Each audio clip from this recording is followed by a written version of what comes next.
The city of rock and roll is ready to rock and roll. Cleveland, Ohio, the 4th ACL signature of the season. This is the American Cornhole League.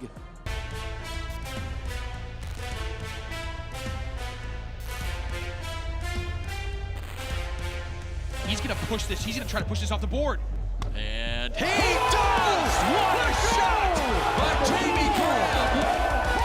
The and one! Get off my board!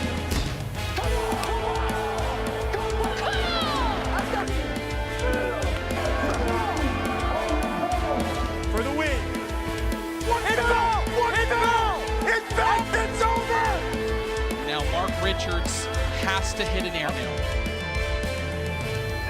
Hits it on the backside. It's going to be 2 to win it for Smith and Richards. The greatest team that the sport has ever seen. Watch this again.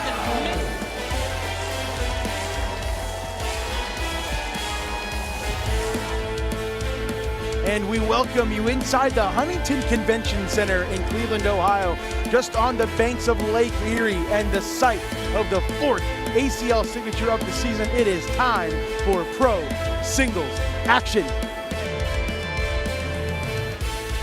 We'll welcome you into the booth. Jake Brennan alongside the Professor Anthony Ione, Corey Russell in the booth. And Anthony, it is singles day. It is going to be an absolute blast. Just a vague question. What are you most excited for today, man? Yeah, it is singles day, but there's a lot of attention on the potential sweeps this weekend. If we look at doubles yesterday, we have 4 top 10 players who could end up in a sweep position depending on how they perform in singles. But also, we have this kid in Zach Aken. All eyes on Zach Aken today. If Zach Aken finishes ahead of Mark Richards, we might be talking about the junior as the #1 player in the world. Crazy. Now, before we get too forward into this one, let's take you back to the last event in Kansas City and recap that Final Four of singles. Absolutely. So it all started with Colin Hodette versus Cash Chamniss, and this was basically all Colin Hodette the entire time. 17-8 years. Colin Hodette at one point made 59 in a row.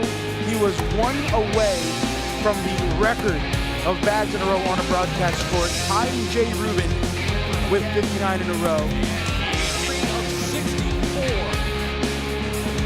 And the second semifinal was Logan Chamberlain versus Mark Richards. And this one was a long one. 2-2 in round 9, 7-2 in round 10, but back-to-back 5 spots for Logan Chamberlain will propel him to a 12-2 lead. And he would never look back. 16-4, he hit every single shot imaginable. Up 20-6, Mark Richards had to make something crazy happen, and he could not do it, so the final was set. It all comes down to Logan Chamberlain versus Colin Hodette. Colin looking to get his first singles title, Logan looking for his second career singles title. And my goodness, was this a long one.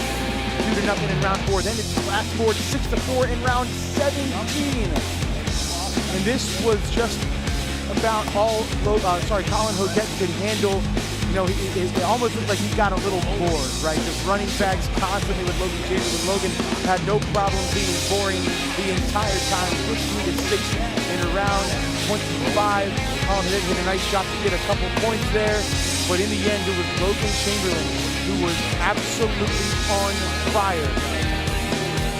This is the final round of the game. Colin Hodette would have had to drag that bag to stay in it. Only a corner of it hanging. Did not pan out. Logan Chamberlain takes down pro singles in Kansas City. Our last event. The question is, can he do it again? Or will somebody else rise through the ashes to see him sign his win? And we'll take you to a pro singles standings. As you see here, we got a pretty tight race at the top of the leaderboard, Anthony. Talk about what you're seeing in pro singles. Yeah, we talked about Zach Aken. We got to keep an eye on him. So, if Zach Aken ends up winning his bracket and Mark Richards doesn't, this 14-point gap is going to close up really quick. Now, it's going to depend on how Zach Aken performs in the Final Four if he makes it there. But again, we could be talking about Zach Aken, the junior, as the #1 player in the world. Absolutely crazy. You know, you got to think about people like Matt Guy, who's still in that 7th spot, Haven't seen them all this weekend. Maybe you'll see him in singles. And let's transition over to our biggest movers and biggest fallers. Right, Logan Chamberlain up 10 spots to the number 4 spot. How about Eric Davis having a fantastic weekend in Kansas City, up to 33rd? Then look at some of these fallers. How about a Colby Shearer dropping 25 spots down to 52? Out of these players, who's surprising for you? Yeah, Sammy Soto, expected a lot out of him this season. Really interesting to see him falling. But again, the hot play right now of Logan Chamberlain, he's really turned it on here in the middle part of the season. Logan Chamberlain also in a position for a sweep. Let's keep an eye on him today. Absolutely. So I believe we're going to come back up here and talk about our picks for the brackets. So let's bring it up here. And Anthony, I believe we're going to start with you. Take me through who you picked to win each bracket here. Well, let's see here. We got Jamie Graham. Jamie Graham coming into the building today, throwing the slick side of his bag. He ended up sweeping state. He's feeling really comfortable with that one. I mean, he's looking really good to me. That was an easy pick for me. Yeah. Mark Richards, the consistency, the strength. I mean, how do you go against a Mark Richards in that bracket? I want to keep an eye on one of the juniors coming out of the qualifier, Gabe Clausen. He's definitely not going to be, if you look at the seeding in the bracket, he's going to have to do some work, which he already has through the qualifier. I want to keep an eye on him as well. Let's talk about my picks. We had some similar ones. We both picked Mark Richards in that A bracket. We both picked Gabe Clausen in that C bracket. I went with Ethan Walker in that B bracket. I think he's got a very favorable side of his bracket. I think if he can win a couple games, get hot, he's going to march his way to that King Seed game, then only needs to win 1 or 2 more. And then I have Zach Aken in that D bracket. And again, another player we were talking about, I think is going to come out and win that bracket. And then quickly the truck. Truck went all over the place. Peyton Mister, Colin Hodette, Logan Chamberlain, Sammy Soto. So the truck always goes out on a limb. So let's head down to the court, actually, as I believe we are set to get underway with our first match of the day. And it is going to be a fun one and a loud one. We got Adam Hissner versus Jordan Power. This is a B bracket match on the right side. And, man, I wish we had some mics we could turn these two up, because these two are going to be loud and proud.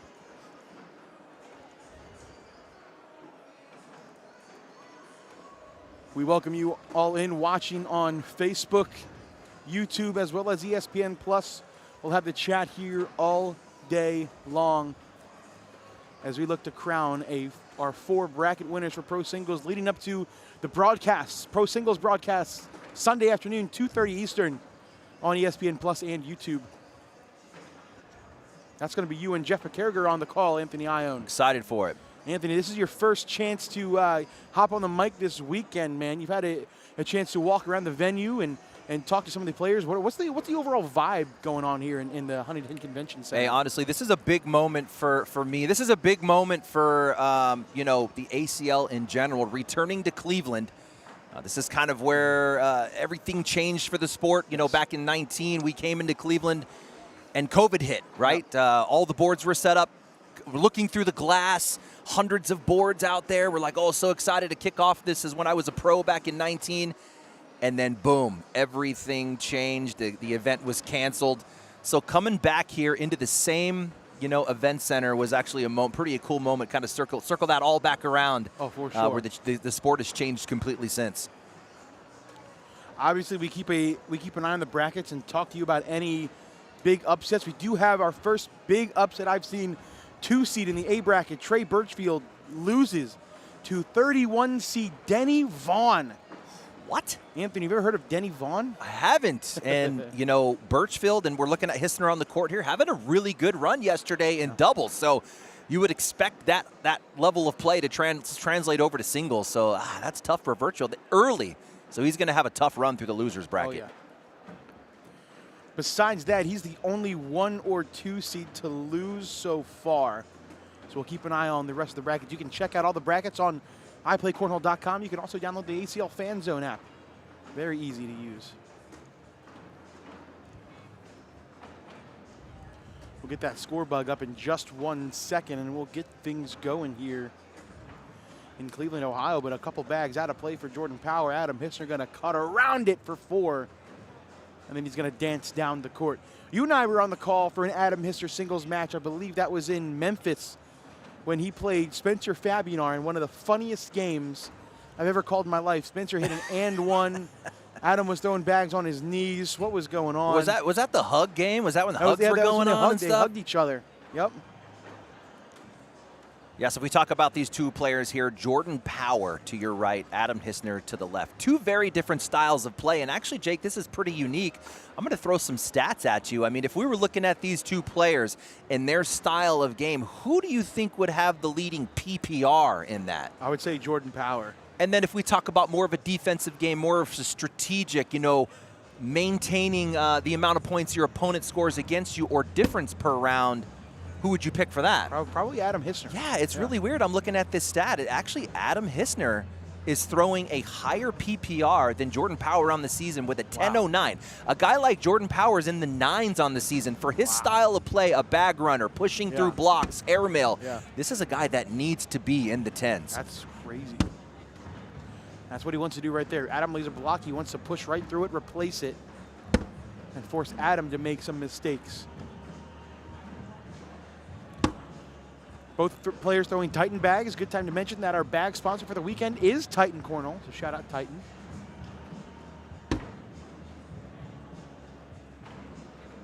Slick side down for Power. He's going to go through it and kicks off to the left side. Adam is going to, he's going to go, oh my God, he's going to go after this bag on the right side. And it's not going to work, but he does end up pushing that in, so I don't think JP can go in without it. Oh, but it ends up kicking off, and he's going to give up 2 more points. An early 6-2 lead.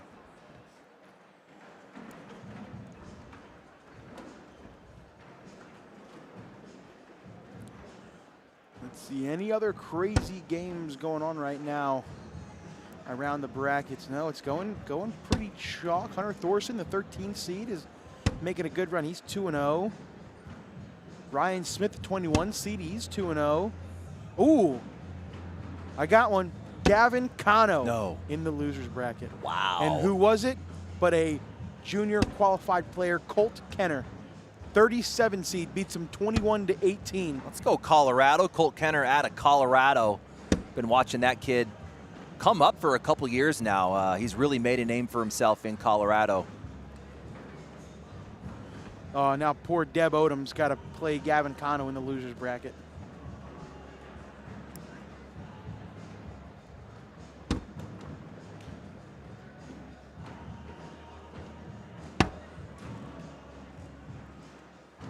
Do we have a bag selection screen today? I'll ask our guy, Corey Russell.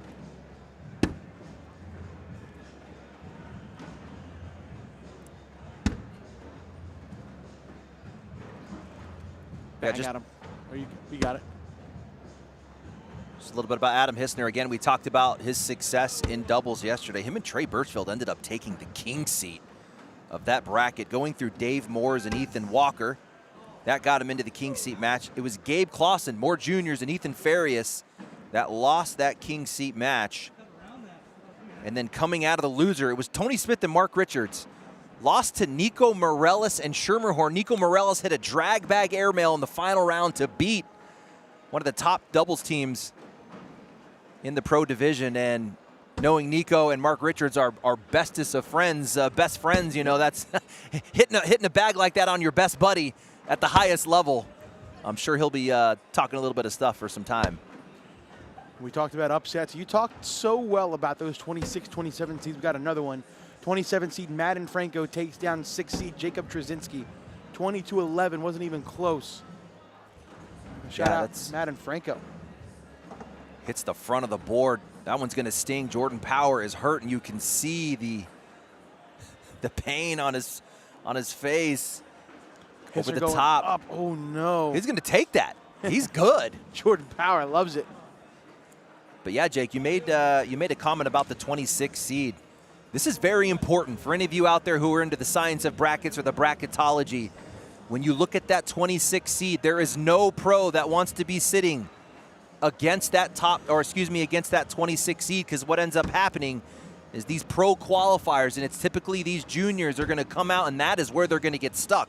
So you're talking about a number 2 player in the world in Zach Aken. He gets thrown in the 26 seed coming out of the qualifier. Who's that? Who makes that a bad day for? Dave Moore, sorry, man. You're going to run into Zach Aken early.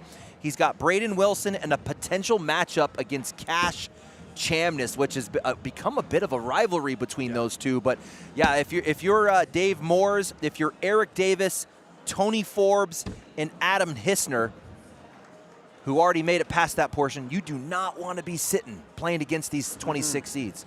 Zach Aken hasn't even given up a point yet. 2 games, 2-21 nothings. He's on a mission. He's done his own math, Jake. He knows he needs 14 points to become the #1 player in the world, and I promise you, he is following Mark Richards' path through the brackets today.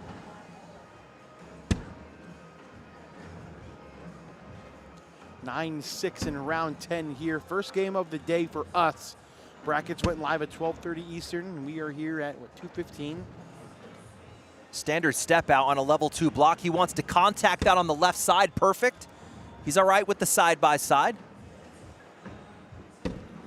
Oh, yeah, he loves that even more now. Now you got a lane. Can he bully that bag in front out of play? Slick side down, he's going to try.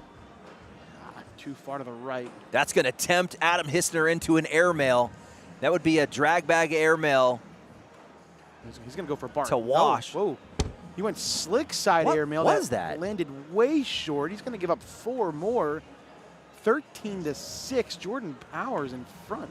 Notice the white up. I'm confused on that shot. Help me through that. I mean, he went slick side, but he didn't throw a push bag. I don't know. It was like a slick airmail. It was weird. I don't know what that was. Slick side short airmail. Whoopsie. That wasn't what he intended to do. I don't know what that was. Round 10. Can we do a round 10 PPR check sponsored by Titan Bags? Let's see what these guys are throwing. There's JP in that 10-4. Like you said, it needs to be in the 10s. It's Adam Hissner throwing a 9-7 right now. That's the difference. Yeah, and it was those 2 rounds. That round we just saw, that weird slick side airmail, and then remember the round before, Jordan Power was in trouble. Yeah. Adam Hissner missed his airmail long and then drug his own bag off the back. Those 2 rounds is really the difference in the game. Somebody asks, what's up next? Is Adam Hissner's bag again does not fall. We're going to the A bracket. We're going to AJ Sims versus Tony Forbes. Oh my goodness. I like that one. So that means Tony Forbes made it through his 26 seed qualifier. Who ended up dropping into that? Well, was that Adrian Clark? It was Adrian Clark. Adrian Clark lost his first game to Mary Tao, okay. 23-12. But then Tony beat Mary 22-4. Off his mark again, right. Look, Adam Hissner shaking his head. He's already chasing full step out. He knows he has to go and rescue this bag. Ooh, great job bringing it closer. He's so good at the cut. Watch this bag lean. Label side is going to go left hard. He's walking it. He's got one more attempt at it. And no, he knocks it in, but the bag in his hand bounces over. And sometimes when you're throwing those hard cuts, you do get a little pop out of it. Yep. I wouldn't have hated a slick side. The slick will take some of the pop out of that where it hops over the hole. So just, you know, there's those 4 mistakes in the game right now. That's the difference. The winner of this going to get Ethan Walker and Justin Everett, the winner of that matchup. That's another question mark bag on the right side for Hissner. He's got to be careful here. This game may be over if he doesn't collect this. Ooh, I think that one on the back should drip in. Jordan cleans it up. It doesn't drip, so Adam... He's going to shoot this, Jake. He has to grab it or the game is over. To stay alive. Ooh. He went with a slide to see if it would drop, and it doesn't. And Jordan is speed walking to the end of the court to make sure that doesn't fall, and the game is over. After how aggressive Hissner's been, he doesn't shoot that. Jordan Power giving us an Adam Hissner boom. That's a little salt in the wound right at the end of that win. All right, let's take we'll take our first commercial break of the day. When we come back, we're going to the A bracket. AJ Sims, Tony Forbes, stay with us.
You want to get what you want when you're out at the bar. When you're getting a fresh cut. When you're buying new clothes. So why should it be different with your cornhole gear? You get what you want when you buy boards, accessories, and ACL-approved bags from Titan, the world's leader in full-service professional cornhole gear. TitanCornholeBags.com. For players, by players. From your favorite athletes to your favorite music, listen to everything you love and so much more with the free iHeartRadio app.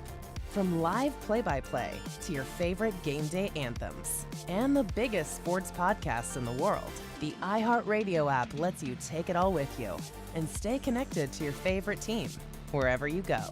Download the free iHeartRadio app today.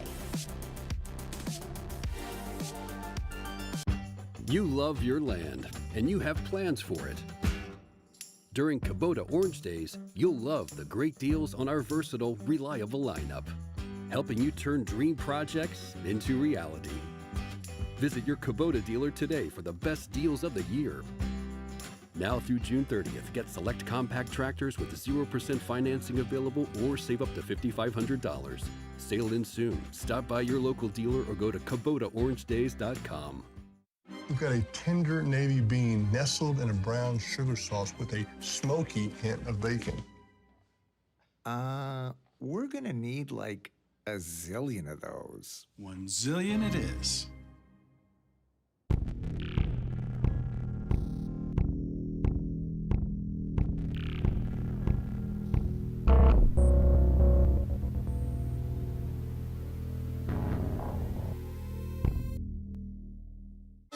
Eye bags, dark spots, wrinkles. There's one product that can fight them all. Only one. Particle Face Cream. ParticleMin.com. Engineered for men, made for our skin. And backed by science, and it actually works. Visit ParticleMin.com and use the promo code on your screen to get 25% off. 1 minute in the morning. And 1 minute at night. Super easy. Visit ParticleMin.com and use the promo code on your screen to get 25% off, free shipping, and a 30-day money-back guarantee. ParticleMin.com. You want to get what you want when you're out at the bar. When you're getting a fresh cut. When you're buying new clothes. So why should it be different with your cornhole gear? You get what you want when you buy boards, accessories, and ACL-approved bags from Titan, the world's leader in full-service professional cornhole gear. TitanCornholeBags.com. For players, by players. You love your land, and you have plans for it. During Coverage of pro singles continues here in Cleveland, Ohio. Second match of the day set to get underway as we have gone over to the A bracket. Huntington Convention Center, right off of the Lake Erie. Tony Forbes versus AJ Sims set to get underway. Winner of this was supposed to get most likely Trey Birchfield, but it's now instead going to be either Denny Vaughn or Noah Almanza.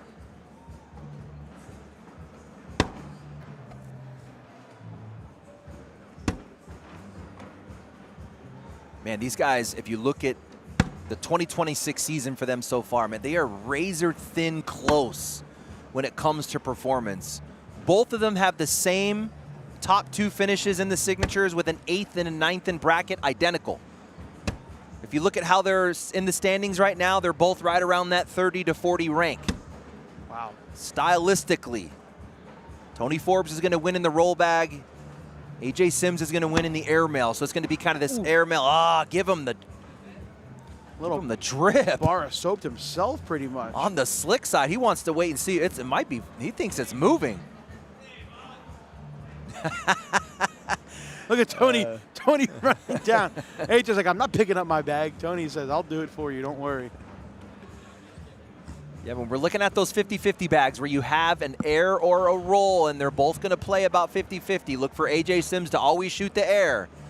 And Forbes is going to typically lean on that roll bag. Man, I got to say, Jake, what do you think? I might put AJ Sims as one of the best air mailers the game's ever seen. Oh, absolutely. Yeah, top 5 for sure. I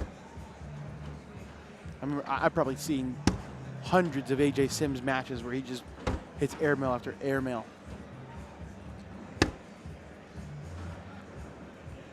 Haven't seen it yet. There's a double 4-bagger, 2 rounds, 2 washes.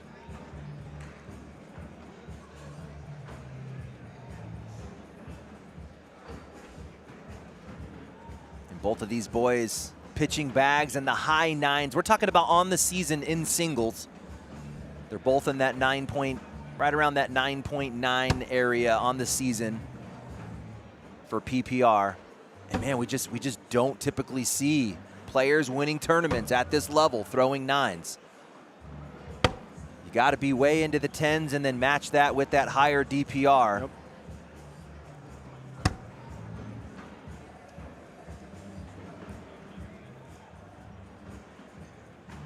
AJ going for the roll, no, right on top of Tony's bag. Tony has no really choice but to lay up here for the 6. See if AJ gets aggressive here. I wouldn't mind a tough, slick bag, almost kind of, not bar of soap, but push your, here it is, right there, yeah. Ooh, good shot. That's exactly what I was thinking there. You know, just to kind of, you know, push your bag. It was stacked on top. That worked out as well, getting 2.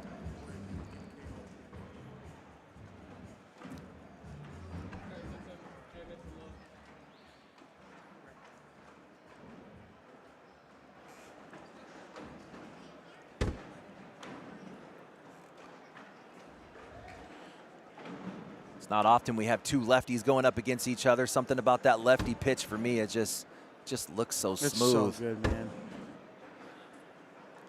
Mark Richards, #1 player in the world, lefty. How about a Cash Chamniss, another top 10 player in the pro division?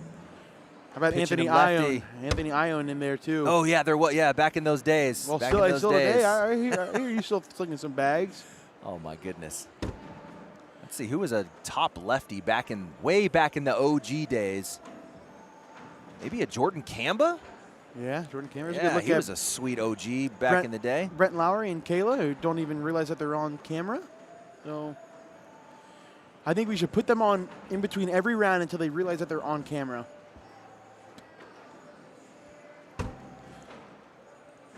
Hey, Anthony and Jake, what up, Wendy? Scott Lambert's a lefty. Yeah, Scott, yeah, true. I think Jordan Camp is the right call, though.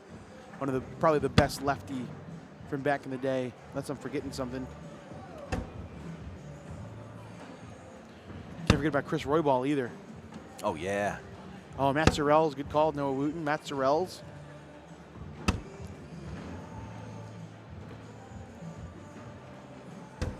Got it again, double 4-bagger. Oh, there they are again.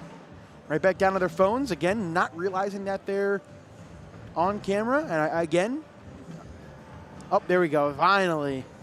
Good, we were gonna do that every round until they realized that they were on camera.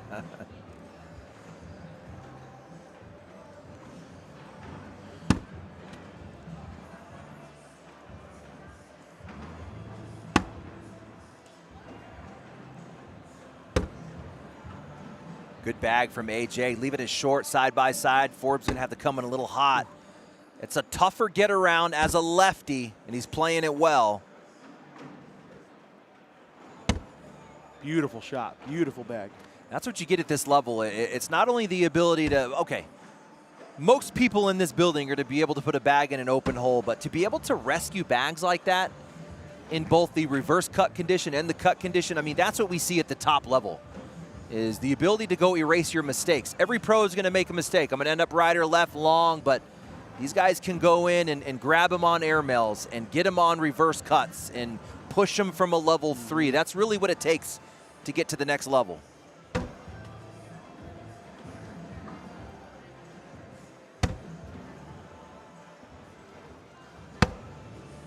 Ooh, there's one of the first misses of the game for AJ Sims.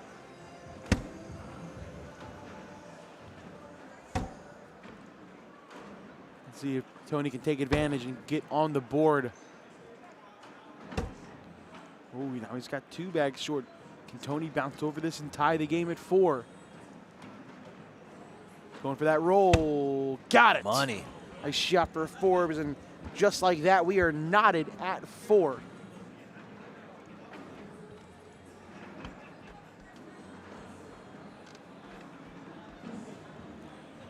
4-4 in round number 8.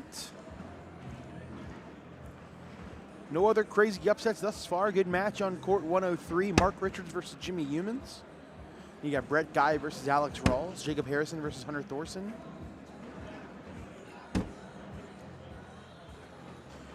You'll have your boy Colt Kenner go up against Ryan Smith.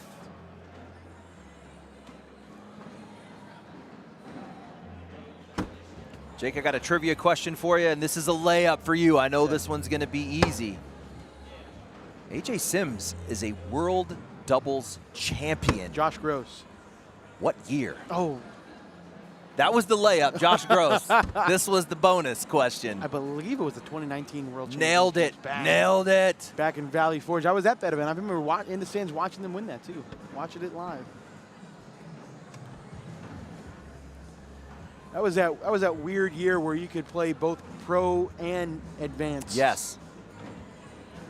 So they took advantage of that. Didn't win pro doubles, but they did win advanced doubles. Yeah, that was the transition from right around the time we went from advanced to pros.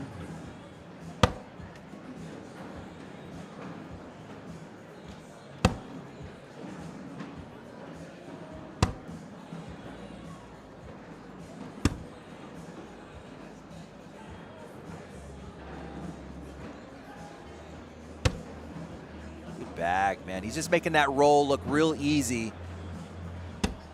Oh, slick side cut from AJ Sims.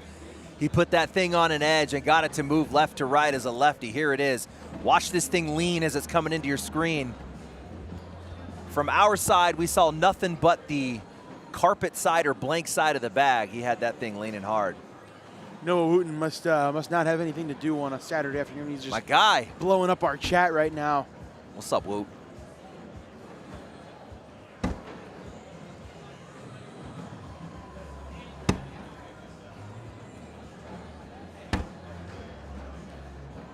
Bag 2 checked up short for Sims. Ended up being a really good level 1 block. Tony did a great job getting hole control.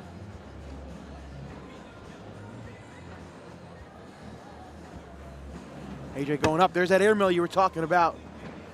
Hits it beautifully. Tony gonna go for the push. Oh my goodness. You gotta lay up here, take your 8-8 wash. You don't fall. Yeah, too early to borrow soap that. Yeah. Yeah, we talked about the transition where AJ Sims, advanced pro world's champion alongside Josh Gross back in 19. We just had Wooten chiming in. The very next year, 2020, is when Noah Wooten took the rollback national. That's when he played against Jamie Graham in that final chase, the event right before Worlds, and showed at the national level what that rollback can do. Gosh, that game was insane. That was awesome. Woots in the chat says he wants to come watch your son hoop, maybe state playoffs. Oh, yes, sir. That's our world at home, is the where Trey Ryder ended up. Oh, yeah. In the youth basketball circuits, man. It's pretty insane. I'll tell you what, AJ Sims is getting awfully close to the front of that line because he lifts his foot up and then sets it down before he throws. There's been a couple times where he's been very close to that front of that line. Like, oh my! Like that right there. As I called it, he foot fouled. I think LeVar heard you, man. He was looking for it. I mean, how are you going to do AJ like that? I mean, it was clear as day. It was right there. So it's going to turn it into an 8-on-5. He loses his one bag, and it goes back to the previous score. So he loses his one bag, and it goes back to the previous score. That's what LeVar just said. No, it had to be 8-5. Did you have 1, 5, 3, 2, 1? Yeah. It would have been 8-5. Yeah. So yeah, 8-on-5. It'll be 3 points for Tony. Wow, that may have been my greatest announcer's jinx of all time. I mentioned and then he did timely. It right away. That Look at was this again. Timely. I mean, it's very clear as day. You can see his front foot just land right on top of that line. That is, in fact, a foot foul. Where's our we got the telestrator up and running here? Circle that toe. Hey, it could be worse, man. He's coming out of that giving up a 3. He was kind of in a position where he was giving up 2 anyway. Yeah. It was a tough shot, so it could be worse. I've seen that foot foul cost a lot more than 3 points. Oh, yeah.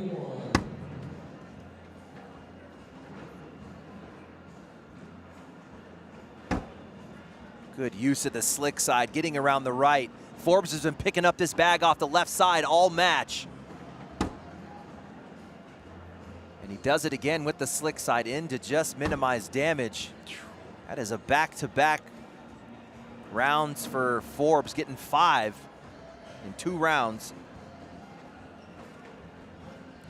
9-4 entering round number 13. We got our next match up. We're going over to the B bracket. We're gonna have a junior and a woman. We're gonna have Mason Trader versus Samantha Finley, one of the top women in the world, versus Mason Trader, who's actually the 4 seed, so he's the top 20 player in the world right now. Yeah, that's a good call for Jonathan in the chat too. He was saying, remember what happened last time? I think it was me and you calling matches in Worlds. At least that's the big last time. He had that foot foul at Worlds. Because he stepped too far out of the box. He did that same thing where he sets his foot down, but he stepped and he set it down. It was outside of the box.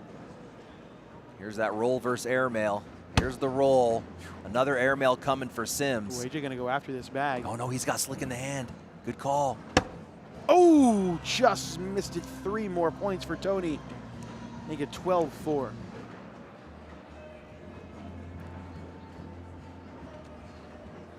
Look at this one more time. Here's that airmail. Bink.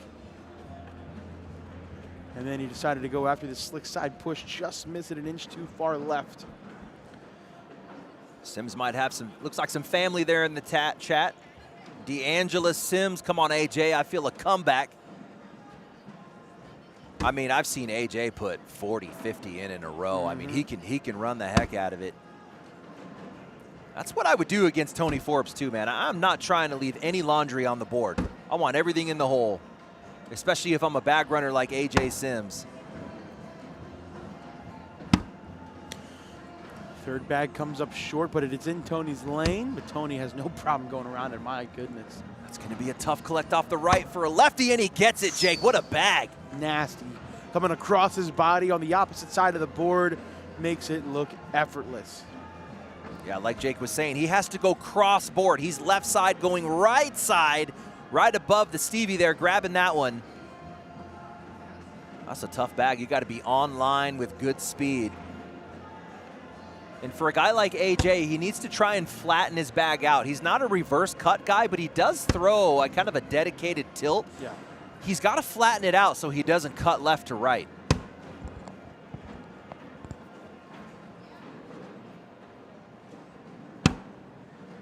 There's a block. Tony has a couple options here. He can step out, try to use that lane, or he can just shoot it. He's stepping out, trying to hit that lane. Oh, it hopped on him, Jake. His spot was good. Yeah, it looked great. But he got a slick side hop. That means he matched the angle of the board. He was a little too backloaded. That's where you actually want your nose down a little bit. Whoa, AJ shot that.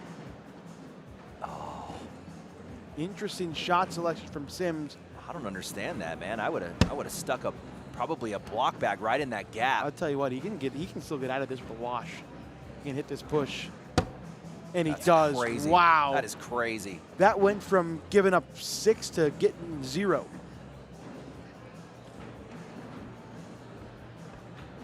Here's that push. Wide open lane.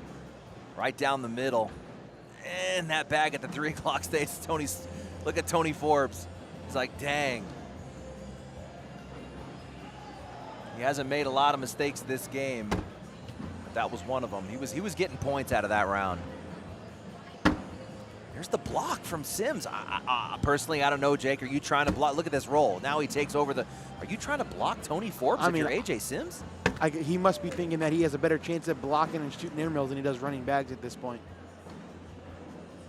Let's take a look at their in-season PPR. I would expect AJ Sims has the higher PPR. And he does not. Tony Forbes throwing a 9.96 on the season. AJ Sims 9.76. That's over 600 rounds of play.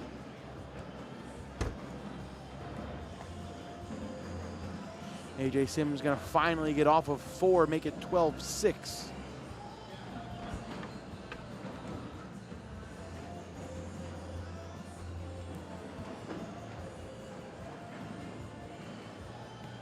Like you were saying, the winner of this, Jake, is going to get the winner of Noah Almanza and Denny Vaughn. If you're just joining, that's what they're fighting for in the next round. In the same side of that bracket, still in the winner's side, you got Ryan Windsor and Brandon Davis in their way, and Caleb Chambers and Peyton Mister. That means that's another player coming out of that qualifier, and Peyton Mister going to jack up that lower quadrant. And I know Peyton wants to win that next one badly because he wants a rematch with Ryan Windsor. Good bag from Tony.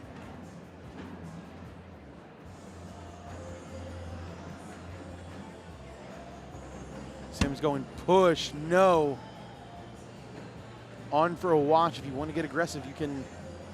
Actually, I can't. I don't know if AJ has a bag off or not. It's hard to tell. Whew.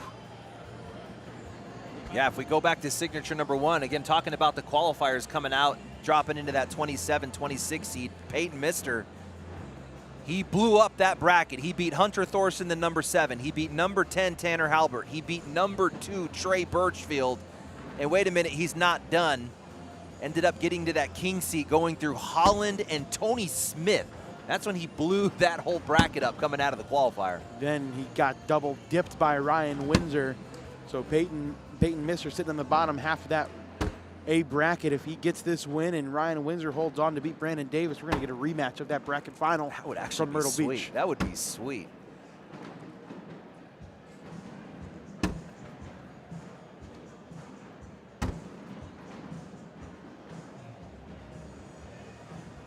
Ryan Windsor currently up 14-0.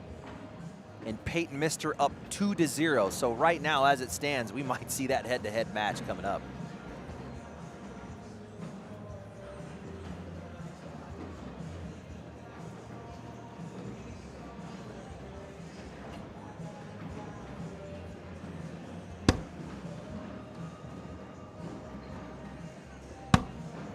Ooh, that is a low block. You do not want your bags there.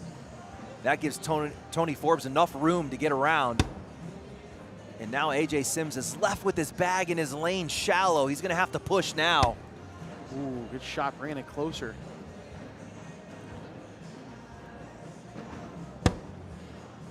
Oh, that's going to play into his favor. He ends up in a block position. He's hole control.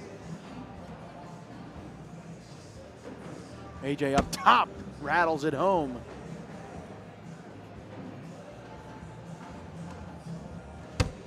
Tony with a roll. AJ up again. AJ clean. One of the drag couldn't get it to 10-10 wash. There it is again. Your rolls versus your airmails. And man, both of these guys hit him at a high rate. I would say in game at the top level, you at least need to have a 50% roll and a 50% air. Your top guys like Matt Guy, I bet in game are throwing 70% airmails in game.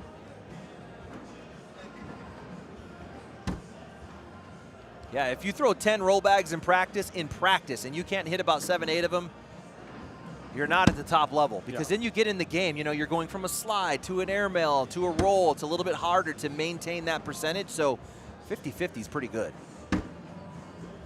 Love that bag right there. That's going to force Sims to push through and kind of break it up loose. How's that bag? How's that sitting there?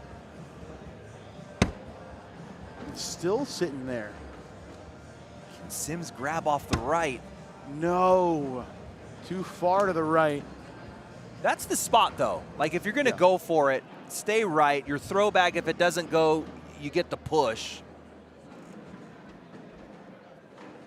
But speed control is going to be important when you're going slick side. You don't want to run too fast along that right edge. You want the bag to actually stop or slow so that you're able to get that drip. When you can get a corner to drop into the hole, it acts like a flange. It's grabbing the edge of that hole. So you want to control your speed so you don't push through that. He doesn't want his bag there. That's twice now he's at that level 3. Pretty similar situation at the last time. Forbes rolls over into the block. And then we go airmail versus roll. There's a miss from Sims. We're just gonna get a standard, we should get a standard cut bag out of Tony. Yep, it really has been a cut versus airmail battle all game long. Oh, and then shots so like hard. that. That is so hard, dude. Line has to be perfect or your throw bag is gone. Oh, and it comes up short. Is that going to be 5 more? Puts Tony on 20. I mean, look at this again, Anthony. This is nasty. Yeah, that's a center board push. It's doable. You don't want to be anything around that ACL, that black ACL. If you're on that black ACL or lower, I mean, you abandon ship. You're not trying to push anything from there. Let's take a look at what these two are throwing. I don't think we've done a PPR check this game. 10-3-8 for Tony and 9-7-1 for AJ. I mean, that's right on pace. If I pull that back up, AJ Sims throwing a 9.76 on the season, so he's right on his average. Just not good enough when you're going up against a guy like Tony Forbes and he finds a hole back there. Nothing falls. That's so gross. 2 bags left. I mean, you got options, but he's going slick. That's the aggressive play. Oh my goodness, that played out nice. Because he's going to have clips up the right. Tries to clean it up. Tony, I think the best call here is to lay up and force AJ into another airmail, which he will probably hit. Oh, we just went through it all. Never mind. I liked yours. Up 20-6. Yeah. I would do the same thing. Like, you're basically saying you got to hit this airmail. Yeah. Unless Tony's thinking that his slide shot is less accurate than his airmail right now.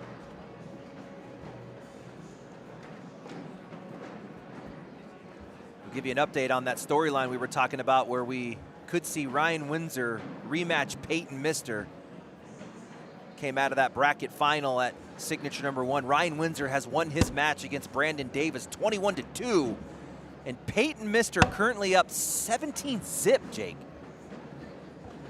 on Caleb Chambers.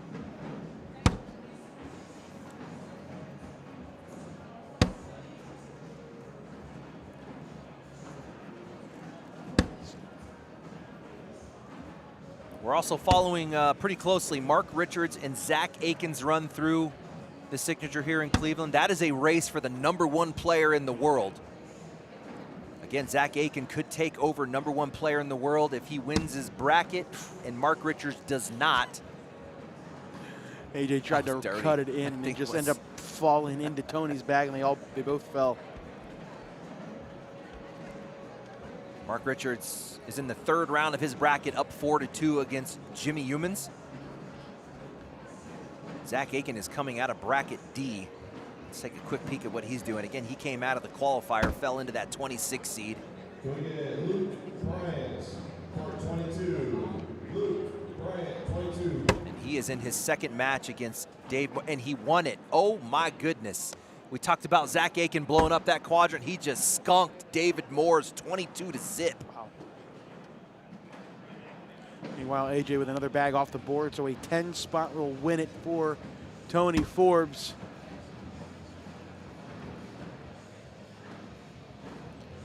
AJ hits that airmail again.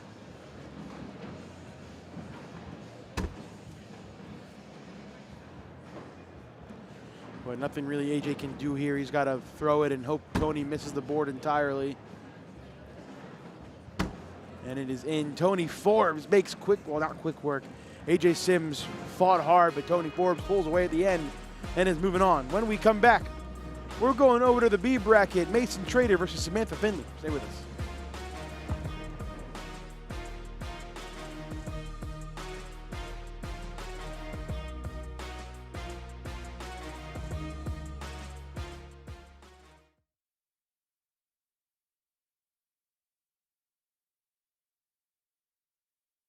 Days.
Pro singles coverage continues here in Cleveland, Ohio. 4th signature of the season. Jake Brandon, Anthony Io, Corey Russell in the booth, in the truck, I should say. As we have an interesting one. We'll get in some women and junior coverage in the pro singles chat. Mason Trader, 17th in the world, versus Samantha Finley, number 99.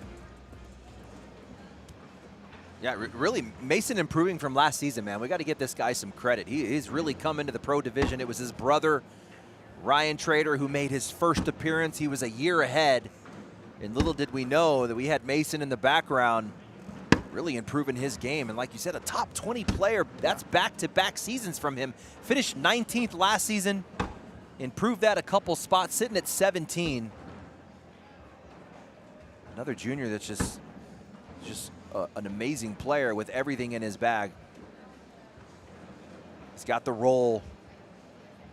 He can runs bags. He's had some success in doubles as well in back-to-back seasons. Last call for Luke Bryant to 22.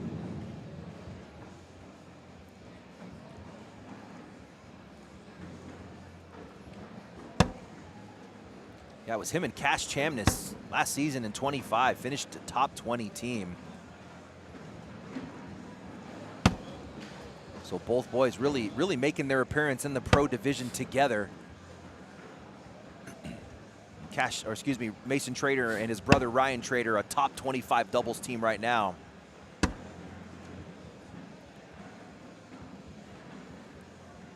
That's Samantha Finley right there, one of the greatest female players of all time. Certainly if you're talking Hall of Fames, that girl right there, Samantha Finley, is going to be in the Hall of Fame. There is no doubt about it. Doing a lot of work at the international level. Actually swept the European Open last year in doubles and singles. Going through players in teams like Birchfield and Hissner. I mean, it wasn't an easy path. Samantha Finley looking to get back to Croatia this year for the European Open and the World Cup. I just heard that her and Colin Hodette are going to be partnering up in mixed doubles at the Virginia Interstate to try and take that down.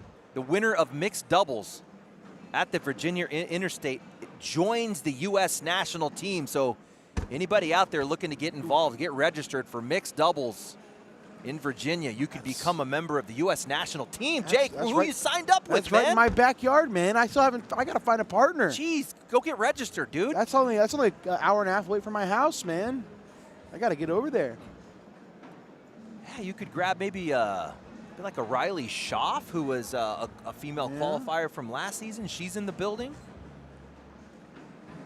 I know Miranda Coy wants to get back. She might be looking for a partner. Maybe I'll ask around.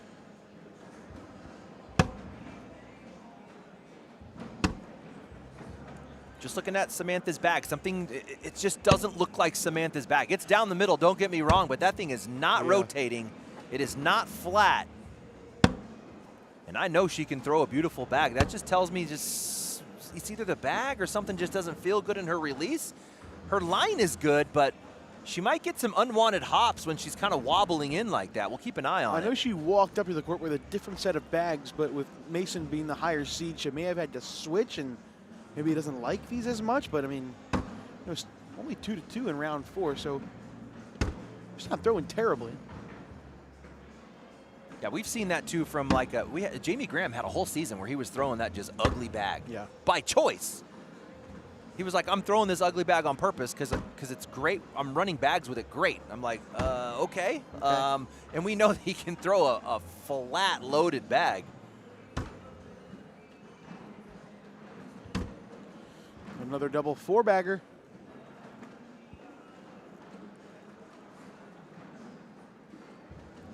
Mason Trader starting to say, I'm tired of living in my brother's footsteps, living in my brother's shadow. I'm going to come out here. I'm going to become the number 17 ranked player in the world. And a win here would actually help out a lot. A win here would get you the winner of Chris Kingsbury and Chris Roybal. That's going to be a long one. Both very methodical players. Yeah, and he's not that far behind a top 15 spot. I mean, right in front of him, you got Eddie Grindersleeve, and Derek Holland. Totally catchable here in Cleveland. If Mason Trader makes a run and those boys don't do as well, we could see him move inside top 15. Another 4-bagger for Finley. Give her the lead 4-2. Yeah, we're talking about Mason Trader throwing some almost obsolete bags, right? Every type of bag is either herringbone or a hybrid carpet style, but Mason Trader throwing the Mercenary L's. Oh my goodness, those are sticky as crap. I loved the Mercenaries back in the day. But yeah, these are very, very tacky bags that Mason is throwing, but because he's throwing them so unbelievably hard, it makes it look like it's nothing. That's how Jackson Remick came up out of Colorado. Man, he threw the heck out of those Mercs. Oh yeah. He was able to just do whatever he wanted with them. And one drag. Nope, not going for it. Oh, comes up short again. That's 4 more. That's going to double the lead for Finley. That's the downside of a Merc. You see that thing put the brakes on and go left? If you cannot control, it's almost like bladed clubs in golf. Like, you got to be on your game. When you're hitting the sweet spot, they're amazing. But if you're off just a little bit, in the case of the Mercs, you're going to be cutting left. Nice speed control from Finley. That's going to force a push through here from Trader, and he's going to stay stick. Actually wouldn't mind seeing him go slick in that case. Now he's got to chase, and grabbing a slick side Merc is hard. I mean, he's going to have to hit it pretty good. That's what happens. You got to throw that slick, Anthony. You got to throw that slick. You'll see him throw it slick here. Oh, and they my bunch. Goodness. That's the Merc for you. Bunching. How many times have you seen a 3-bag wedge with your Mercs? My PPR would be in the 10s if my Mercs didn't bunch. This kind of reminded me of last night. We were on the broadcast stage fighting for a bracket. It was Trey Burschfield and Adam Hissner, and he yelled over to Hissner saying, these boards are so sticky. If that's translating over here to singles, that is tough when you're throwing Mercs on a sticky boards. I talked to Gavin Cano before the bracket went live, and I asked him, hey, how are the boards playing? He said really well. Okay. So it makes me think it's a little better. But let's take a deeper dive into what these 2 bags are right now. So we got the Dirty Dragon from Samantha Finley with that cool little snowman logo, and then you got obviously the Mercenary L's, the Team BG. I'm trying to figure out Money Mason. Goodness. Mason got to use the slick side of that bag a little bit more, man. He is not flipping over much. Big difference when you have the stick side of that Merc sitting on the edge of the hole versus the slick side. The game becomes much easier when you have a slick side sitting on the hole.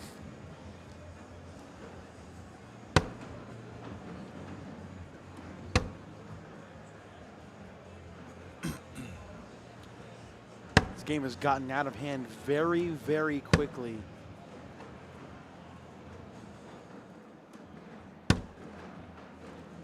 Three straight 4-point rounds for Finley. And there's 2 more. Left again, a case of the lefts. At 16 points in 5 rounds for Sam, 18-2. I mean, in that case, his speed is good. Look where the bag is sitting. It's sitting even to the hole at the 9. That's perfect speed, but he's just getting a little too much left cut out of that slow bag. Changing his line. He was shooting at the L in ACL. He's working it right to left.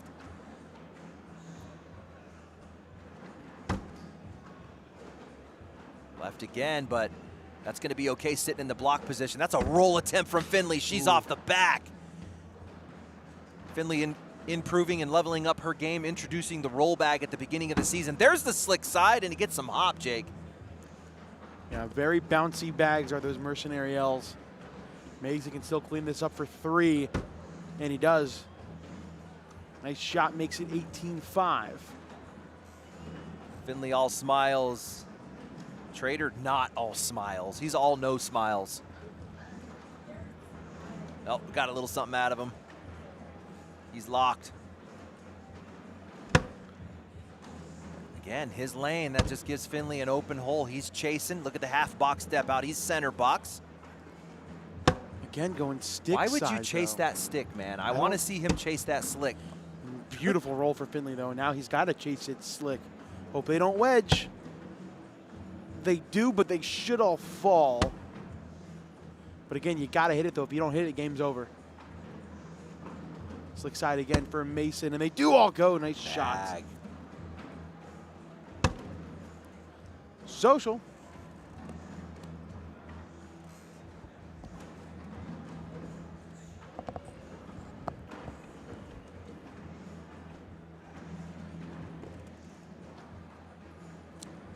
Ask and you shall receive, Anthony. Our next match up here on the live stream court, it is the rematch. Ryan Windsor versus Peyton Mister. Yes, sir. Yes, sir. What a season for both of them, man. I mean, Windsor essentially coming out of retirement. Yeah. And then just the opposite, Peyton Mister letting the nation know that he's in the mix. I don't know if we can call it his rookie season because he's coming out of the qualifier, but either way, it's his rookie appearance. Yep. Mason up top, had to drag it. This is in for the win. And it is a very quick, very dominating win for Samantha Finley, 22-5 over Mason Trader. Wow. When we come back, we got the protege versus the substitute teacher. We'll be right back.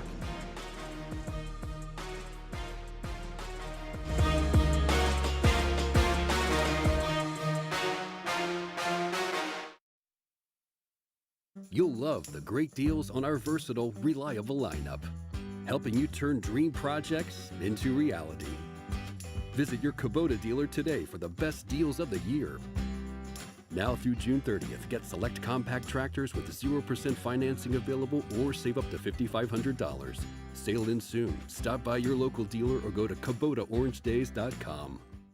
We've got a tender navy bean nestled in a brown sugar sauce with a smoky hint of bacon. We're gonna need like a zillion of those. 1 zillion it is.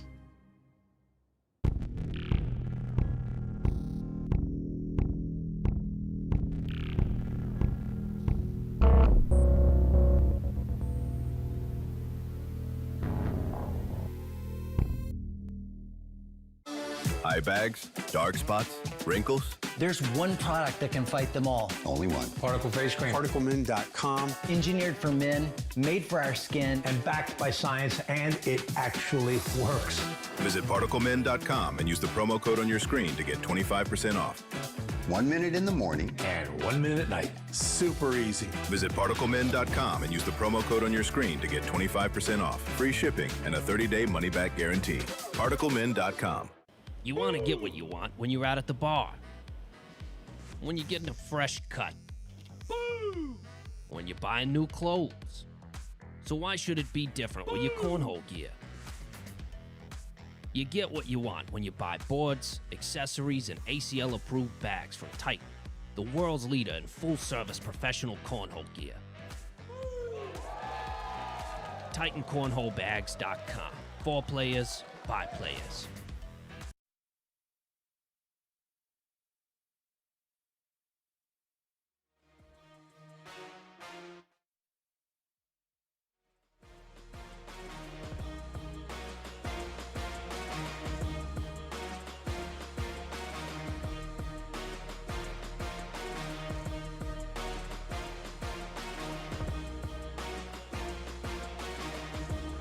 Coverage of pro singles continues here in Cleveland, Ohio, as we are getting down to the nitty-gritty as we look to crown a pro singles champion.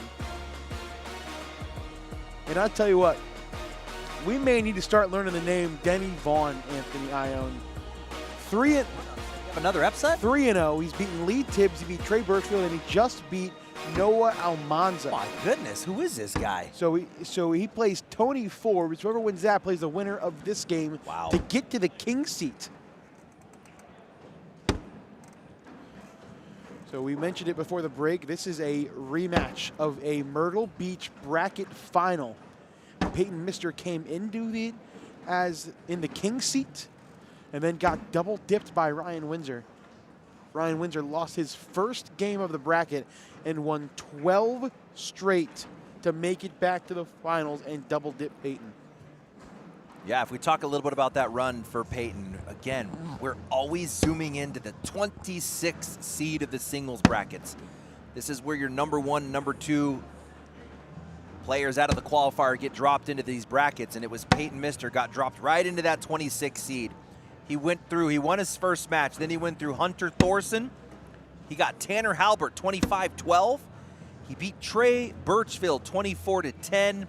Took the left side going through a Derek Holland. Derek Holland only got 8 points on that one, and Jake took the king seat away from Tony Smith. Tony Smith got 2 points in that king seat.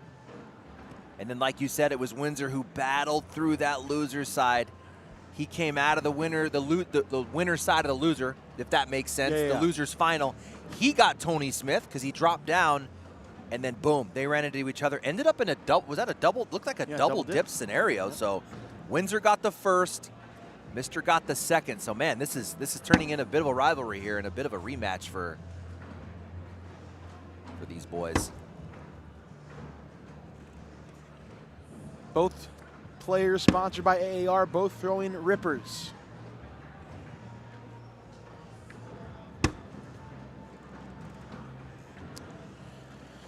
Quick run through the brackets. Again, nothing too crazy. Never mind. 2 seed Ethan Walker goes down to Justin Everett, 23-17. Wow. So there's another 2 seed in the losers bracket. Jace Fleischer is moving on. He's beat Colby Shearer 21-11.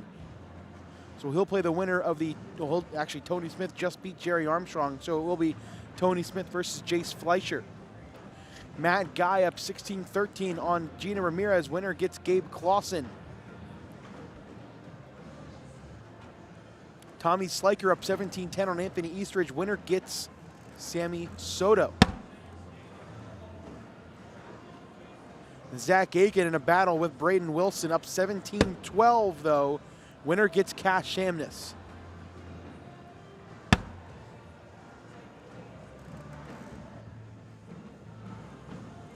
I believe these are live bags. I see Peyton looking at the monitor trying to figure out what to do here. Roll bounces over, but the hole is pretty clogged. He may still be in a good scenario here. Windsor got the slick side down. He's going hard push. Ooh, and that kicks off to the left as well. It's going to take an airmail to break those loose, Jake. Yeah. And I did say that Peyton was throwing rippers. He's actually throwing the Shockwave X's, so it's got a herringbone carpet a little bit slower. Peyton again goes for the roll and misses it, so I think Windsor is going to lay this up and take the wash. But he might push through to get 2. I didn't like that call at all. 2 of Peyton's bag drops, only 1 of Windsor's. So Peyton will strike first, 2-0. Windsor left on his mark. That's what left that front bag sitting. He was going for 2, trying to clean up everything up the middle.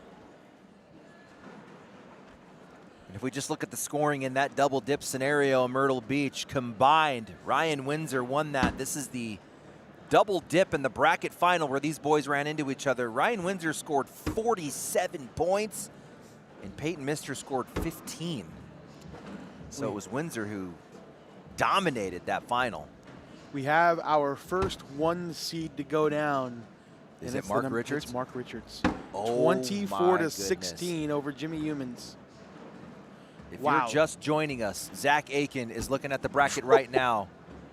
With Mark Richards fallen, that could put Zach Aken in a position to take over the #1 player in the world. Now, Mark Richards could still make a run through the loser side, right? But that is a huge loss, and we might see it's setting up a shift, if you will, Jake, for the best player in the building.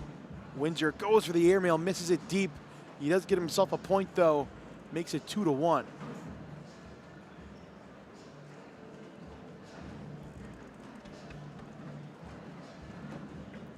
Speaking of, let's take a quick look. If we're talking about Mark Richards taking the L, where is Zach Aken? He was in his 3rd match in the bracket, and he is still in that 3rd match, and it's a close one. Braden Wilson is who he pulls in the third round. Zach Aken up 17-15, throwing a 10-9-6 over 25 rounds. These guys are battling. So Braden Wilson right behind him with a 10-8.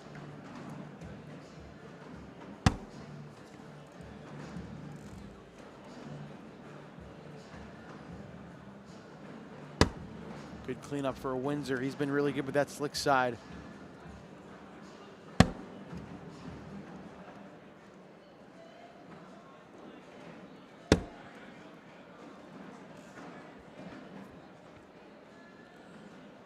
Four-bagger for Windsor and a four-bagger for Peyton.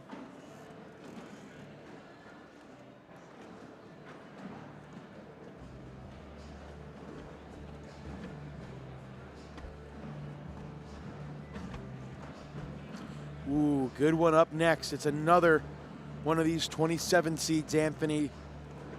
C bracket, Tony Smith, Jace Fleischer up here next. Let's go. I think Fleischer would also have come out of the qualifier, right? Was he sitting in that 26, 27, maybe the 27 seed? 27 seed, yep. Peyton a little off to the right. Windsor should grab two here.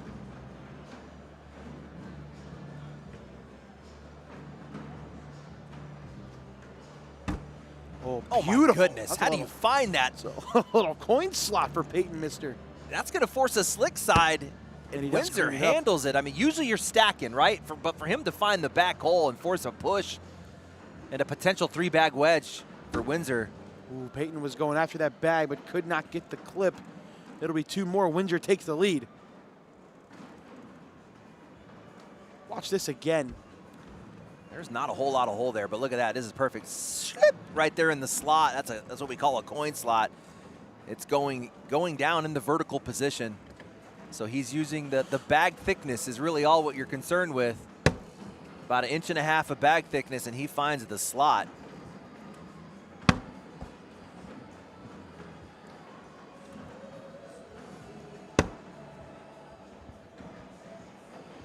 It's actually the easier slot, Jake, is when your slot is running north and south, because typically when your bag hits, it kind of comes up on an edge and you're in the north-south position. Yeah. Ooh, Peyton again off to the left side. Peyton was down big in his first game to Jaden Ellis. He was down 13-6 at one point, and then Jaden didn't score again. Now finds himself down 7-2 early to Ryan Windsor. Well, there's a good look at Papa Brandon. There's Brad Kurth, too, owner of, sponsors both of these players, and Elizabeth Tennyson as well. I'm a big fan of Elizabeth Tennyson, another great female pro.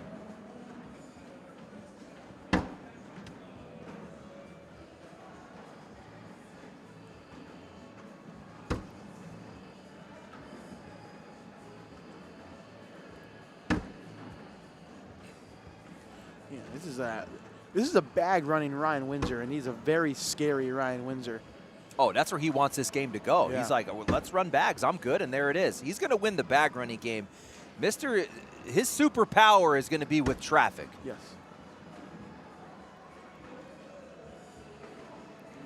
Court 2 is officially live on YouTube, so make sure you go check it out. There is I believe, a Jamie Graham versus Cody Henderson match going on live now on court number 2 on YouTube. OG and versus OG action? Oh, yeah.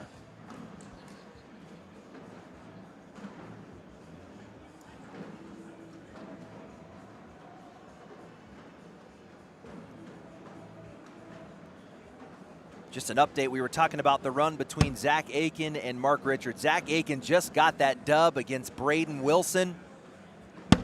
Zach Aken again chasing the #1 player in the world here in Cleveland. He needs Mark Richards to not win his bracket. And Mark Richards, like Jake was just saying, just took an L. He's got to do it the hard way.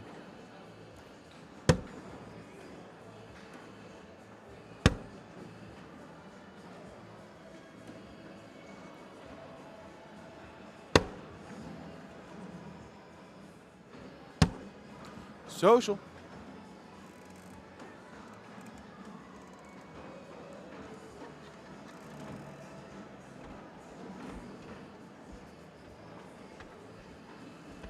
9-2 still.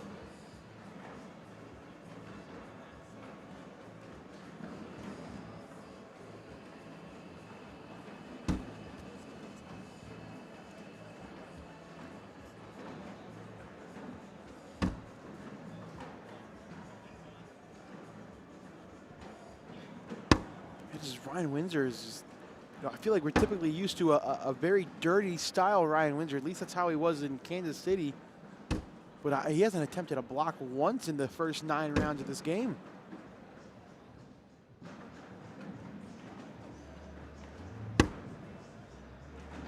Ooh, is that going to tempt Peyton into a backside airmail? No, he's just going to go through it. Take the 12-12.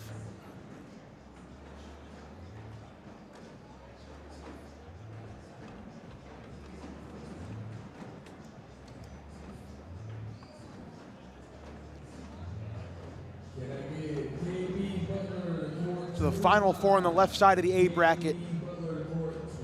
It's Jimmy Humans versus Alex Rawls, and it's Jacob Harrison versus Colt Kenner. Your boy Colt Kenner blanked Ryan Smith 23-0. Oh my goodness, Colt, calm down. On the right side, it's the winner of this game versus the winner of the Tony Forbes Denny Vaughn game.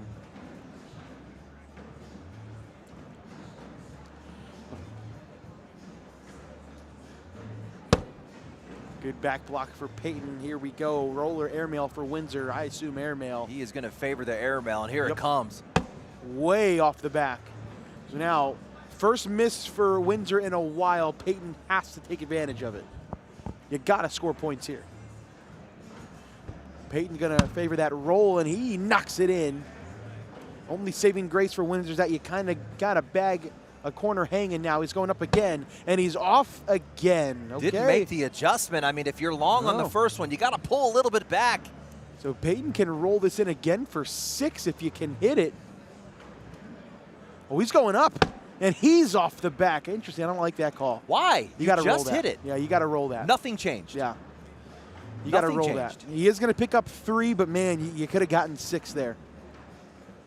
And we'll do a PPR check, round 10, sponsored by Titan Bags. 10-3 for Ryan, a 9-9 for Peyton. And a missed roll bag, you're going to leave a 1 on the board, Yeah, so you're coming out of it with a 4. I don't understand that decision. Peyton first bag in a while, and he throws a pure level 1.5 block in Windsor's lane. And Windsor with a little double clutch. Oh, he's going straight up. This time he hits it. Peyton gonna try to leave that bag there, full step out.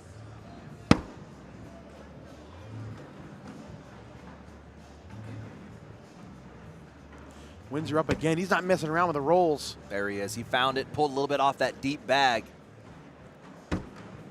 Peyton, not terrible, but now if you're Windsor, you wanna block this up here. Look for him to sit left, somewhere left but tight. No, he's going up, Jake. Whoa, he says he doesn't think Peyton can hit this push. That corner sitting left is grabbable. Or he gets him! Oh my goodness! Peyton missed her with a disgusting collect. No way, that was downhill the whole way. Guaranteed 3, and that's what it'll be. My goodness. What a beautiful right to left cut, Anthony. From release, that thing was downhill. I mean, he's coming in hot. Boom, just down. Boom! Perfect placement. Wow. You can see it again here in the back angle.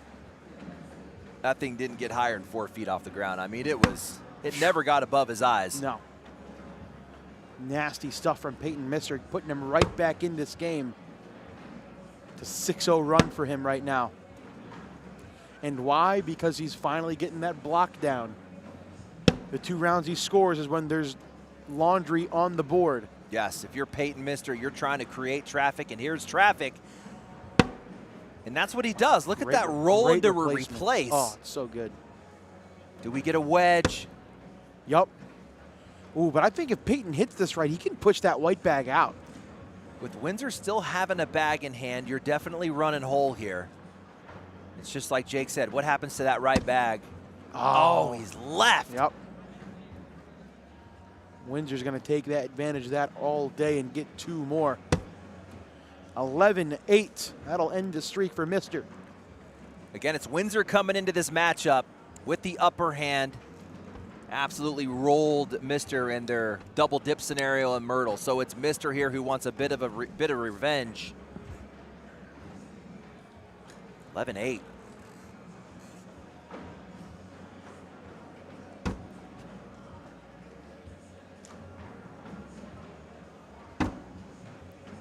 Nice level 1. On that V. Watch the kick. Good back block. And then a back block from Peyton, misses right. I don't think you back block that. I'd like to see him roll it. He already has a block. That's going to force something from Windsor. Back block is so hard. I mean, one of the most underrated, difficult shots in the game. You miss left or right, you're not only missing, but you're giving bumpers. You're making the hole a lot bigger. Stick for Windsor, not pushing through. He's going to back block and force Mister to go up and try to drag it if he wants to wash out the round. He's going up top, and he's way off. That may have been his...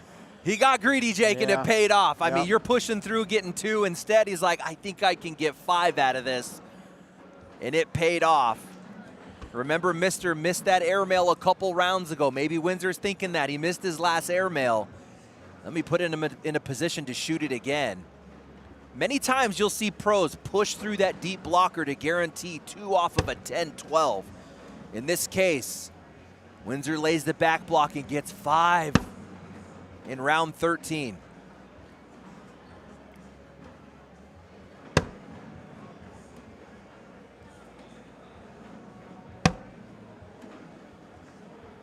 Look at the step out. He's using his box. A little past half. He's trying to come around the right side in a reverse cut. So on a reverse cut, Windsor's releasing pinky low. He's flicking out pinky low. If you want to cut, you're flicking over the top of the bag pinky high.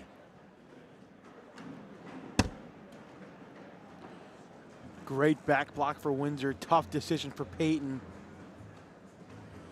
He's going slick side airmail, and he knocks the pile in and goes off. 1 more for Windsor. Makes it 17-8. The airmail has been the difference in this match. That is 0 for 3 for Peyton Mister on airmail. Yeah. He's 4 points away from being 0-3 against Ryan Windsor this season.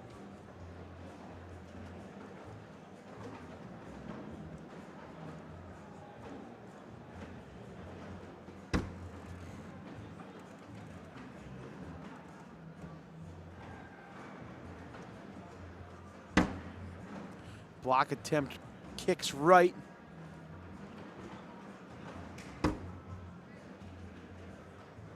See if Peyton goes after this. He's got a corner hanging. He is going after it. Oh, and it bounces over. Oh, no. He's going to have to go get that bag to stay alive. Windsor in to put the pressure on. Look at this. Look for a cut bag. It's going to tilt hard to the right side. Oh, my, that's so good. That is so good. Perfect speed, perfect placement, and doing it with the stick side. We saw that not work in a match before that when Mason Trader could not get that Merc to do that type of movement. It was just coming up short. This bag still has to be in to stay alive. And it is. Jake, that match is set. We talked about Mark Richards taking the L. It's going to be Zach Aken against Cash Chamniss in bracket D. Again, Zach Aken chasing the #1 player. He has 14 points behind Mark Richards. Looking to win his bracket. If Mark Richards does not, that puts him in position to take over the spot. And, you know, there's another way. You know, you wouldn't think Mark Richards would finish 5th or lower in his bracket. But if he does, if Mark Richards finishes 5th or lower, Zach Aken could still take it over by a high finish in that bracket. You know, Mark's also won his singles bracket at every signature so far this season. So this would put an end to a huge streak for him.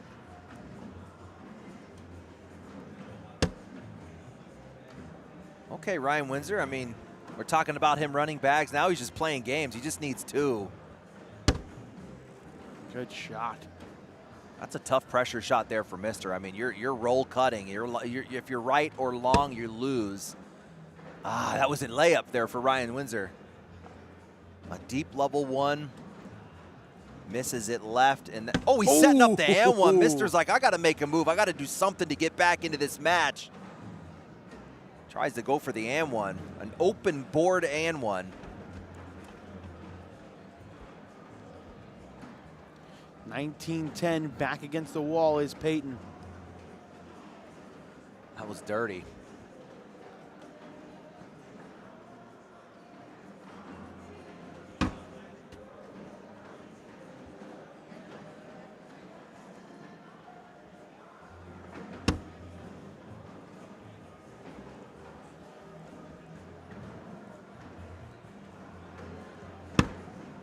Like that back block.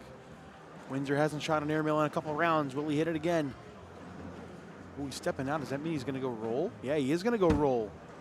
Oh, that may take away Peyton's airmail. That's sitting right on top. That's going to make a harder roll for Peyton, too. He stacked him up. Peyton 0 for 3 in airmail. Is he going to shoot it? Yup. Way short. And this could hit an airmail. Yeah, this could be the end of it. This time he hits the Ryan roll. Windsor. Okay, Ryan Windsor. He's like, yeah, I'm an airmail guy, but I could hit you with the roll, too, if I need it. And a clutch roll. And that is it. Ryan doesn't need to throw the bag. Ryan Windsor. Peyton, Mister's daddy, 3-0 against him this season. Moving on. When we come back, Tony Smith, Jace Fleischer, stay with us.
You want to get what you want when you're out at the bar. When you're getting a fresh cut. When you're buying new clothes. So why should it be different with your cornhole gear? You get what you want when you buy boards, accessories, and ACL-approved bags from Titan, the world's leader in full-service professional cornhole gear. TitanCornholeBags.com. For players, by players. From your favorite athletes to your favorite music, listen to everything you love and so much more with the free iHeartRadio app. From live play-by-play to your favorite game day anthems and the biggest sports podcasts in the world, the iHeartRadio app lets you take it all with you and stay connected to your favorite team wherever you go. Download the free iHeartRadio app today.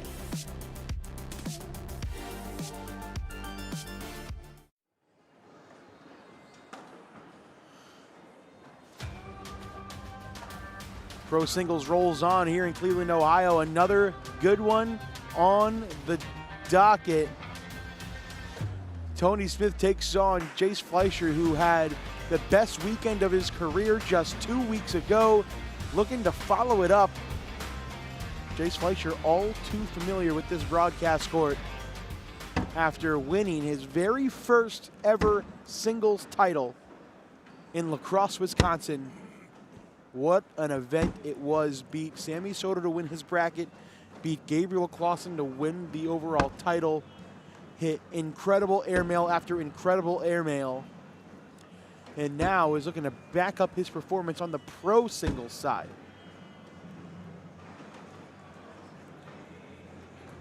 Jake, I'm kind of looking at this matchup, and it's kind of a cool moment. And I'm looking at a Tony Smith, a guy that has basically paved the way for this style of play, for this rollback style of play. He's really elevated that. And you look over to a Jace Fleischer, I mean, it's very possible that Jace has been looking up and maybe modeling his game after a guy like Tony Smith. And then here he is now standing next to one of the greatest players who plays a style of game that Jace does as well.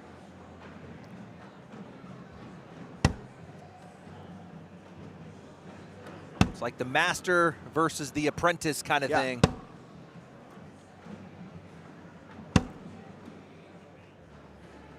Tony has an opportunity to score in round number 1. How will he do it, though? Slick side in his hand, going at the bag. Got it.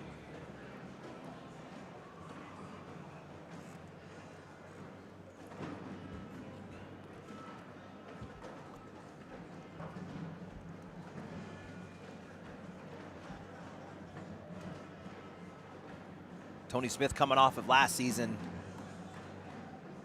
as the #2 player in the world, right behind Jamie Graham. I mean, you're talking about the best that this game has to offer. That's the left side of your screen there in the white and gray jersey. One of the best players ever.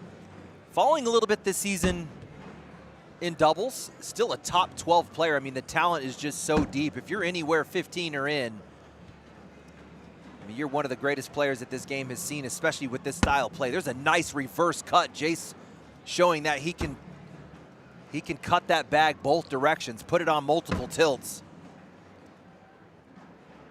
You know what was crazy about that run, and we'll keep an eye on it if it sets it up here in this match for Jace Fleischer at the last Open, was his ability to hit the drag bag airmail in clutch situations. Yeah. I mean, there were so many times where it's like, I got to hit this to stay alive. I got to hit this to win. I got to hit this to keep my tournament run going. And it seemed like he hit it every single time. So he's showing that he's not nervous at all in these situations and has full confidence in his game.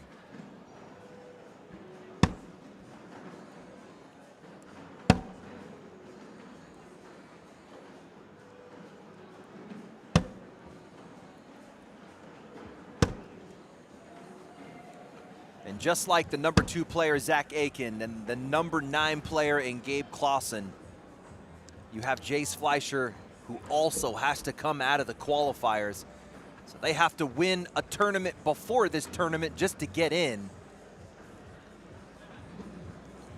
Let's also take a look at how Jace Fleischer ties his shoes. That was an incredible job at tying his shoes right there for Jace. Let's see what these two are throwing. We got the BG Cornhole Wizard L for Jace Fleischer.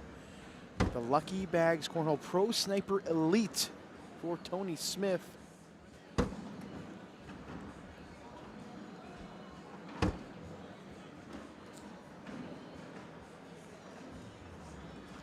Tony stepping out. He's going to go roll here. He sure is. Oh, what a cut collect.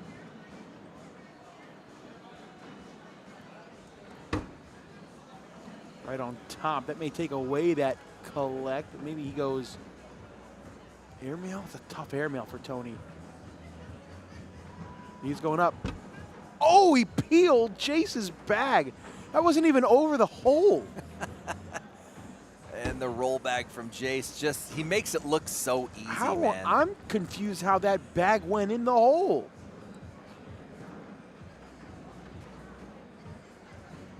We're going to take a look at this really quickly. Anthony, explain to me how this even happens. Yeah, it's not even close. Yeah, it's on the back side of that bag, and he put enough height on it. I mean, that's the idea. You know, it's not Eric Davis high. He didn't go above the rafters, but it looked high enough, and he just grabbed, just peeled the top of that. This weekend's actually going to be very significant for Tony Smith, Jake.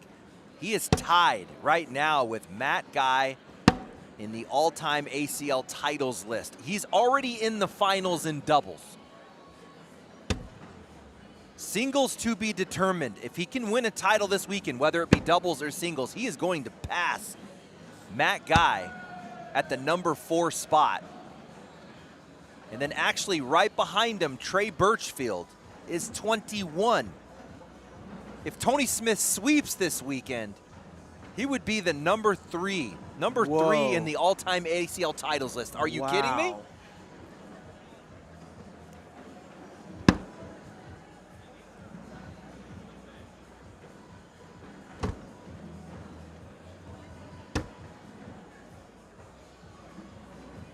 talking about sweeps, I mean, we have a lot of sweep opportunities. You got Jamie Graham and Jacob Trzynski in the Final Four. Jamie Graham right now definitely in position with the game. He's coming in, throwing the slick side of his bag. Mark Richards, a top 10 player, obviously #1 in the world. He's in the finals in doubles. Logan Chamberlain, a top 10 player. He's in doubles. Final Four with Gavin Cano. And then Chamniss, Cash Chamniss, also a top 10 player, is in the Final Four in doubles with JBJ. A lot of sweeps alive.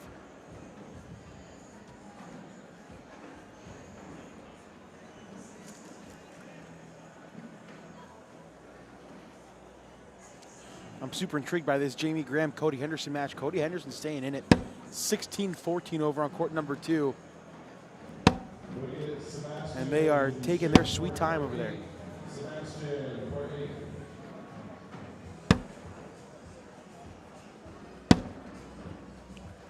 I believe Cody's going to strike for 2 to tie the game up at 16 apiece. Was actually in a conversation yesterday. It was the 3 of us. It was me, Graham, and Henderson. Those guys, OGs. They've known each other for a really long time. They were chatting just like they do it all the time. So interesting that they ended up going head to head in this bracket.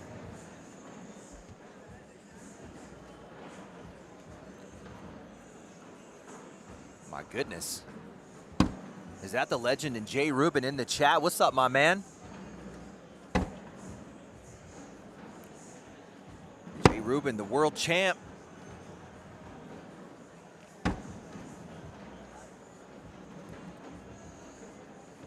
Miss you out here, man.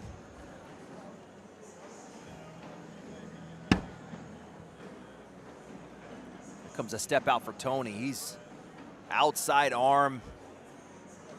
He's going to shoot this airmail, I would think. He's not going to go for the drag, Jake. Oh, I thought he had another bag lift. Yeah, I don't understand that one. I mean, Tony Smith has a ridiculous airmail. I've seen him go through whole tournaments throwing just airmail. Oh, my God. Oh! Almost hit a disgusting shot.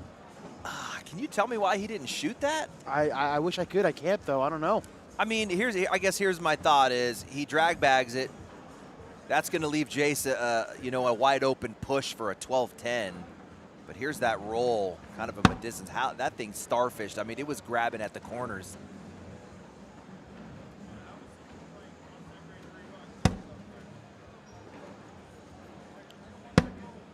Nice level 1 without even thinking about it, but then he checks it. I mean, he was already swinging as that thing stopped. Little left on the roll. Tony Smith already chasing. He's on step out. This kid's roll bag is absolutely center every time. Oh, that actually kind of fell in a good position. Yeah. Slick side collect should have no problem grabbing this. That is why you do it. Go back to the Mason Trader match. He was throwing stick on that same collect, and what happened? You get TP'd or jammed up on the left side. Let that kind of low friction fabric, that fast side, do work for you. It's going to drip.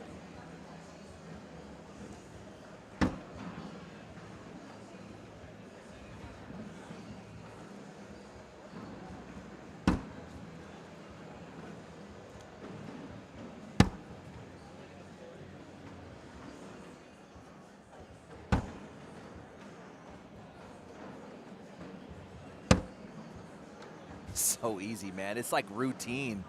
I mean, these are two of the best rollers in the building right now going head to head. There's some weight on it, but that is definitely pushable. The question mark is that 12 o'clock bag. Does it drip for Tony Smith? Oh, his throw bag is left, Jake. He's given up 2. Jace Fleischer takes the lead for the first time. 11 rounds with a total of 6 points. You know you're in for a long match when your total points is less than your total rounds.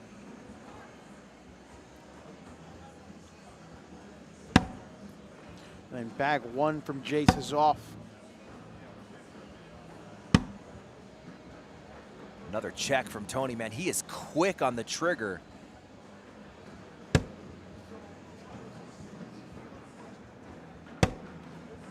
Tony Smith is starting his pitch while Jace's bag is still moving on the board. Yeah.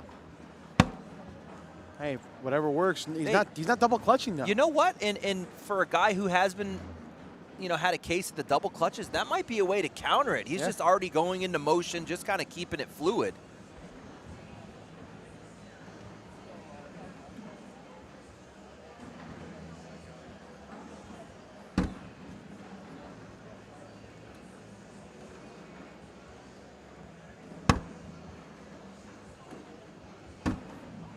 Mark Richards fighting for his life in the loser's side of the break. He's fighting for the #1 spot. He's down 7-4 to Brett Guy. Let's just do a refresh just to make sure we got the latest score there.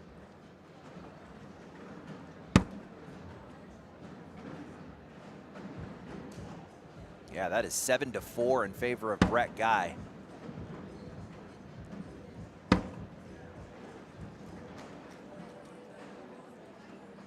Which is going to set up our next match, Jake. That's Mark Richards again trying to hold on to his #1 position, and right on his heels is a Zach Aken, who's still in the winner's side.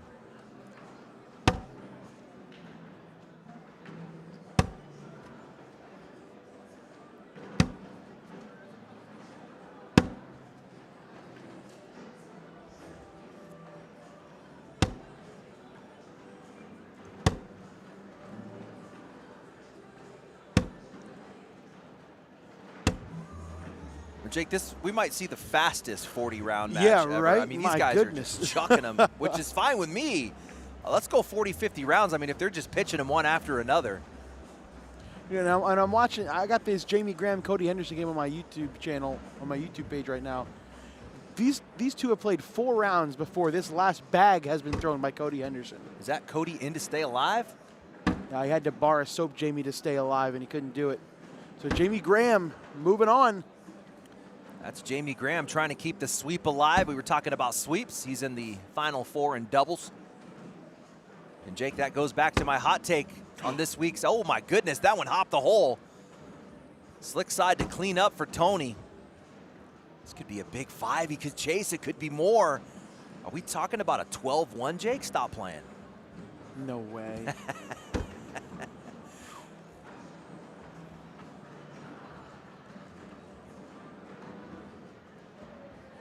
Oh, that's so good. The speed control. 5 spot for Tony to give him the lead right back, 9-6.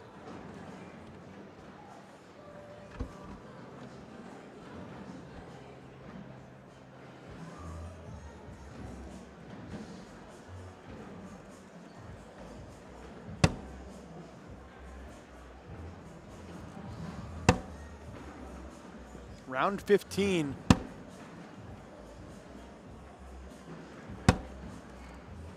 These two going at it.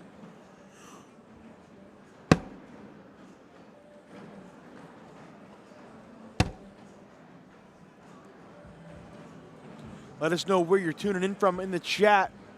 Beautiful Saturday afternoon out here in Cleveland, Ohio. A little bit chilly this morning, but still not too bad. Can Jace roll this in to wash out the route on 10s? Yes, he can. Yes, he can.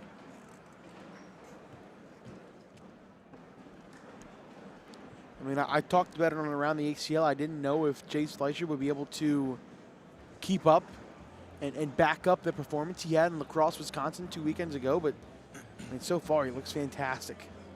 Coincidentally, these guys coming into this match with the exact same PPR, both throwing a 10.17. But Jace winning the DPR. He's a 10 plus with a 0.8. Wow. Tony Smith is a 10 plus with a 0.5. So that tells us Jace has been outscoring his opponents more than Tony Smith. Oh, what a sneak in for Jace. Wow. Give him 4. Look at his face. And the lead right back. He's not even impressed, dude. He's just like, yeah, I do that every day for breakfast.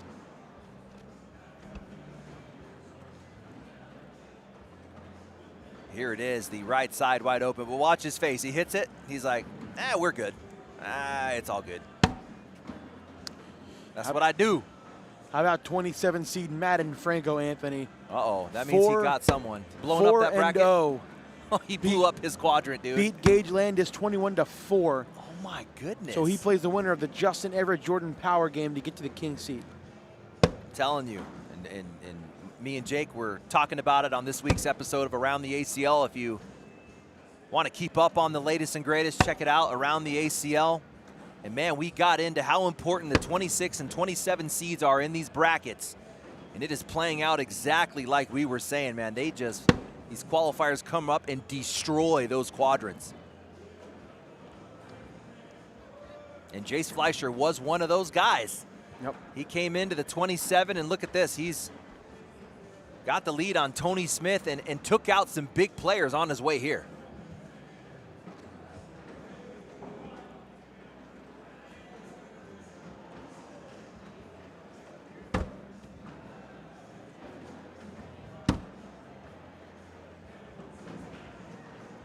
You look at the difference in holding the bags. That's one of the things you have to think about in this game is Tony Smith holds all 4, and Jace goes 2 at a time. He'll hold 2, he throws them, then he resets with 2 more. Yep. A guy like Jamie Graham will go 1 at a time. He will pick every single bag up off the board. I just hate bending over, man. I'm holding all 4 bags. I don't want to get down there that many times in one day. I found that it allows me to focus. Oh my goodness. How does he drag the back There's one? that drag, dude. That is what he did to take down the ACL title in Wisconsin. What do you do, Jake? You hold all 4? Yeah, I find it, I have a better mental game if I hold 1 at a time. But then I just get bored too easily, man. It takes so long. You got to be more methodical. If I'm just gripping and ripping it, yes, I'm throwing all 4. Me too. I'm going.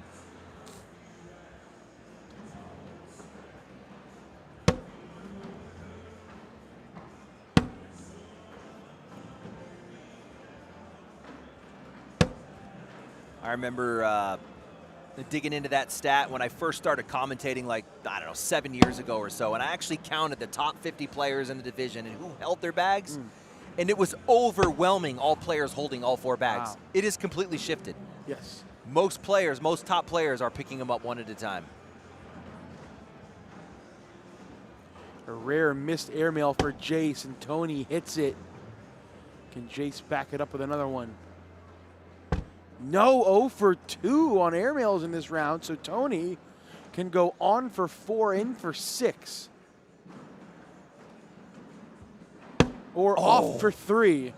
Oh, that would have been a huge uppercut in round 19 for Tony Smith if he pulled a 6 out of that round. That'll give him the lead back. 12-10.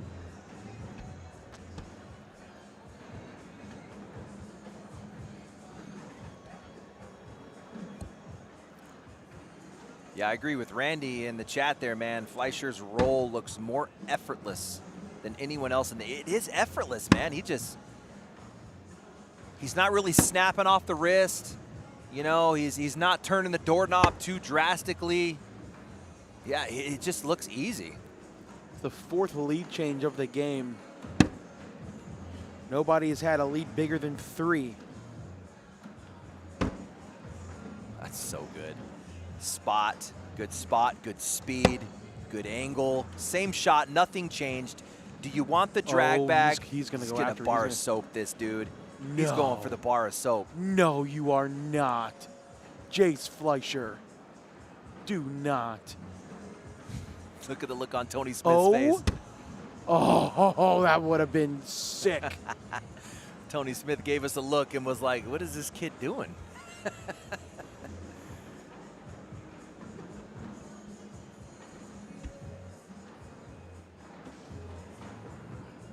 Hey, I got to tell you, man, this kid's, he's gutsy. I mean, look at all the drag bag airmails. And then look at him setting up this bar of soap. I mean, I just feel like he's not intimidated by anything, man. He's like, let's go. Not at all. Good puzzle piece. He just drops it right in there. That's going to take a slick to push through, and that's what we're going to get. He's going to chase that right bag on a cut. Ooh, no.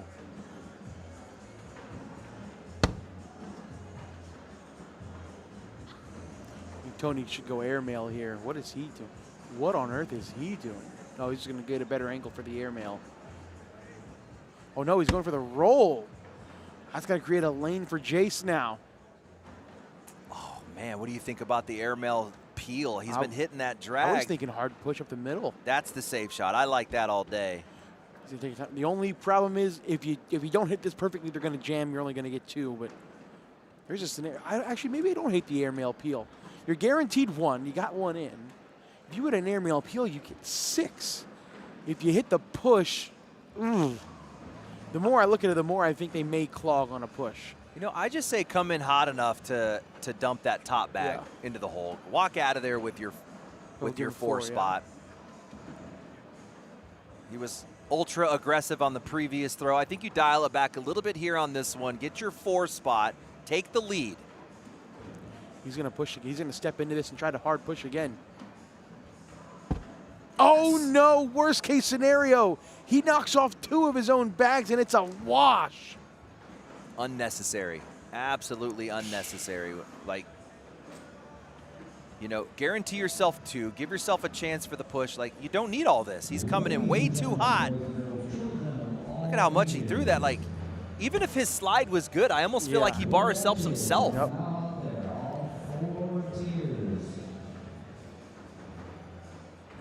I think Jason will agree. He's going to look back on that replay and go, yeah, all I needed to do was just a regular slick side. Let me dump the top bag for a 4 spot.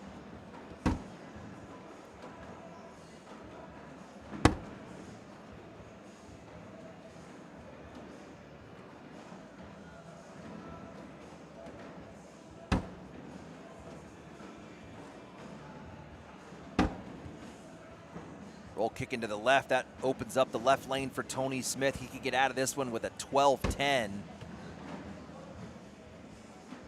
Stick side for Jace. He doesn't like it. He doesn't like it.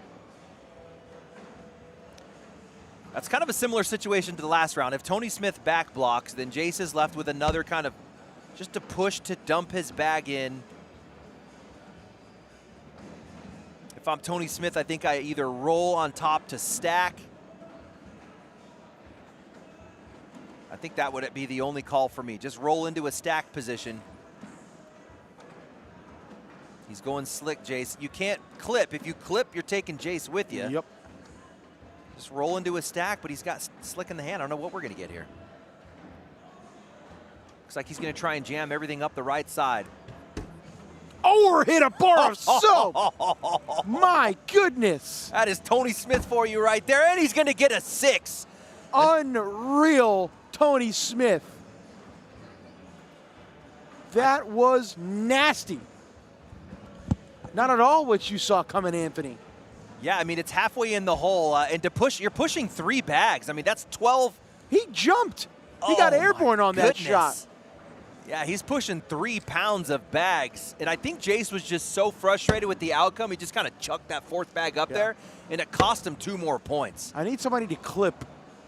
Pause the live stream right when Tony Smith is in the air and clip that and send it to me, please. The key to that bag is you have to land right behind the stack, because we know as soon as the bag impacts the board, you get some type of a lift. Yeah. And in that case, he hit right behind, he gets the lift, and it kind of gave that little extra just bump or bar soap over the back. What a shot from Tony Smith.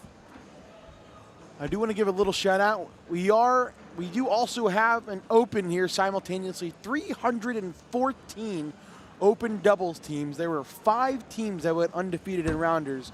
Jalen Jones, Brendan Ryman, Hayden Gonzalez, Jackson Remick, David Brown, Justin Doberson, Trey Brown, Micah Johnson, and Jeremiah Ellis and Bryce Forbes. So we'll keep you updated with the open as well. But obviously our priority here, pro singles. Tony Smith has a bag out of play on the right side.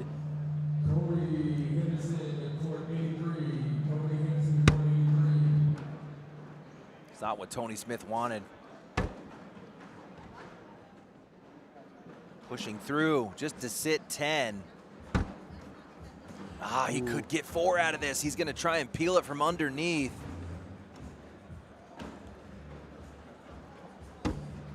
No, he only gets 1. Jace is frustrated. Yeah, things not working out here for Jace. Just a couple little weird bags. That really is the difference in the game right now.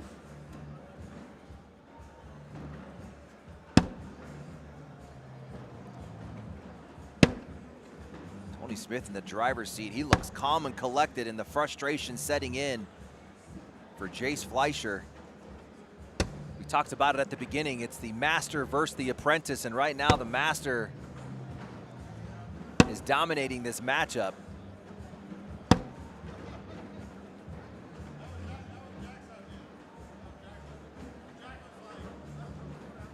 Yeah, Tina absolutely right. Tony doing Tony things.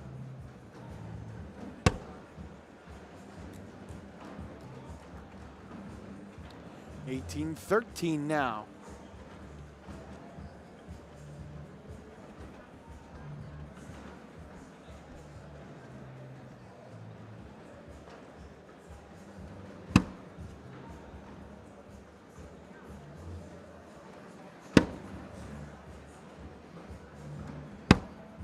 So good. So good. I mean, it's kind of unnecessary because Tony's going to grab that, no problem.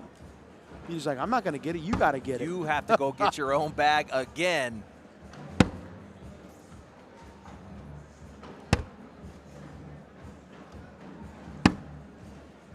Those boys took a round off. Sometimes you have all that drama and all that. Okay, let's just take a round off. Let's do a couple four-baggers. Let's gather ourselves here.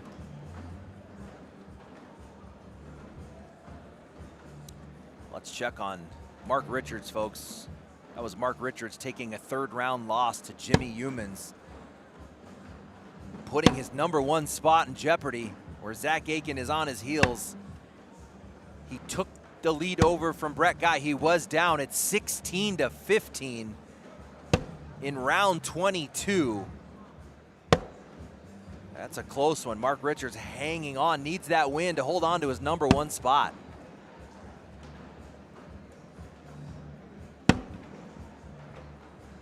Another one.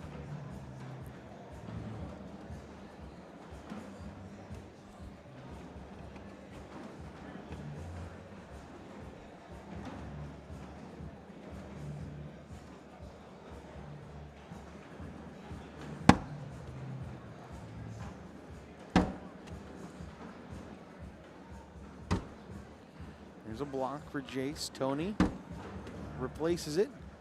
Jace will bounce right over it. Tony will clean it up. Oh, maybe not. Jace is going up top for the and one and missed it. Aggressive, my man. Tony can clean this up for the 9-9 wash, and he does. It's one of those things, Jake, like when you pull the dub out, it's like the Curry effect. Like, you take this crazy-ass, stupid three-pointer, and the coach is about to lose his mind, and then he hits it, and you're like, okay, that was that. We're good with that. We're good with that. But when don't ever do that again. Don't ever do that again unless you make it. Yeah.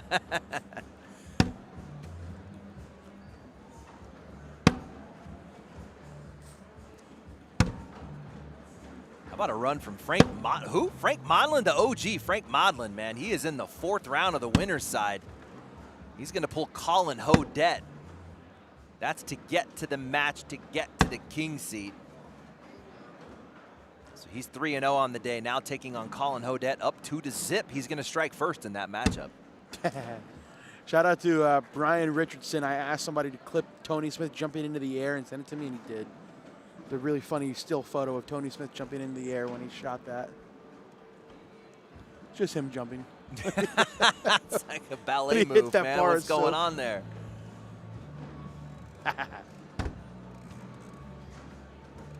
What up, Russ? I see you, my guy. Appreciate the shout out, dude.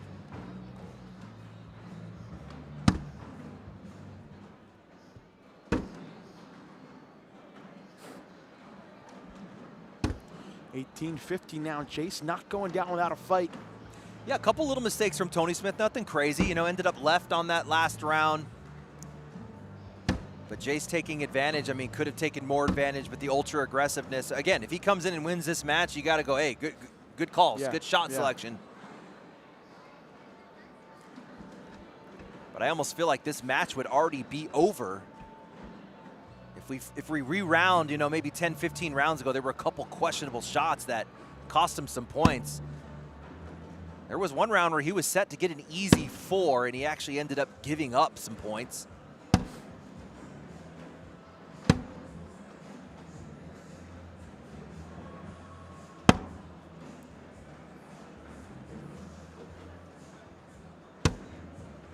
Again, a little bit left. Nice replace, though. God, so effortless. Similar situation. Another push to wash out. And he's left Jake. Oh, man. Jace Fleischer making his move. That's 6 unanswered points. And doing it by just keeping it simple. And when I say simple, I mean he's rolling over these level 1s, making it look simple. It's very difficult, but he's not hitting any air mails or bar of soaps. He's just staying down the middle. That would actually be 7 unanswered points. It was 18-10 in the 22nd round. Tony Smith has not scored in 10 rounds. He's given up another 2, ended up left. That's a couple left bags, a little help on the collect.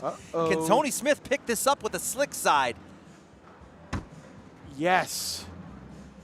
He will get off of 18, finally make it 20-17. Big bag, more frustration showing on Fleischer's face. That is putting Tony Smith on 20. You got no mistakes if you're Jace Fleischer. That's Tony's first points in 12 rounds. Had not scored since round 21.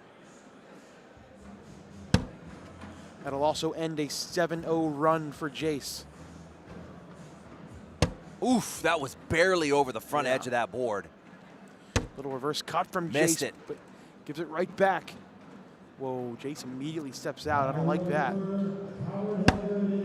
He's going for it. I don't like him going out. Oh, no, he comes back. He had stick in his hand the entire time.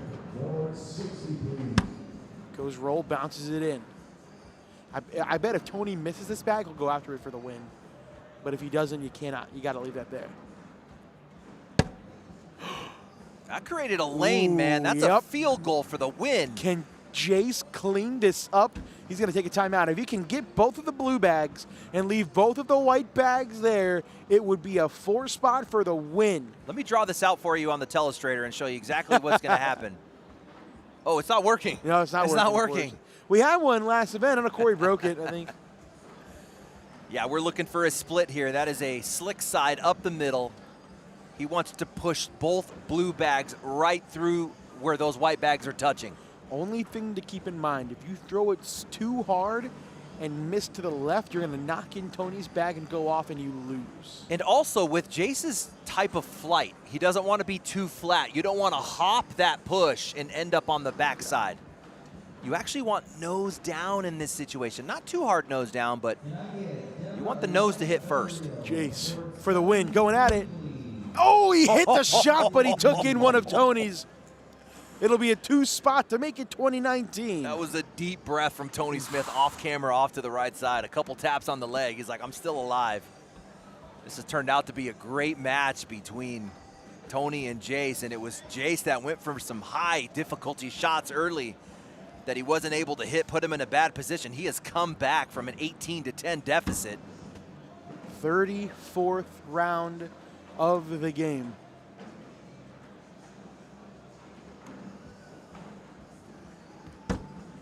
Four lead changes this match. First mistake is gonna lose. I think you got to settle down here. I want a round of 12. Settle down, nothing crazy. Jace showed at the last Open, keep an eye on that he has what it takes to win in this situation. He's calm, collected. Does that go on a slide, or does he need to shoot it? What does Tony do here? He's going to try to slide it, and it does drip. Think back to our first game. Adam Hissner thought his bag didn't need to fall, and it didn't fall, and he ended up losing the game because of it. That is knowing and trusting your bags, knowing what your bag's gonna do. Sitting stick side, he got the drip he wanted out of those lucky bags. Jace was down 18-10. We thought it was over. And he has come all the way back. Beautiful side by side. He's centered. Oh, that's that trouble. Be it. Yep. Replaces the call. He wants to push the bag in, but leave the throw bag sitting in front of the hole. This is a controlled speed shot, not too much. Ooh, Tony decided to take them all. I don't think he liked it either. Jace, I mean, this is what he did in Wisconsin. He's got to get them all, and that is off. Tony with the nod. He is counting dub here. What a match, Jake.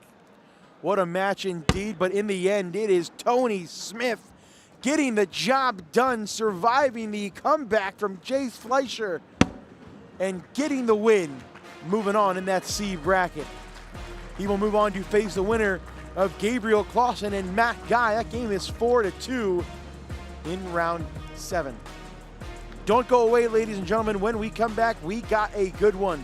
It is Chamniss versus Zach Aken in a Bracket D quarterfinal. Stay with us.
What a match between Jace Fleischer and Tony Smith.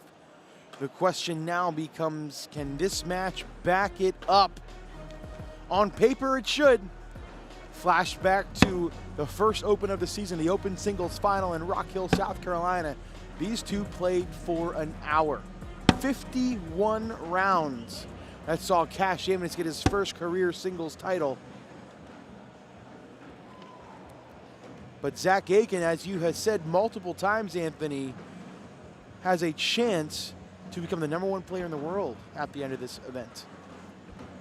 Yeah, we opened up saying, hey, we got to keep an eye on Zach Aken. Coming out of that 26 seed into the bracket through the qualifier. Even though he's the #2 player in the world, as a junior, he needs to qualify for this pro bracket. And what he's looking for is to finish ahead of the #1 player in the world, Mark Richards. Mark Richards took a 3rd round loss to Jimmy Humans. Jimmy Humans getting the #1 guy. And Jake, he barely pulled out a win. I mean, it was 16-15 against Brett Guy in the loser side of that bracket, but Mark Richards ends up getting the win. He's keeping his #1 spot alive. Now, when we look at the point gap, we're talking about a 14-point gap between #1 and #2. That's what Zach Aken is looking to pick up. You get 10-point bonuses when you win playoff matches. So if Zach Aken can win his bracket, he would get a 10-point bonus in the semi, a 10-point bonus if he wins the championship. So it depends on where Mark Richards finishes. He needs him to not win his bracket or finish much lower. So we're going to keep an eye on that. Trivia question for you, Anthony, before we get too deep into this one. This is the 5th head-to-head matchup between Zach Aken and Cash Chamniss this season. What do you think the record is between the two? Oh, man. Well, yeah, you talked about the open number 1. What was that, a 50-something round battle between these 53 boys? 53 rounds. So this is match number 5. So they have 4 previous matchups against each other. What do you think the record is? And I'll ask the chat, too. Okay. What Let's do you think, go with, what do you think the record we're is? talking about 2 top 10 players here. I'm going to give Aken the edge. You said how many matchups? 5? 4. This is the 5th. So is it 3 to 1? Let's tie it up. I'm going to go 2-2. 2-2. I'll give a second. Let the chat answer it as well. 4 career matchups this season. I'll just say this season. What do you guys think the record is? As Cash has a bag out of play to start things off, and that's a 2 spot for Aken.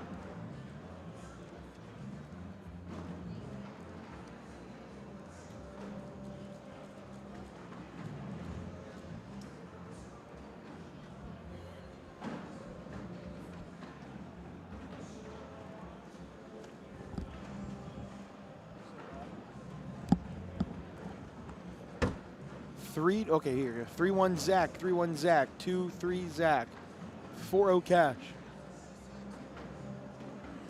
All right. These two have played 4 times.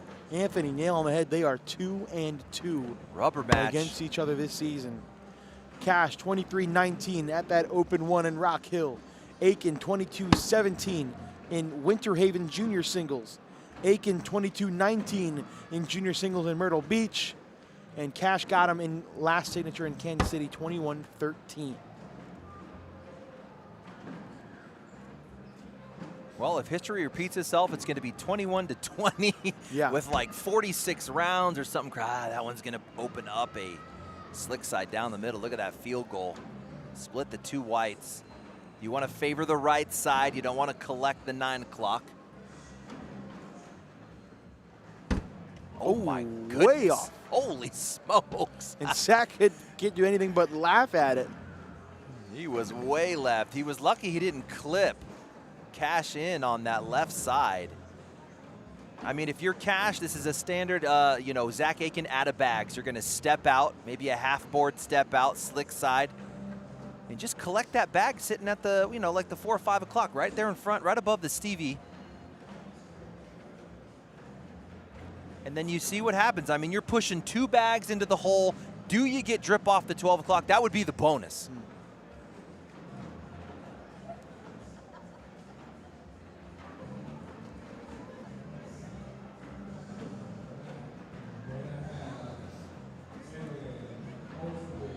Slick side for Cash.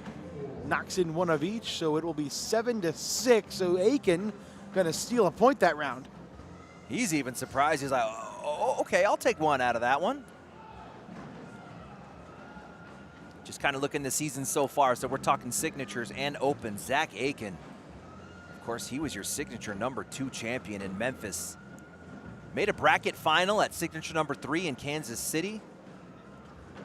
And took 3rd in bracket at open number 6. Cash Chamniss 3rd in bracket in Memphis. Made a bracket final at open number 5 in Vegas and then tied for 3rd. So he won a bracket at that signature number 3 in Kansas City. Don't forget, we will also see Cash Chamniss tonight on the Pro Teams broadcast as a member of the Las Vegas High Rollers. High Rollers versus the Texas Bully Baggers tonight, 8 p.m. Eastern on ESPN Plus and the ACL's YouTube page. Cash Chamniss lets Aken off the hook by kicking out to the right there. This one's going to finish off with 2 10s. I mean, these are slick side. That hole's about 12 inches wide with those bumpers. He's going up. Put some height on that one. Yeah, he did, yeah. That was not a standard slide bag. If you're in the building, Cash put that at about 10 feet.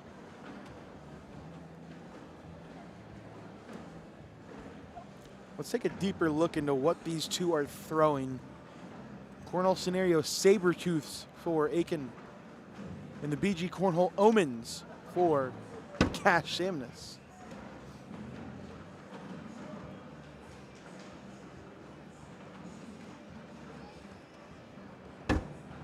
Ooh, nice cut around.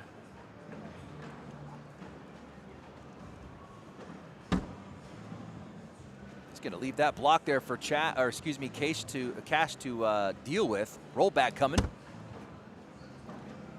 At some point, Aken's going to go chase that bag. It is a little bit off center, outside of his lane. He's going to go now with the slick side to try and get a piece. Not enough juice. You want to at least replace.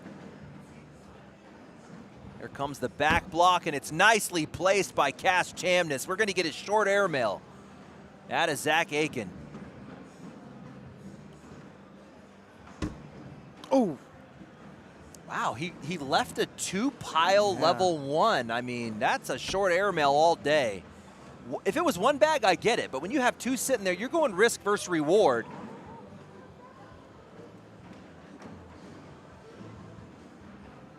That could cost him 4 points. There is a lot of hole, Jake. There's more than 50% of the hole available backside for a roll for Cash. I like the roll. Just in case you come up short, you don't want to break that pile loose and drop a couple of Aken's bags. Keep it roll, keep it simple. That's the ref LeVar telling him he's got 2 timeouts. Already used 2 timeouts in 4 rounds, so that's something to keep an eye of. Cash is going way up top and is off the board. He's going to get himself on the board with a point, though, make it 3-1. If I'm Zach Aken, I'm liking the decisions that Chamniss is making right now. It's in my favor. I mean, that is a roll bag all day. Chamniss, one of the better roll bags in the pro division. I mean, you miss it, you stay on to get 2. There's a lot of hole back there. You're going to put yourself in a position to get 4, and you're not going to, oopsie, go short and knock a bunch of Aken's bags in. So interesting choice by Chamniss.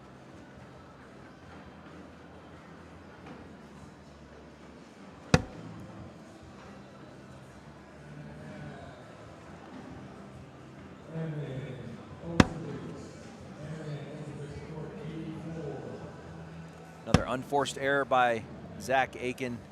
Zach Aken came into this game, Jake, throwing an 11+ on the tournament. And he's kind of sprayed a couple bags out to the right and left with no blockers, like just unforced. It doesn't look good. There's another one out of there. He's not going to get that either. Cash has to get at least 2, maybe 4 this round. Zach was the only player in his bracket to come into this game, this level, with a 11+. We are not getting 11+ right now out of Zach Aken.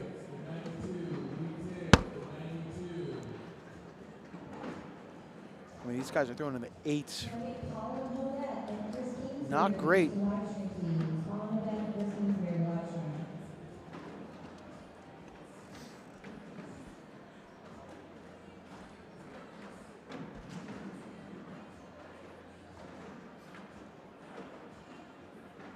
Jake, you were talking a little bit earlier about Justin Everett upsetting the number 2 seed Ethan Walker. He's currently up 20-6 on Jordan Power. Whoa. That would get him to the final match in the right side of his bracket against another upset in Madden Franco. Who would have guessed Justin Everett and Madden Franco coming out of the right side of bracket B? That's exactly what I said. Not.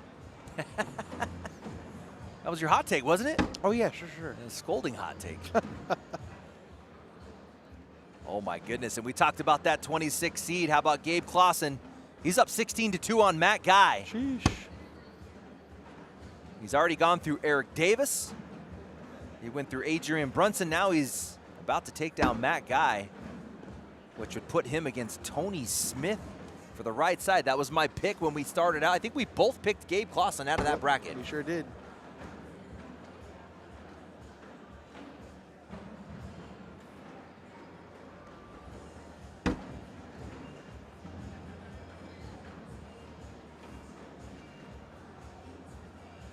Wow, in that game against Justin Everett, Jordan Power started out with a 6-0 lead, and then he never scored again.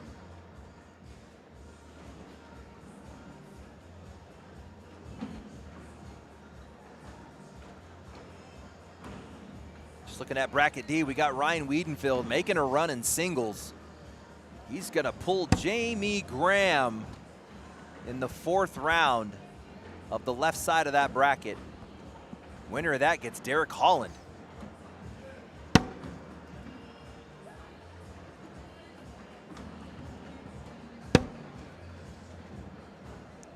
Look at those stats on the board. Very not great bag in percentage from either player. 62% for Zach, 58 for Cash. It's been it was kind of a weird start. I mean, Yeah. it just misses these guys don't typically do.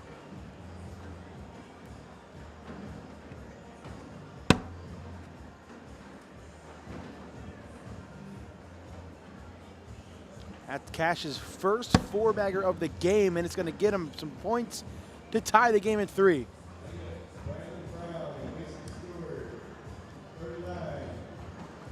If we look at the bottom side of this bracket, so the winner of this is going to get the winner of Sammy Soto and Tommy Sliker. Tommy Sliker up 12-6, Jake. Ooh, okay, Tommy, no love.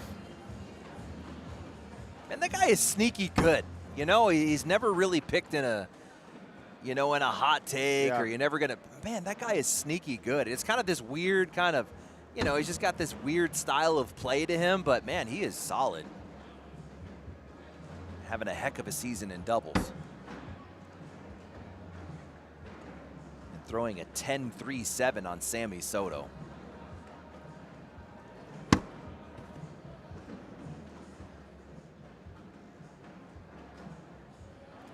Something to keep in mind is we're only tied at 3. Cash Chamniss has already used 2 timeouts. So if there's ever a dirty round where he needs to go look at something, he may not be able to.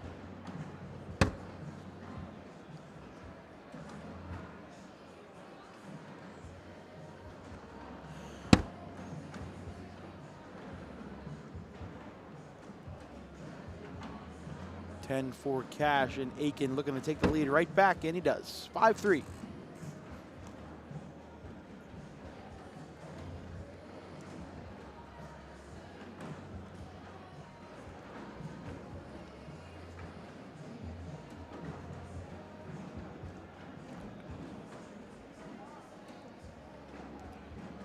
Nothing else crazy going on. Mark Richards was able to eliminate Brett Guy.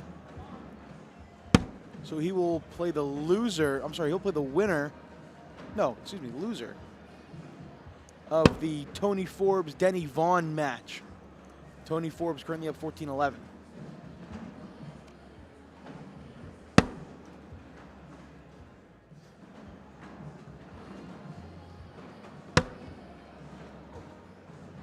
Another bag that kicks off for Cash. Zach does a great job going around it. Ooh, that bag will fall back. That was a chase bag. He was trying to pick that up off the right. He didn't get any piece of it, but that's going to fall back, Jake. Which is going to, and an unforced error. Can he collect it on bag 4 to get 2 points out of the round? It's the same shot. Nothing's changed.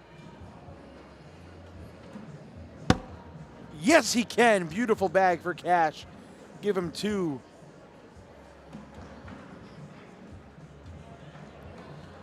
There it is. He gets 2 shots at it. He missed the first one. Nothing moved. Able to get it. Look at just grab that front left corner and let the hole do work. I mean, you're pushing everything up against the right side of that hole, and you just let it all fall in for you. Good use of the slick side for Cash Chamniss.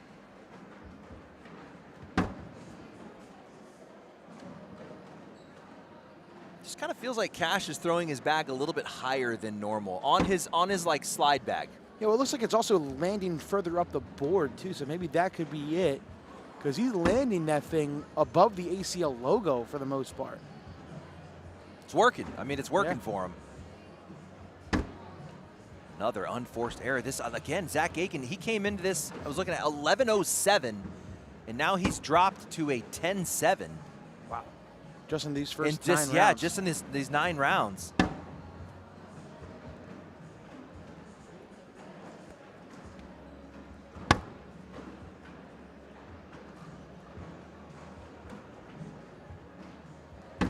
When they walk down and put them in, let's see exactly what these PPRs are. 4-bagger for Cash gives him the lead.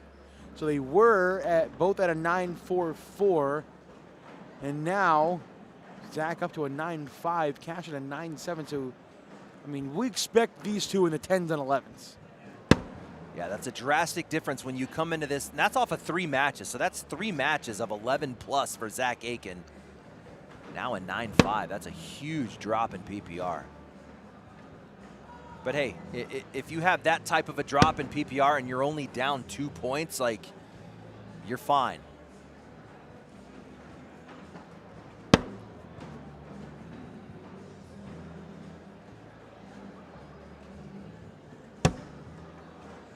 That Another kid, block. left side of your screen, purple jersey, could be the #1 player in the world if he makes a deep run here in Cleveland. Who would have thunk? Would you have picked Zach Aken to be the #1 player in the world coming out of the 4th signature? Maybe not the 4th. I would have said maybe after the 1st or 2nd, yeah, but not the 4th. Let's see if Zach can grab that. And that's why he's trying to become the #1 player in the world, because he can do things like that. So good. Real similar bag to what Cash Chamniss had a couple rounds ago. Just coming from the opposite side as a righty. Here it is. You're attacking with speed, jamming everything up into you want to make sure you don't go too hard and push it past the hole. You want it all to stop on the left side of the hole, and then everything drips for you.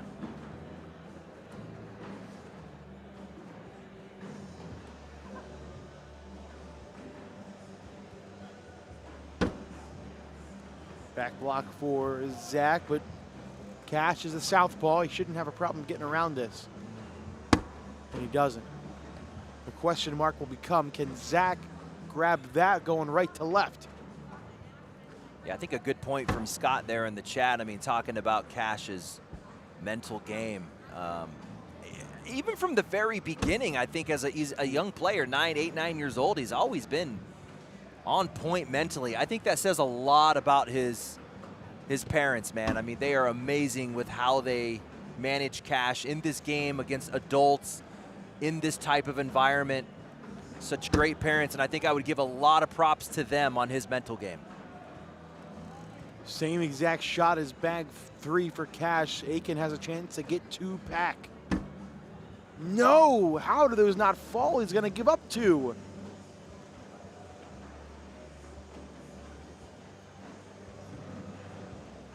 Another look at this roll from Cash. Nice. Ooh, look at that fancy angle. Shout out Corey Russell.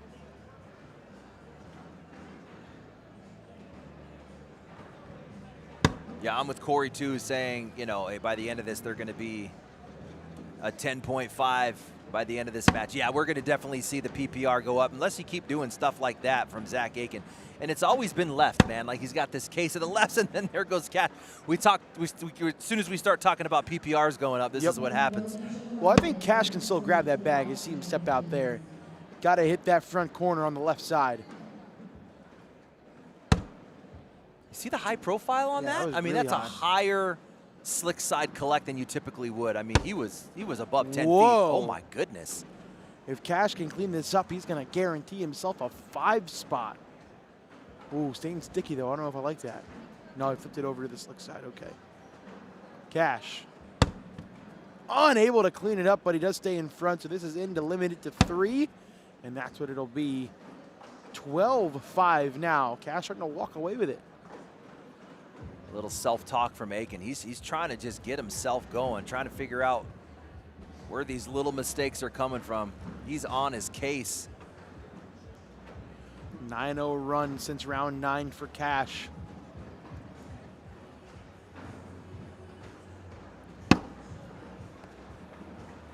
I see Logan Chamberlain entering the broadcast area. Haven't really seen him in the brackets anywhere. Is he just still cooking up in that top? We'll see him up here next. Go. And tonight as a member of the Texas Bully Baggers Pro Teams broadcast, 8 p.m. Eastern. Another shank out to the left. Yeah, frustration setting in for Aken. 2 different mindsets going on right now. Cash calm, cool, collected. Zach Aken on the struggle bus.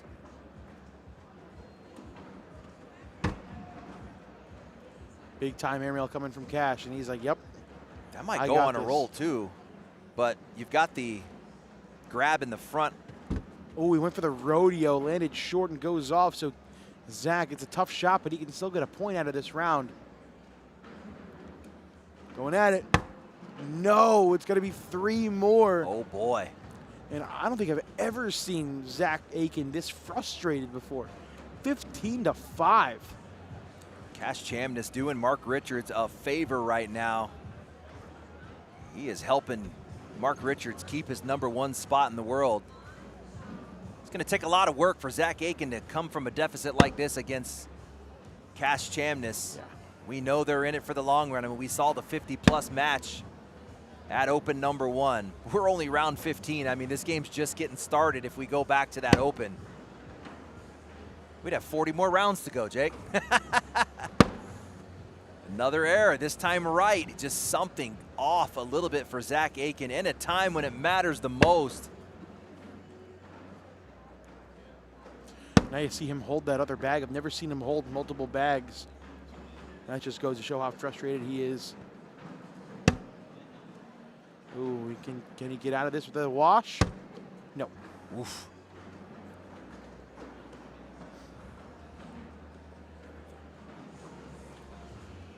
$17-5, Cash 4 points away.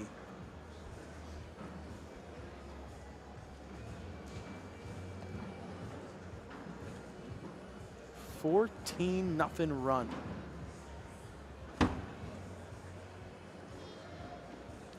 Shout out our guy Chase Cardone, statistician in our ear. Best of the best, baby.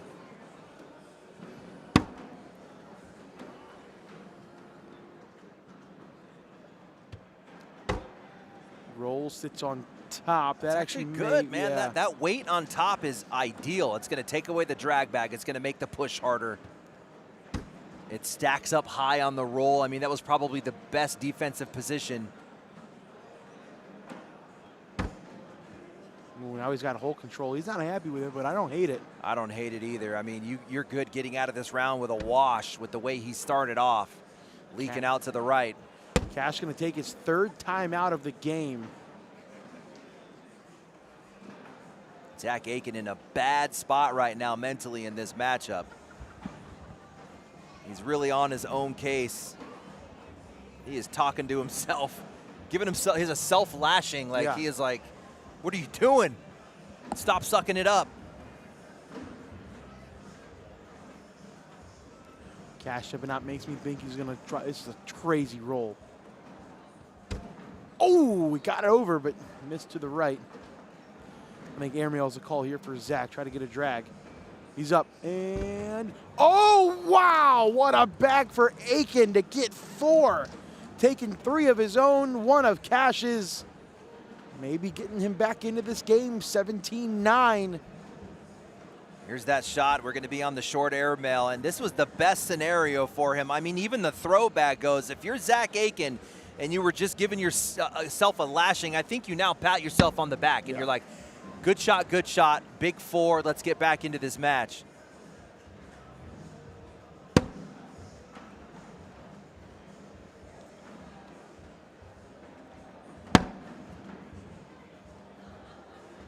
The first points for Zach Aken since round 8, my goodness.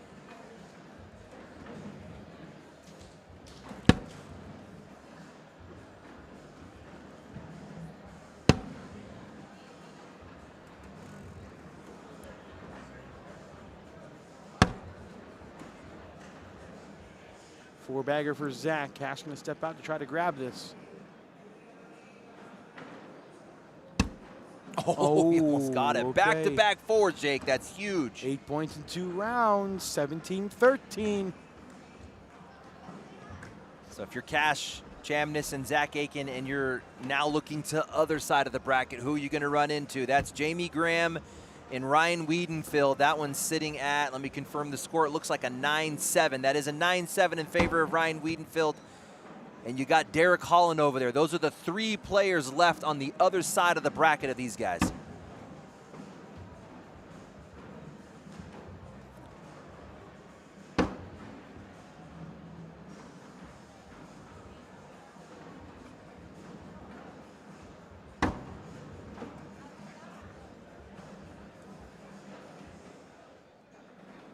You know, I've been peeking around for Mama Chamniss. She's usually hiding around like a kind of behind a curtain, just like sneak peeking in. Straight in front is the look. Does she have one eye covered? She gets so stressed out in these matches, man. She's over there with her hands in her face. Like, oh, this is so stressful. Good shot from Zach Aken.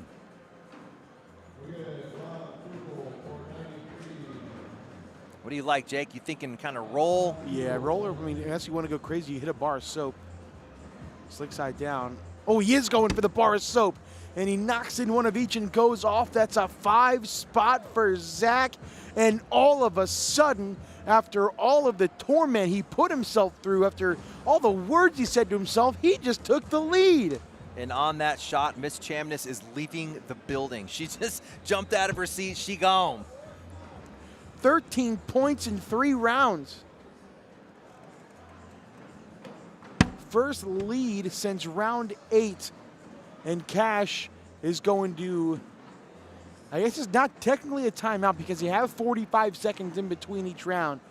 But you got to be wary. Cash only has 1 timeout left. So you got 26 seconds to throw this bag before it goes into his 4th and final timeout.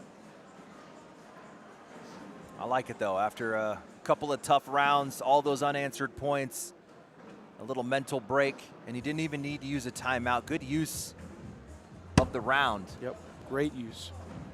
Not a lot of pros realize that. You get 45 seconds in between rounds. So as soon as Zach throws his bag, you get whatever 45 seconds is left. And that's what he did.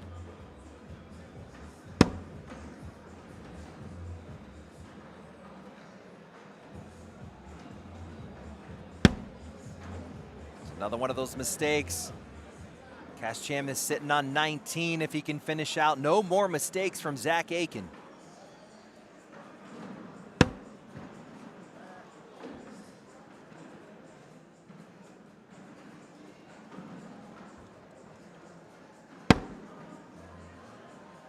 This is in to put Cash on 19. Cash Chamniss will retake the lead. 19-18.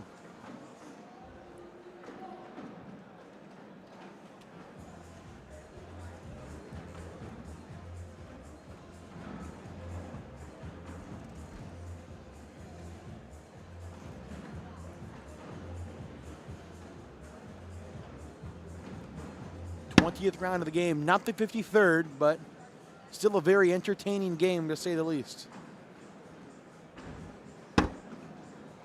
That's a question mark. It should be okay, but I wouldn't hate a block here if I'm Cash. Sit right up next to it.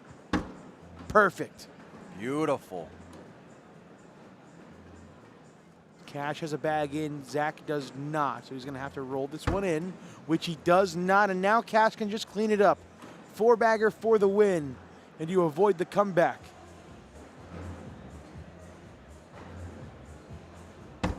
Beautiful cleanup. So Zach has to grab this bag and hope that Cash misses bag 4. He does hit the collect, so this is in for the win. Cash, money, gets it done, avoids the comeback. What a game it ended up being. At one point down 17-5. Aken makes it 18-17, but Cash slams the door. When we come back, we're going over back to the B bracket. Well, I'm sorry, excuse me, the D bracket. One of the brackets. Logan Chamberlain takes on Eddie Grindersleeve. Stay with us.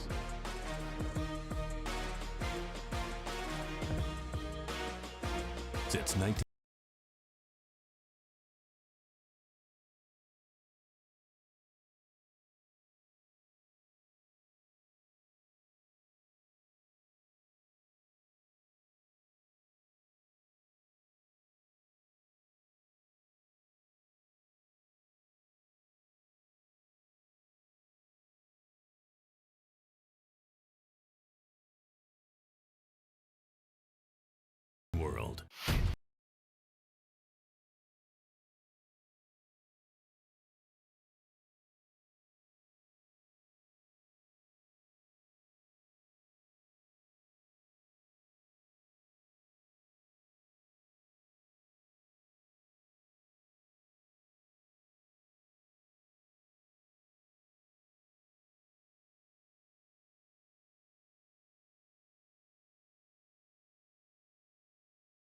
You want to get what you want when you're out at the bar.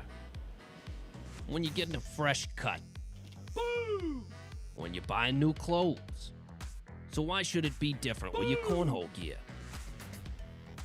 You get what you want when you buy boards, accessories, and ACL-approved bags from Titan, the world's leader in full-service professional cornhole gear.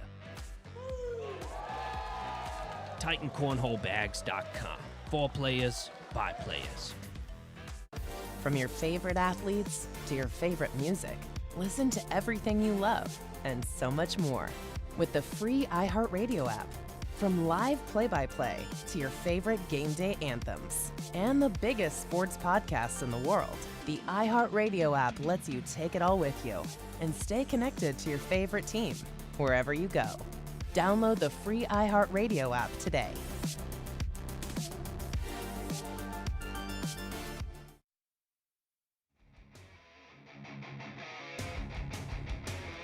Chamniss doing Chamniss things, avoids the crazy comeback attempt by Zach Aken.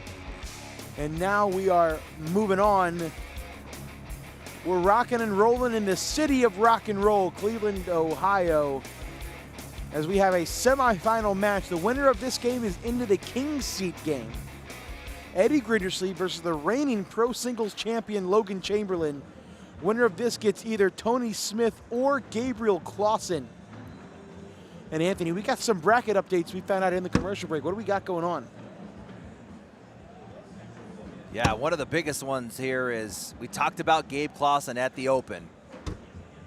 We both picked him to win the bracket, man. He is on a roll, and he's another one coming out of that 26 seed, dropped in there as the #1 qualifier. He just took out Matt Guy 23-2. He threw an 11.58 on Matt Guy. Beat him at his own game. I mean, it is tough to beat Matt Guy at a high PPR game. Crazy. Other things going on. How about Jimmy Human still alive? Beat Alex Rawls 21-13. He'll take on Jacob Harrison. What are some other ones we talked about? Chris Kingsbury is still alive. He'll take on Colin Hodette with a trip to the King's Seat on the line.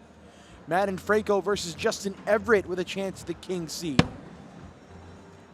Tommy Sliker was down 20-12 to Sammy Soto, came back and beat him. So it'll be Tommy Sliker versus Cash Chamniss, and Derek Holland versus either Jamie Graham or Ryan Wiedenfeld. Jamie Graham up 13-11 in that one, 25 rounds in.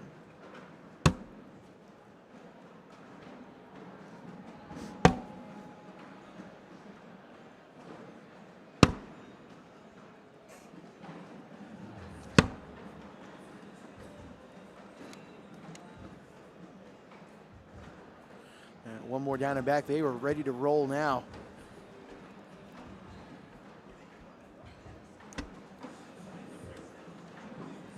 I mean, if we're looking at how this season has played out and who is hot right now, that left side of your screen in the black jersey, Logan Chamberlain, is your hands-down favorite. But, man, there is something about Eddie Grindersleeve out of Texas. It's like you don't see this guy ever. It's like he just comes out and he wins. And the complete opposite, Logan Chamberlain, well-traveled, numerous open appearances, multiple championship wins this season. So it's like a guy who's on radar and a guy off radar going head-to-head, and I would not count Eddie Grindersleeve out of this match.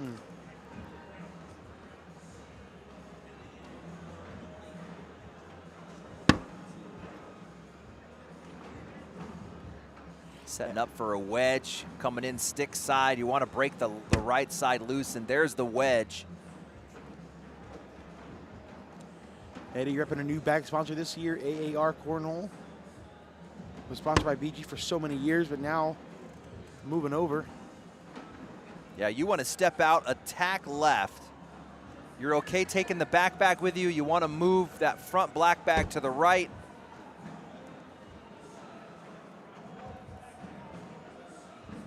Logan has a roll or an airmail for a wash in the round.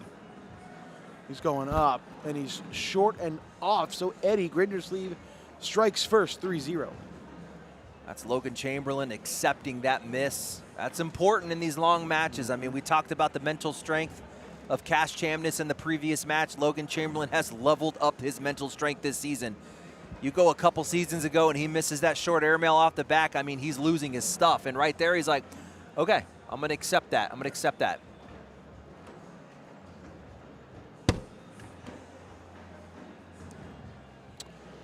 Scoreboard will show up in just a second.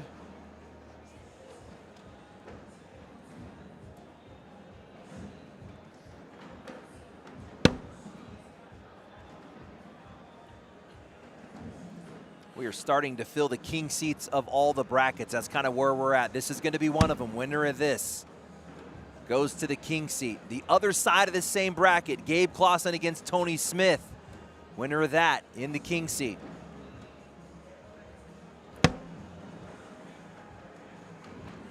Every time you talk about Eddie Grindersleeve, you cannot help but reminisce the 2023 World Championships. World champion doubles with Caleb Batson.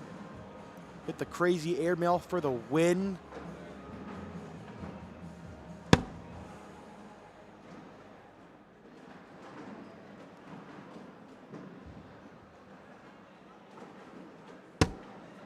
Four-bagger for Eddie.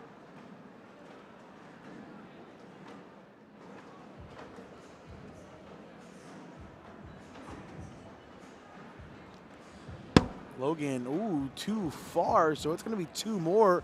An early 5-0 start for Chamberlain. I'm sorry, for Eddie Grindersleeve.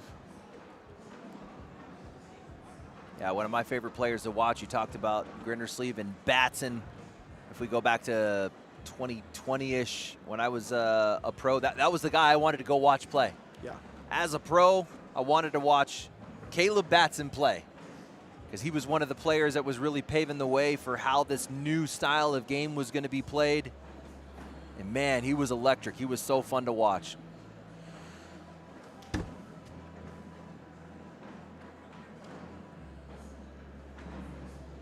Little problem with the score bug. Chat will get it up in a second, but it is 5-0. Eddie Grindersleeve in the lead.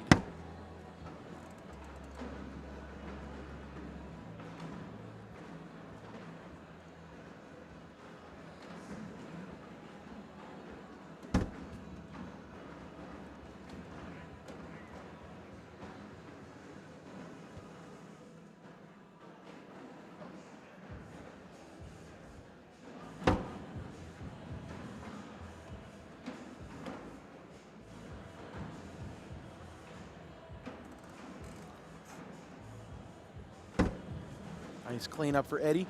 That bag should fall back on a slide.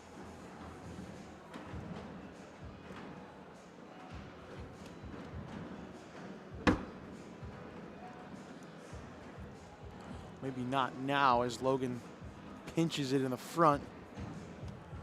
Eddie gonna try to bounce over. Beautiful bag. Still hanging up there. Question now, can Logan go in without it and get 2 points?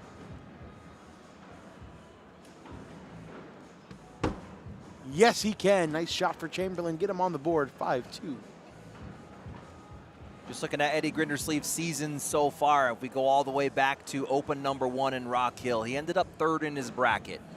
And then you get into the Signature Series.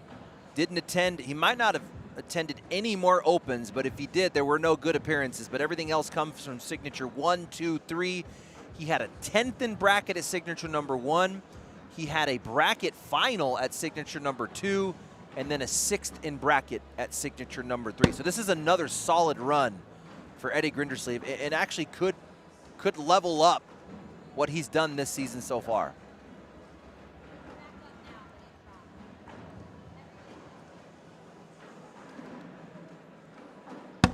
Looks like we're having some internet issues with the tablet. I don't think we're the only problem here. So we'll keep you updated. It is 5-2 though, in favor of Eddie Grindersleeve.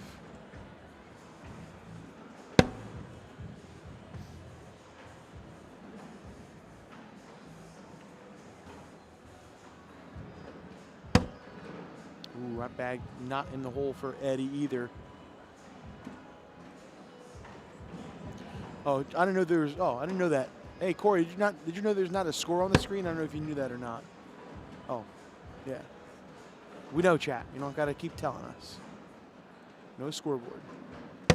5-2, Eddie.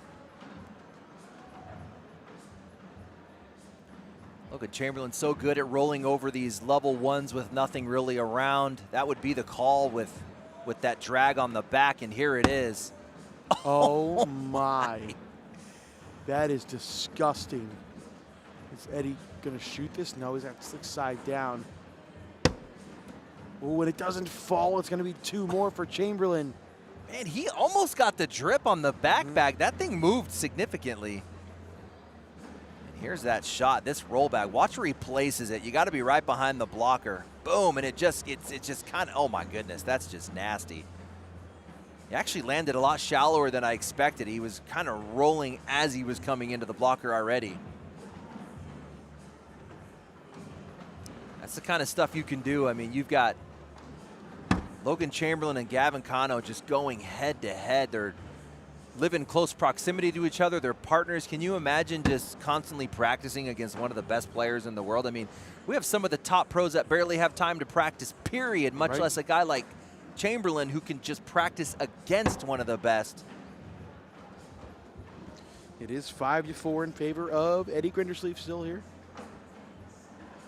And Logan Chamberlain, one of the few players chasing a sweep this weekend. So he's going to be in the Final Four in doubles with Gavin Cano. We saw Chamniss just win that match against Zach Aken. He is also in the Final Four in doubles. Oh.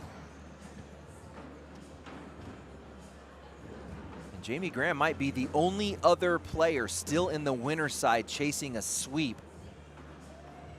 So that would be 3 players on the winner's side chasing the sweep this weekend. Let's see if Eddie goes up here. He is going up. And he knocks in 2 and goes off, so it'll be 1 for Logan, and we are tied at 5. And speaking of Jamie Graham, he just pulled out that dub against Ryan Wiedenfeld. Ryan Wiedenfeld got stuck on 11, never scored again. Jamie Graham going to win that one 21-11, so he's playing Derek Holland to get to the king seat.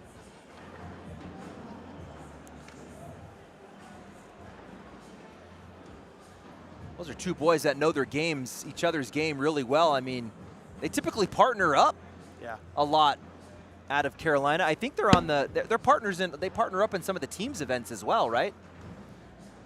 So that's Graham and Holland going head to head against each other who know each other's game very well. We talk about, you know, you've seen on social media the big debate that whether who are the best states in cornhole. Obviously, in my opinion, right now, Texas #1, North Carolina #2. And how about this D bracket? Out of the 4 players still alive, 3 out of the 4 from the state of North Carolina. The other one, Chamniss from Texas. And that's really Carolina making a new push. I mean, if we were 2 years ago, we're saying Florida is probably the second best. Florida stinks now. I mean, you had Bubenheim at the top of the game. Rawls was #2 in the world back-to-back season. Kyle Malone was in the mix. You know, you had all these tough players out of that state, and it's kind of moved to the Carolinas. I agree, yeah. Zach Aken, #2 in the world, helping the Carolina win that argument. Yep. You got 2 Texas here in Chamberlain and Grindersleeve. On the other side of this bracket, you got Clausen from Virginia, Tony Smith from Connecticut. That was probably my favorite fact when I did all those stats. I was dead. Connecticut's, I think, 6th on the list of all-time ACL titles, and they're all from Tony Smith. I was dead when I read that.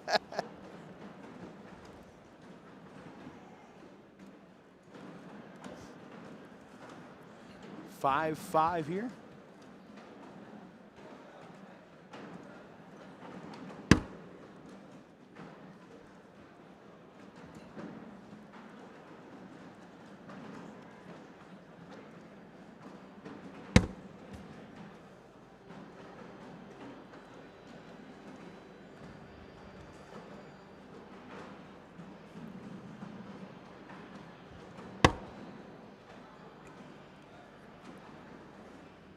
He's going to need some help from Grindersleeve on that last bag.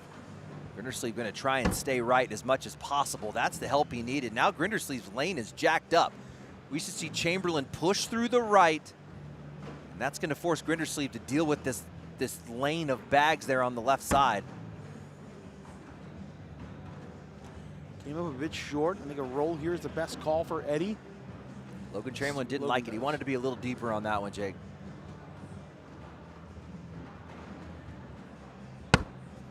Roll sits right on top. Actually a good shot from Grindersleeve. Chamberlain realizing he just gave an easy bag 4 away. This is gonna cost Logan a timeout, little shot clock violation here. That's a tough roll because you have a straight vertical stack with that. I mean, he showed he could roll over a level 1 single stack, but that's tough. You don't have a ramp or anything to help you. He's gonna lay up way short, so that'll actually take away the roll, so Eddie's gonna have to shoot this. Grindersleeve up and down with the drag. What a peel. Give him 4 to retake the lead. Wow. Big shot for Eddie Grindersleeve. It was Logan Chamberlain that had the momentum, and here's this bag 4 to completely move them. Bang, gets that peel off the top. So he's gonna come in a little bit lower. He wants to skim. Perfect placement. 9-5 now, Grindersleeve ahead. Eddie Grindersleeve on the court, yet no Chase Hunter in the chat.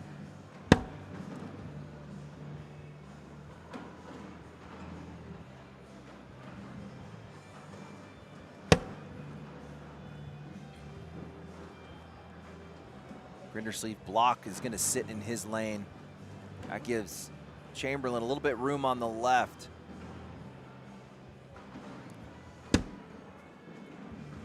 That thing's beautiful, man. It is. Yeah. It's not cutting left much when it rolls. I mean, it's staying pretty true. Bag. Great cleanup from Eddie. Ooh, 20-18. Tony Smith has now taken a lead over Gabriel Clausen. He was down 18-13, now on a 7-0 run. That was Gabe Clausen coming off of a match against Matt Guy where he threw in an 11-5-8. Coming in hot, but Tony Smith. It's Tony Smith. Man, that's probably going to be a fun match to watch. 20-18. Oh, yeah.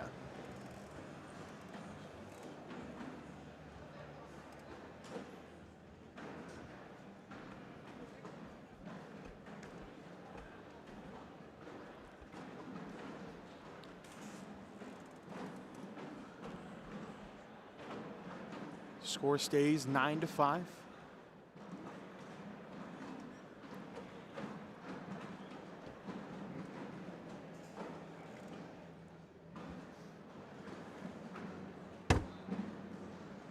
have to tell you what, Eddie doing a great job keeping up with Chamberlain right now.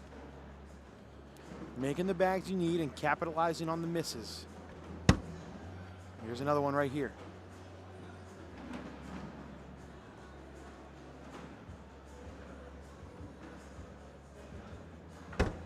Oh, that went too far. Man, gave it back. Let's see if Logan goes after that now to try to get a couple points. Yeah, he is. Every time I say don't do it to Logan Chamberlain, he hits some miraculous shot. That's how good this guy is. Slick side in the hand, coming in with a full cut to get a piece. Ooh, it didn't spin the way I thought it would.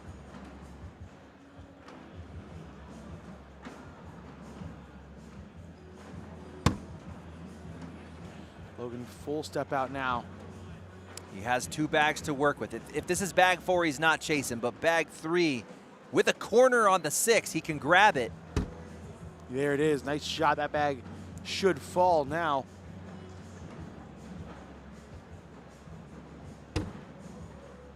Ooh, okay. And one backside airmail. And one drag for 5. Oh, or you take them all, you get 2. Good shot from Logan Chamberlain. A lot of hole available on the air. He's got the and one on the back. This is a good choice. Comes up a little bit short, but he's good. He drags everything, still getting 2 out of that.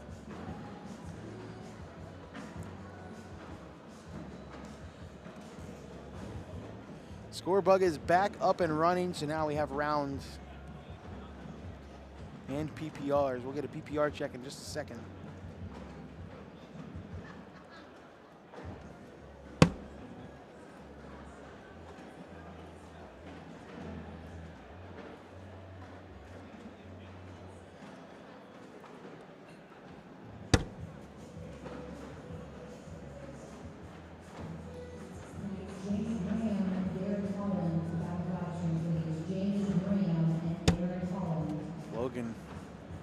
So easy for him.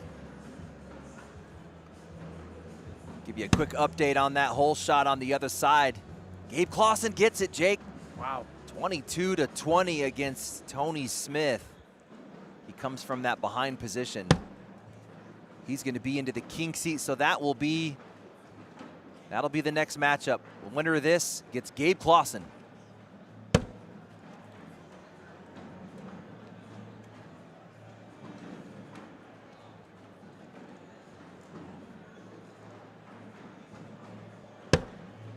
Four-bagger for Logan.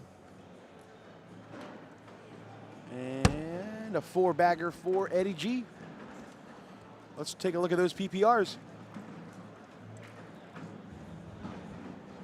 10-5 for Eddie, 10-3 for Logan. However, Logan throwing more four-baggers. Gabe Clausen not alone. There is one other player who's made their way to the king seat match, and it is not who you think it's going to be. Madden Franco. Okay. Coming out of the low seed of bracket B.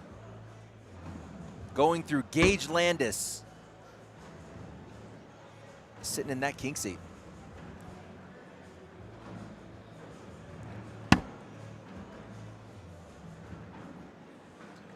Red bag is going to be tough to bring back for Eddie. Especially if Logan Chamberlain plays his right. He should roll this one, which he does. As long as that black bag stays there, Eddie's not going to be able to grab that red one. And now you give him a lane.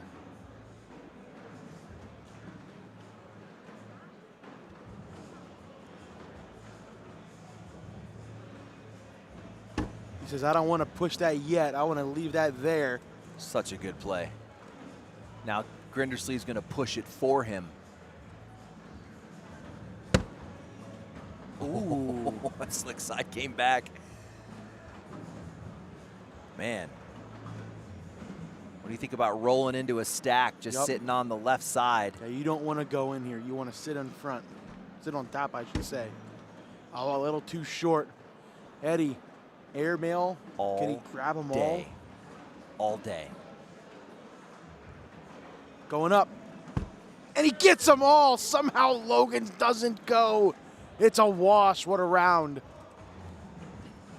Jake, we opened up this week on Around the ACL, the podcast. Check that out. We talked about how important it was to look at the 26 and the 27 seeds. These are where the qualifiers are going in. Coincidentally, the first two guys into the king seat are out of the 26 seed and the 27 seed.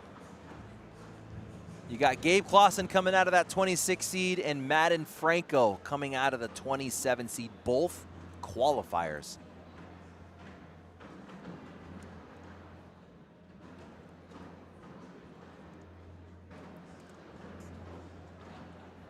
Almost like you knew what you were talking about here, Anthony. Hey, us. I mean, we were really thinking this through. It's just wild how that portion of the bracket has been blown up all season.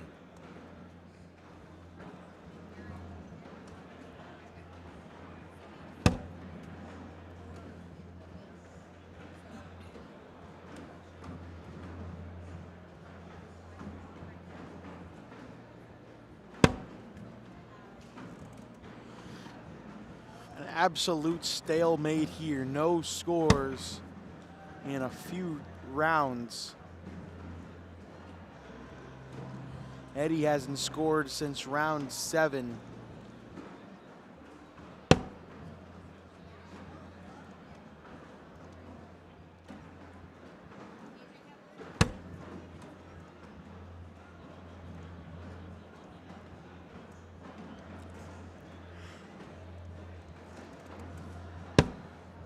There's a chance. Eddie can go in to get himself on double digits, make it 11-7. Count it. Let me give you a full rundown of the brackets as we kind of hit a little bit of stalemate here in the middle part. I'm going to start with bracket A. We're going to talk about who is still alive in the winner's side only. Bracket A. Left side of the bracket, 2 guys standing. Jimmy Humans against Jacob Harrison. That game just started. Again, that's left side. Winner goes to the king seat. Right side, Tony Forbes against Ryan Windsor. That game just started. 4-2 in favor of Tony Forbes. If we move over to bracket B, same story. We got Colin Hodette against Chris Kingsbury out of the left side. Hodette winning that one in dominating fashion, up 17-7. And this is the bracket where Madden Franco has already come out of the right. He's sitting in that king seat. Bracket C, your winners only. You're looking at the left side. Logan Chamberlain against Eddie Grindersleeve. Winner of that gets Gabe Clausen. He's sitting in the king seat, coming out of the right side. Final bracket D, 4 players remain. Same thing, left side. Jamie Graham against Derek Holland. That game is going to come next. Looks like we're going to get Jamie Graham against Derek Holland here, Jake. And then right side is going to be Cash Chamniss against Tommy Sliker, and that game just started on court 9, sitting at 0s.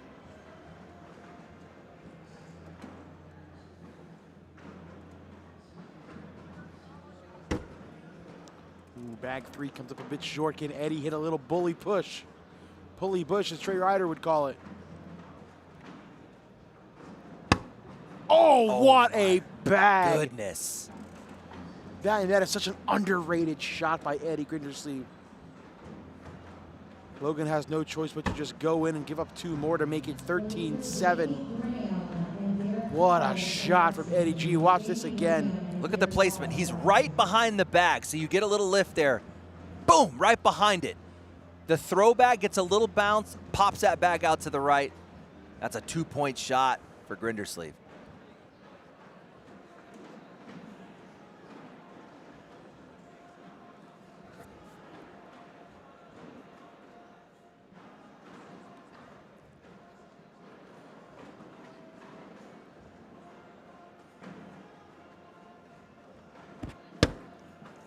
(13-7) as we go into round 14. Score bug will update in a second. Derek Holland has entered the court. Again, we're going to get Jamie Graham against Derek Holland next. I got eyes on Jamie Graham. He has entered the court as well.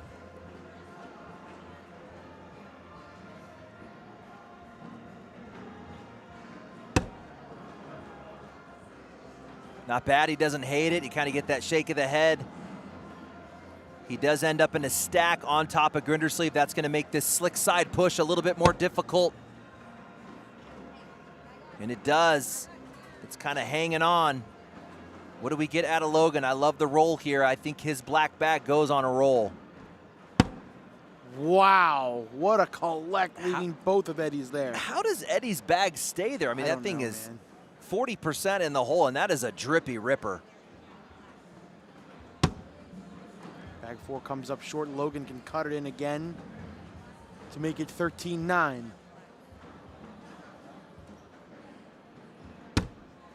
And his bag checks up short. It'll end up being a wash. Man, Eddie is grinding right here.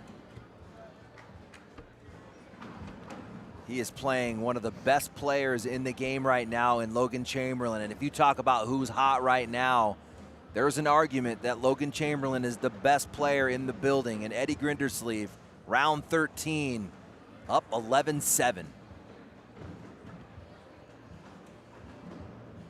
Make that 13-7.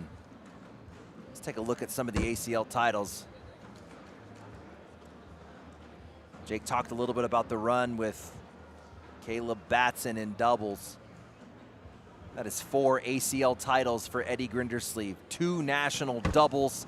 He's got the world championship as well, and those came as a three-peat, right? They were back to back to back to finish out the 2023 season.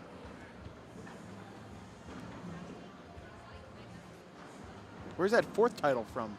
He has a shootout win. Okay. Was a pro invitational qualifier going back to 2020. That's right. Okay. Let's talk about the nationals and worlds, in my opinion. So that was 4 for Eddie Grindersleeve. Logan Chamberlain, 8 ACL titles. He does not have a world championship in his belt, on his belt, but he does have the same. He has 2 national doubles titles, just like Eddie Grindersleeve. And then, of course, that national singles title from earlier this season. That's a decent attempt at a cover for Eddie. Logan should be able to grab at least one of these bags and get a couple points. Oh, he gets them both for 4. What a shot. That is a tough placement shot. I mean, the airmail was there as well. He said, nah, I'm going to go slick side cut. Use the bank off the right side. That is precision from Logan Chamberlain. That makes it a 2-point game, 13-11. Look at this. It is leaning hard right. The target was to hit that backboard. The red bag was his target. This is a great angle. He's trying to hit the red bag. Let that kick you left. Let it re-angle. It's like a little bumper.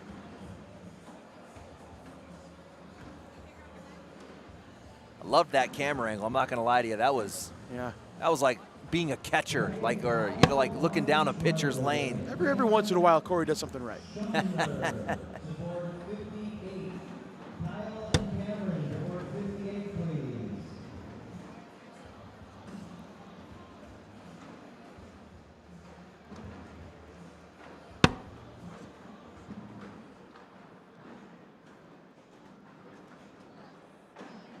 Question mark for Eddie. He's going after it right away.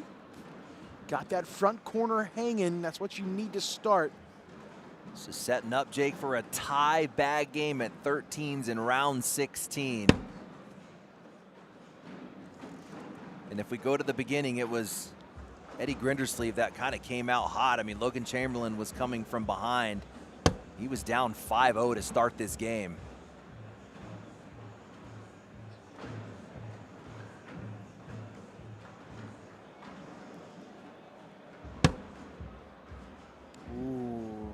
Is there a way Eddie can grab that for 2? Or do you just cut it in, take your wash? He's going up, and he hits it short, knocks in both, and goes off. That's a 3-spot. Logan Chamberlain takes his first lead of the game at 14-13. Hey, I got to respect the shot, man. That is Eddie Grindersleeve saying, hey, this is going to be a little bit more of an aggressive play, but I got a drag bag on the backside. I trust my airmail. But ends up giving up the lead. It was like Logan Chamberlain has been chasing Eddie Grindersleeve the whole game. He was down 5-0, then he made a little run. Then he was down 9-5, then he made a little run. Then he was down 13-7, and here he is taking the lead. And then first bag kicks off to the left for Logan. So a 4-bagger here for Eddie can give him the lead right back.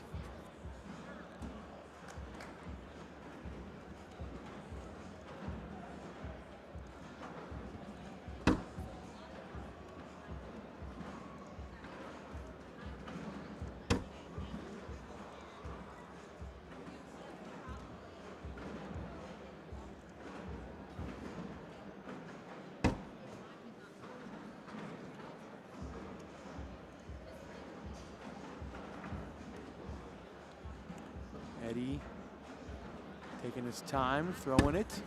Logan trying to use that block to force Eddie into a miss to wash out the round on 10s, but he does a great job going through it.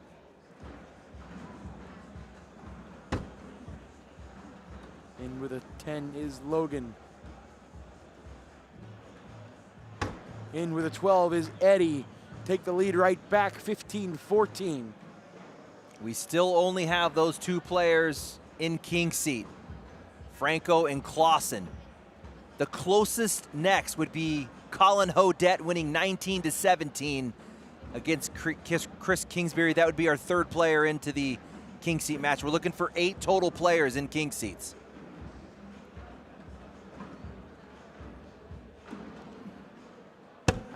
That'll end that 7-0 run for Logan.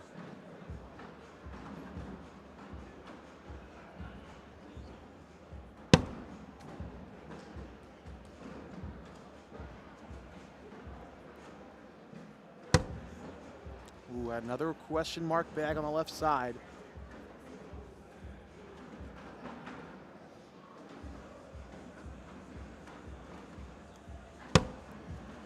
This time Logan doesn't touch it. Eddie again over to the slick side to try to grab that front right corner. Oh, just missed it, Jake. Good thing that hole was there. That bag had some heat on it. Logan Chamberlain coming up short a couple times on bag 4, giving Eddie an opportunity to score, and he does again. but he has a bag left. This should be Eddie Grindersleeve pushing through. Oh, if that was on bag 3, that would have been perfect, but instead, Logan can cut around this to retake the lead. And he does make it 16-15, Logan Chamberlain in front. Beautiful play by Chamberlain, leaving bag 3 short, forcing the push through, and then finishing up on bag 4. That just plays nicely into that. I mean, for you, Jake, when you're looking down the line and you got a bag sitting left inside arm, I mean, for your kind of cut motion on the roll, that's just kind of like a nice layup, right? Yep.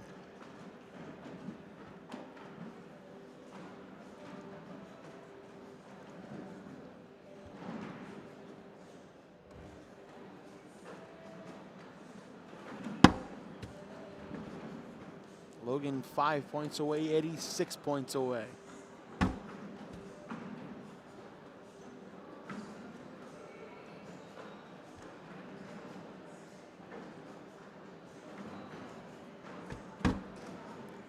Second bag block, Eddie stepping out, trying to get that better angle. Beautiful.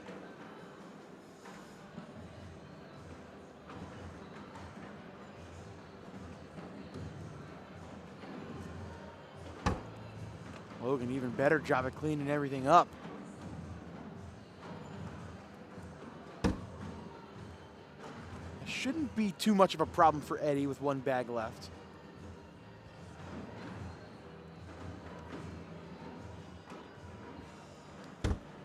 Oh, so good. Little reverse cut.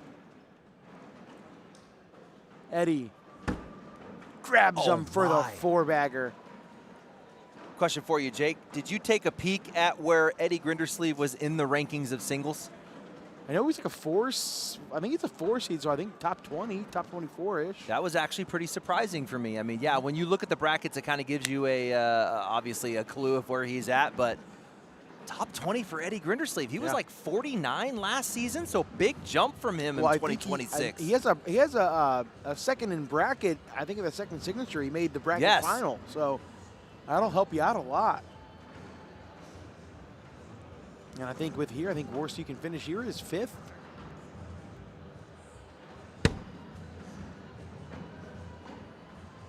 Who's Eddie's pro partner this year? That would be, oh, I'm blanking. What's his name? Who's Eddie's pro partner? Braden Wilson, that's what it is. I was blanking for a second. I knew that, too.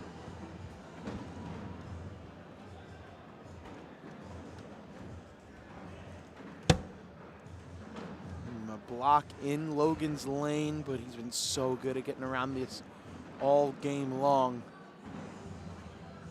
A little bit short, and he almost falls over the board. Goodness. Can Eddie hit this reverse cut? Oh my. Disgusting, but still a routine cleanup for Chamberlain as well. Here's a slick side tilt. He's going to try and cut this one. Ooh, leaves it there. So can Eddie sneak in, steal 2, and take the lead back? Slick side Eddie, no.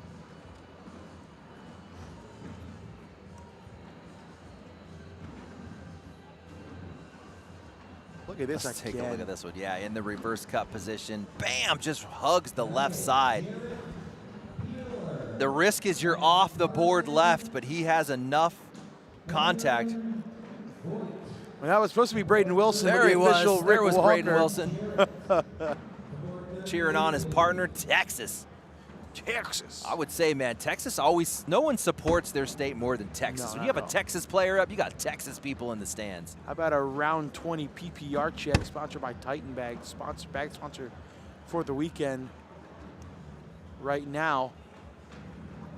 Again, we're chasing 8 players in the king seat. We got our third guy. We got Clausen and Franco that came out quick.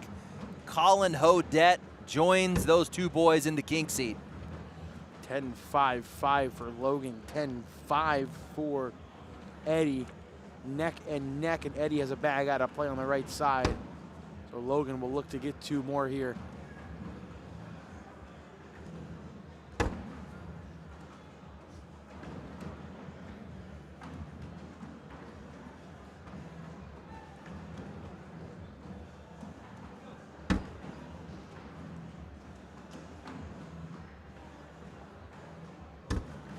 Two more for Logan, make it 18-15. That's his biggest lead of the game. 16 bags in a row for Logan Chamberlain. Who was your pick out of this bracket, Jake? This is bracket C. We both went with Gabe Clausen, which is who the winner of this game will face. That's right. Yep, you had Clausen as well.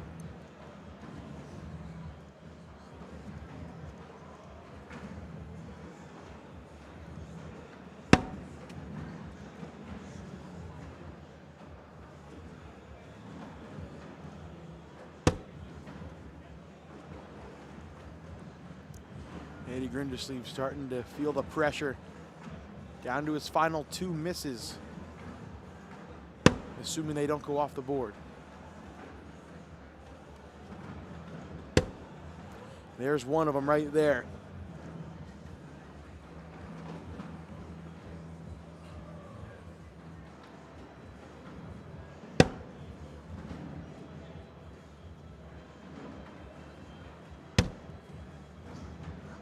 Eddie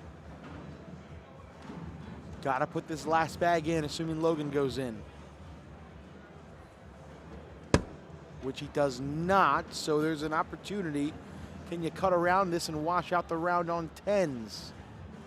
Yes, you can. Good shot from Grindersleeve. Multiple times this game, Logan Chamberlain has left bag 4 somewhere where Eddie Grindersleeve can find a way in on his bag 4.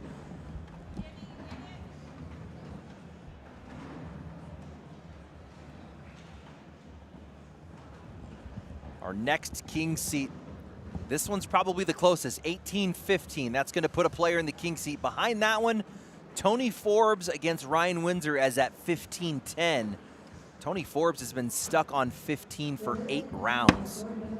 Ryan Windsor closing in. He was down 15-2. Ryan Windsor was down 15-2 on a 10-0 run.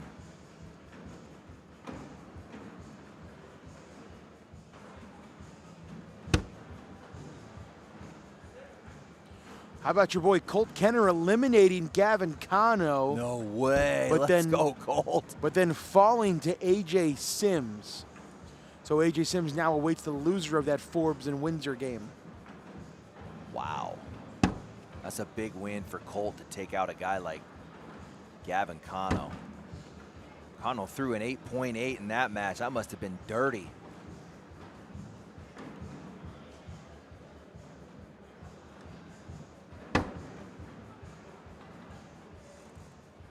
All right, Eddie's gonna have to grab this bag to stay in the game. Got it! Good shot, Eddie. It'll be 1 for Logan. Here it is. He's gonna stay middle. Look at the slick side logo down. Boom, perfect. Use that contact. Use that bump on the left to keep you center.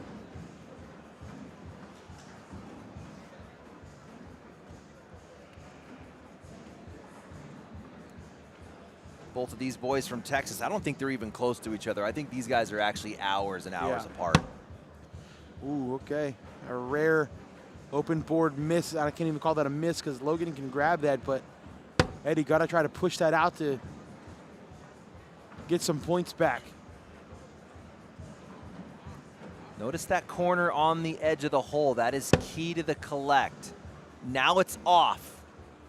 So it would have to fully rotate. It would have to do a 90-degree rotation in order for the next corner to grab. So that makes it a tougher collect. Ooh, okay. Uh-oh. You can't give up a 6, Jake. No, you cannot.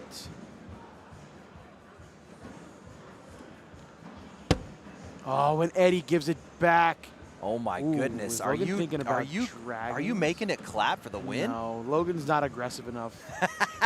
Slick side collect. Get out of this with a 10. He's got stick in the hand, Jake. He's just going for the stick side push. Eddie still in for 2. Must make bag. You got to score points this round. And he cannot do it. Those are the round that hurts. We could be talking about this being a 19-19 game. Oh, that stings if you're Eddie Grindersleeve. That one actually stings.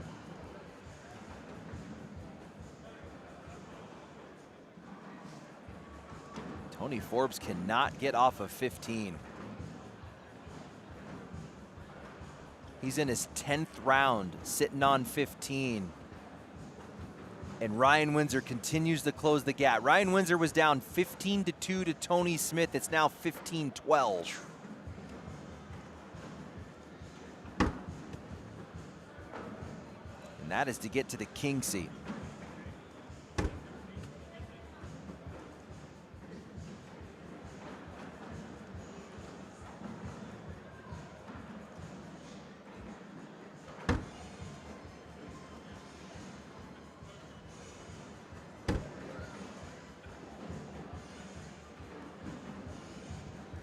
Something smells delicious, Jake. I do not know what happened, but something smells delicious. Is it barbecue? I don't know. 3 for 3 for both players.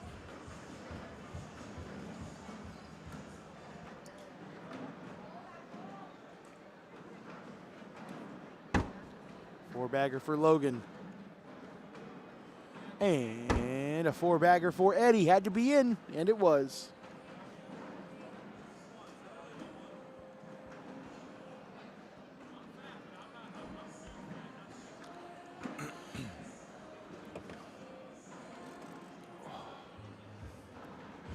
Eddie Grindersleeve back against the wall here. Led for the majority of the game, but a second half surge from Logan Chamberlain has put him in control. And again, winner of this will be the fourth of 8 players to make their way to the king seat.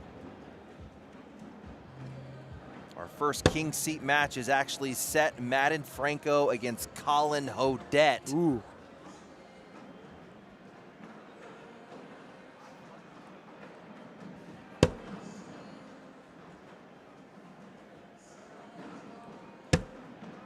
Ooh, there's a block. Just something for Logan to look at. That's nice when you're inside arm. That's going to play nice for a lift. Just kind of come around the right. Ooh, came up short. Okay. Not only short, but that gives Eddie Grindersleeve the lane. Look at that lane up the right, and it's Chamberlain's lane that's all jacked up. Don't be short. That's going to set up a drag bag airmail. Oh, that's nice. That's actually nice. Gotta be in. Eddie got it. Another wash.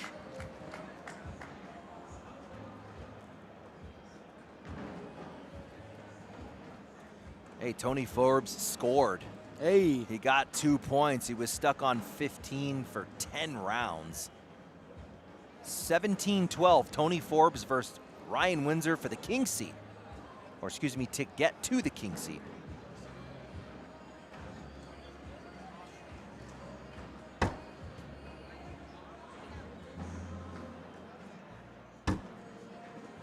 Another block from Eddie. I like that he's attempting these blocks.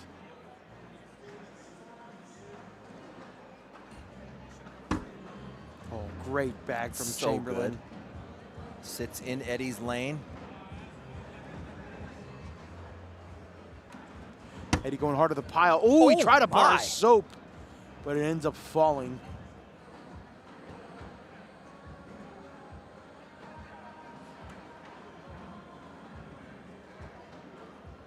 Little step off for Logan. This is going to cost him a timeout. He's not going to rush. He had 5 seconds on the shot clock. He said, hey, I'm not going to rush through this just to get the shot off.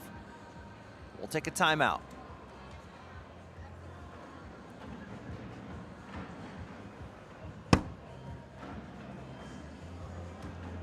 These are the little things in the game that you don't typically see. I mean, these managing the clock, not feeling rushed, playing the game to your tempo.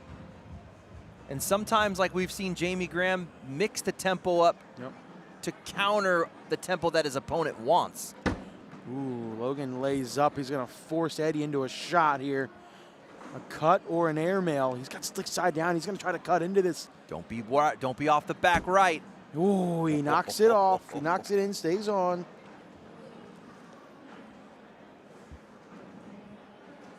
Four straight washes for Eddie and Logan.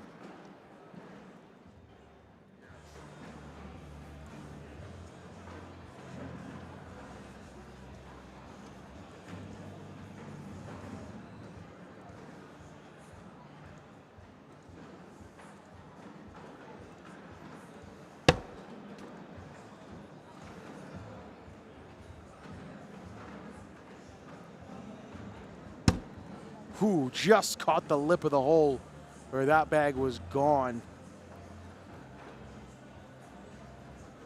We got another match that kicked up out of the right side of the bracket to get to the king seat. That was Cash Chamniss against Tommy Sliker. Cash up 12-8.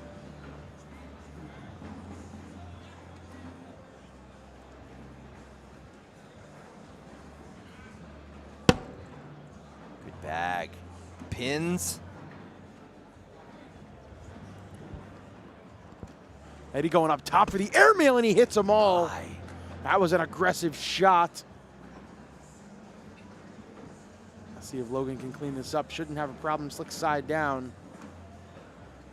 And he gets it. Such a good shot from Eddie. You're off the back. You lose this game. Oh, and then bag 4 goes off. And that is it. Logan Chamberlain, what a game. 28 rounds to take down Eddie Grindersleeve. That's going to be the 4th player into the king seat match. Logan Chamberlain against Gabe Clausen for bracket C. When we come back, we're going over to the bracket B. I don't know where we are. We're going to figure something out. We'll be right back. Stay with us.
We welcome you back into Pro Singles here in Cleveland.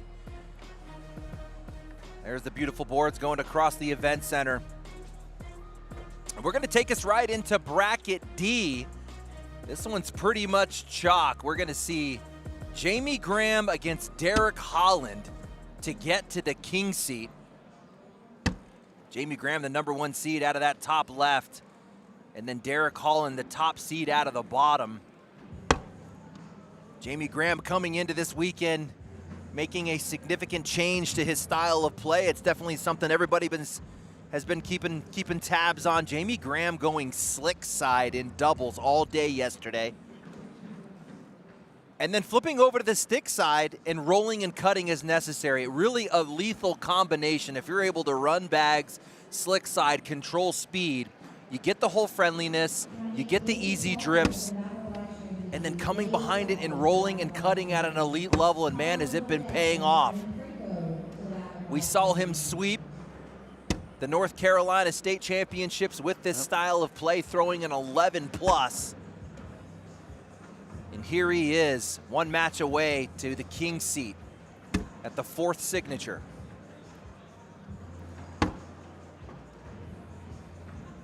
These two know each other very well. Play against each other almost all the time. Rock Hill, North Carolina area.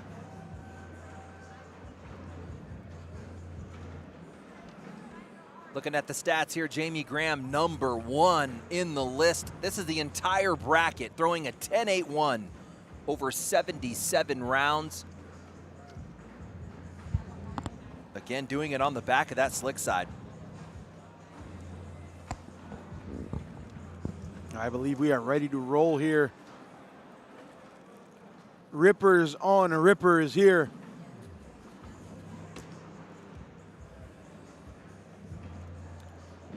Let's take a deep dive into how each player got here. Obviously, Jamie Graham, the #1 seed in the D bracket, had a bye round 1. Beat Navarro Dip in his first game, 22-9 through a 10-4-7. Then beat Cody Henderson 24-18 through a 10-7-7. Then beat Ryan Wiedenfeld 21-11, throwing an even 11 over 31 rounds. As for Derek Holland, he was the 4 seed. He also had a bye, beat Zane Krotz 22-13, throwing a 10-1-4. Beat Clayton Kennedy 23-6, throwing a even 10. And then beat Nate Long 21-15, throwing a 10-0-6. So both players 3-0, but Jamie Graham with a significantly higher PPR.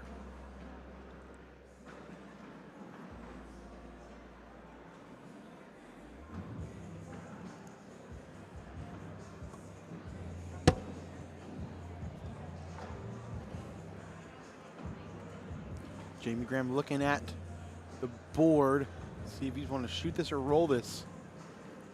He's going up, and he hits it, but he drags one of Derek's bags, so he will strike first, though, 2-0.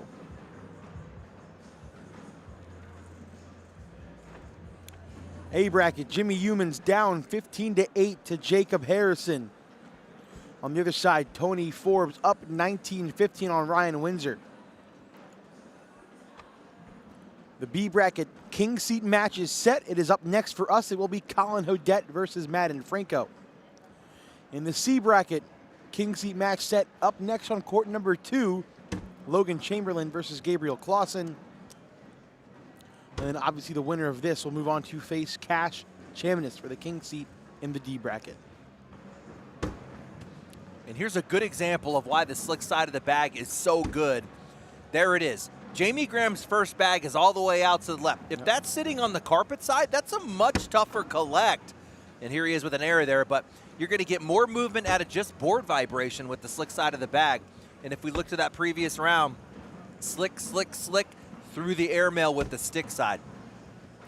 I will bet Derek goes up and shoots this, trying to grab one, if not both of those bags. Yep. Oh, and he rattles it home, but no drag. It'll be 2 more for Jamie, make it 4-0. And talking through that decision from Jamie Graham, it has everything to do with stamina.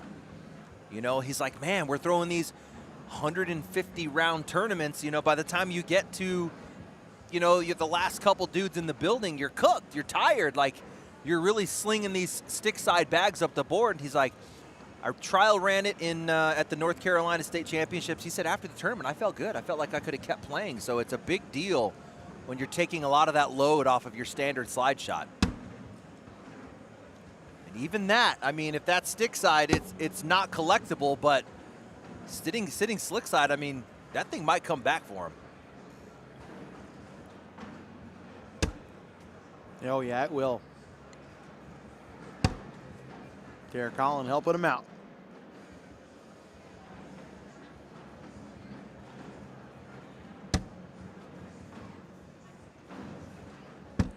Ooh, Derek gets a dead spot again.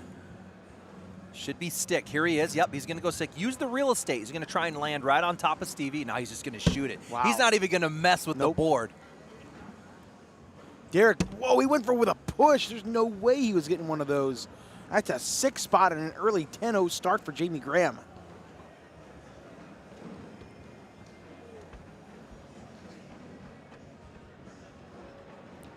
Round 4 coming up. Not the start Derek Holland wanted or we expected from him.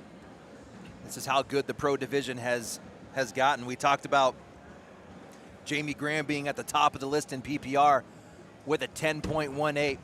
Hey, where's Derek Holland sitting? No, he's not bad. He's sitting at a 10.07. There are 17 other players with a higher PPR. That's crazy. I mean,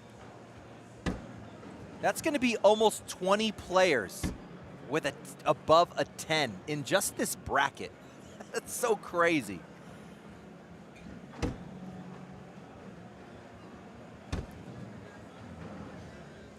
Should be looking to be 2 more points for Jamie here. Another 4-bagger. Holland going up at it again and bounces it off. That's 5 more points. 15-0 start for Jamie Graham in this one. Oh, he's getting them in bunches. The push bag sold. He got a 6 out of that. Miss an airmail, get a 5. I mean, Jamie Graham's going to take these chunks of points all day. And that would put him into the king seat on the other side. Let's take a quick look here. Oh, we have our next dude in the king seat. That's going to be Chamniss. He's our 5th player of 8 to reach his way to the king seat. So the winner of this will get cash in bracket D.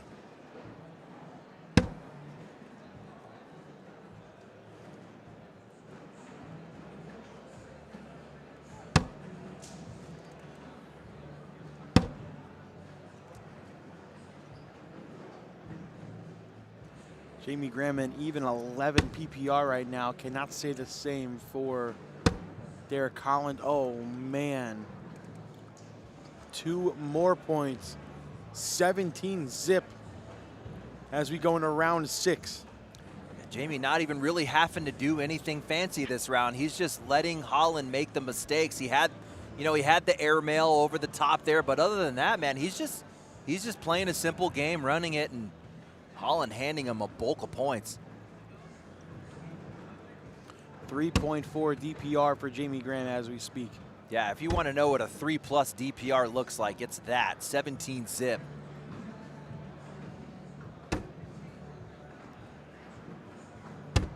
In 6 rounds. So crazy.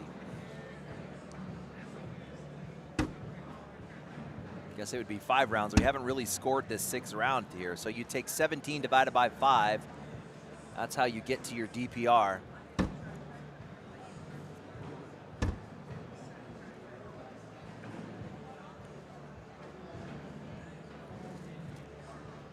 Yeah, like you were saying, very familiar with each other's game. They team up in the teams event. They've teamed up for multiple events in the Carolinas.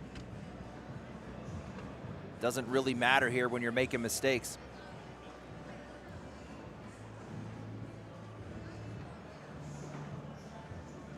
And let me tell you, Jamie Graham is the kind of guy his IQ is so high that he will make moves depending on who he's playing against. What's Derek Holland going to do? Oh, he's going to want to slide this. I'm going to put my bag here.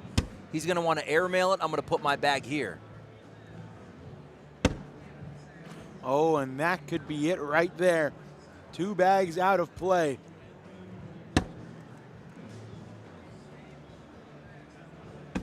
He has to try to grab one of them.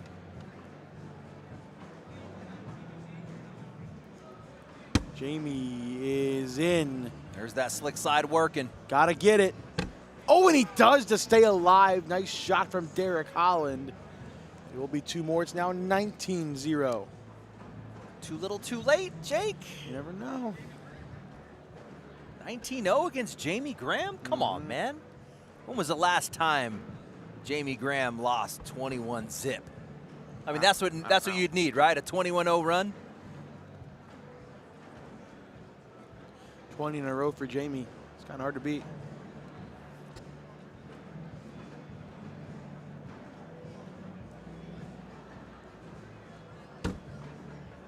Little slick side block for Jamie Graham because, of course. Slick side is a lot easier to push through these blocks. You don't have to really put a lot of stank on it, which is what we're talking about, man. You get tired when you're doing that. And then look at this. You're laying slick side front. A roll, an airmail, there's a better chance of that bag getting pulled. Ooh. Derek trying to push the pile. Nobody home. Airmail for the win. Do you need it? No. Even if you lay up, Derek's got to go clean. But he's going to do it just for fun. No, okay. See, now you left the push for a 9. I don't think you need that. And it will not matter. Derek Holland is off. Jamie Graham, it takes him just 8 rounds to get to his king seat game. 21-zip over Derek Holland. When we come back, we're moving into king seat games. We're going over to the B bracket. Colin Hodette versus Madden Franco.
You want to get what you want when you're out at the bar. When you're getting a fresh cut. When you're buying new clothes. So why should it be different with your cornhole gear?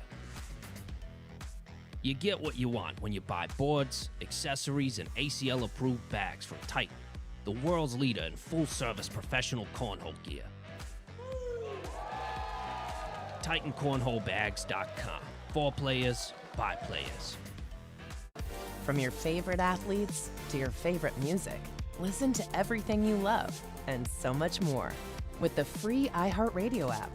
From live play-by-play to your favorite game day anthems and the biggest sports podcasts in the world, the iHeartRadio app lets you take it all with you and stay connected to your favorite team wherever you go. Download the free iHeartRadio app today.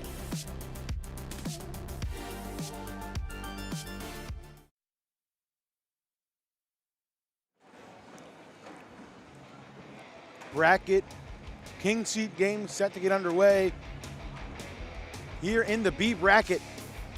2 players we haven't seen yet today, but we've been talking a lot about. 1 seed of the B bracket, Colin Hodette, versus that dreaded 27 seed of the B bracket, Madden Franco.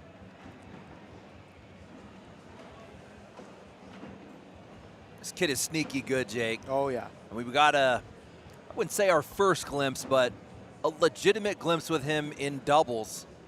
I believe it was at signature number 2, where he made a solid run alongside Jace Webb.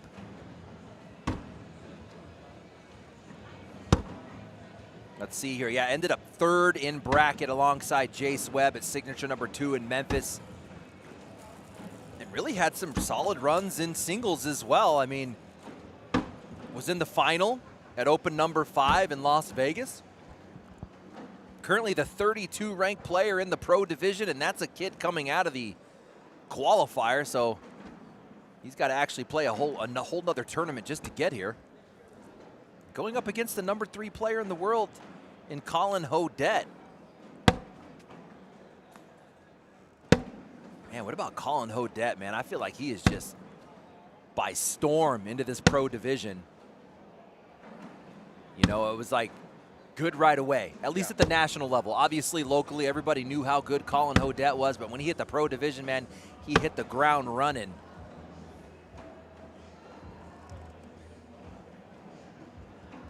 Very unique player, how he approaches the game. I mean, he almost skips the bag to the hole. He's not much of a slide guy. He throws a dedicated back tilt.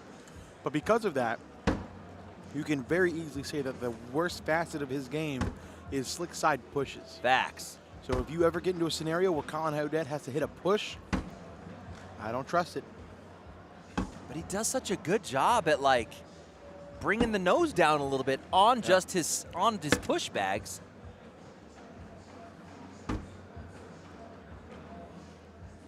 We're still waiting for the match to be assigned. So once that comes to the tablet, we will roll.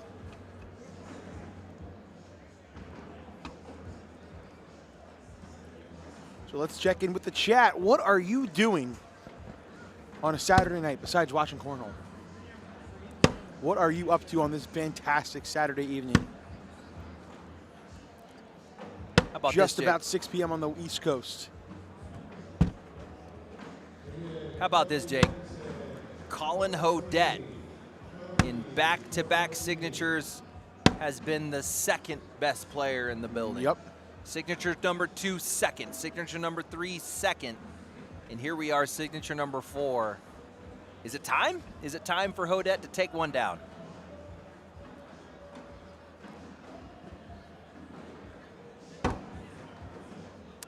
It could be.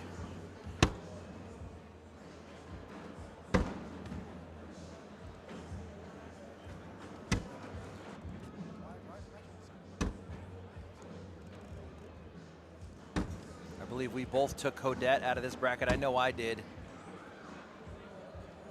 I don't think I took Colin Hodette. I think I took Ethan Walker. Walker, okay.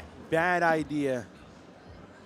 Wow, it was a good idea. It just didn't turn out that way. Actually, he's still in it. Still in it. Still alive. All right, we're ready to roll here, finally. This will be a very fast-paced game. So keep your eyes and ears open, ladies and gentlemen. First bag of the game, down and in. Like we were saying, we are working our way into the king seats. We had announced 6 of the 8. We have our 7th. It's Ryan Windsor that makes his way to the king seat against Tony Forbes. If you were listening in a little bit earlier, Tony Forbes had a commanding lead. He was up 15-2. Ryan Windsor comes back and wins that one 21-19. That means we need one more player to get to the king seat. Let's scoot our way across. And that is set. It was actually that match we saw. Jamie Graham crushed Derek Holland. Those are going to be your 8 players into the king seats. Clausen, Franco, Hodette, Chamberlain, Chamniss, Jacob Harrison, Ryan Windsor, and Jamie Graham. So we got this match live right now. We got Logan Chamberlain versus Gabe Clausen over on court number 2. When this is done, we're going to show you the Jacob Harrison Ryan Windsor match, and court 2 will show you the Jamie Graham Cash Chamniss match.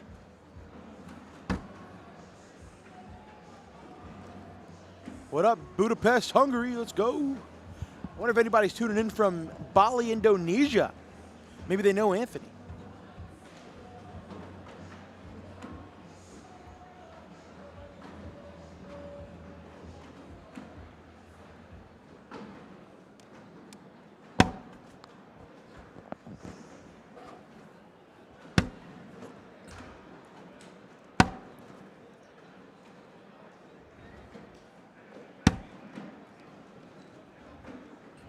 Bag out of play for Madden Franco, another Texas player. Madden Franco.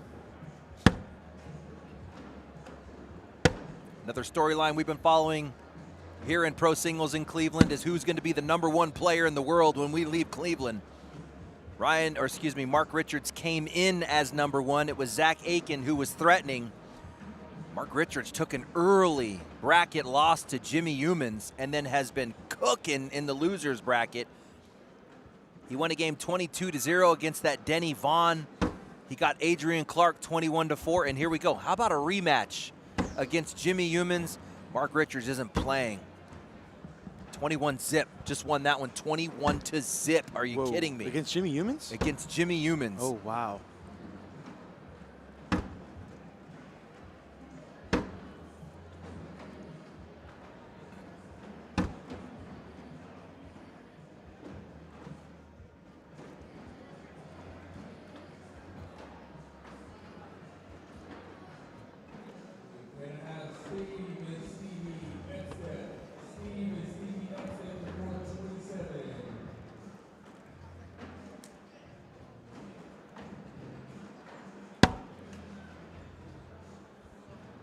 Two nothing here in round number 5, very quickly into round number 5. Just for the record, the Logan Chamberlain Gabriel Clausen match started at the exact same time, and they are only in round 2 over there.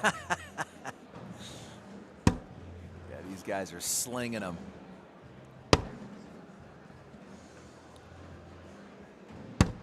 $16 in a row for Colin. And 2 more points for Zip.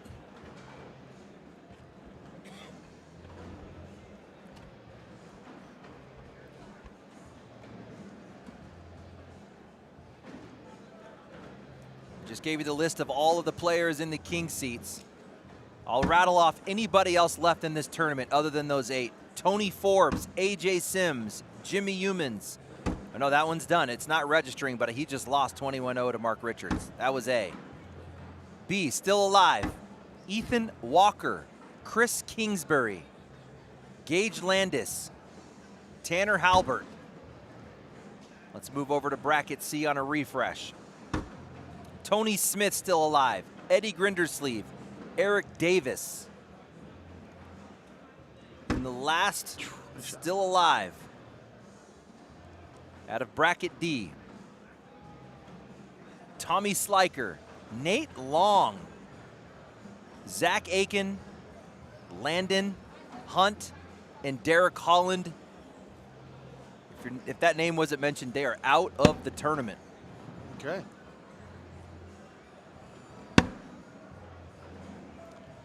Pablo Gonzalez asking the important question in the chat. Is Madden Franco related to John Madden? Yes.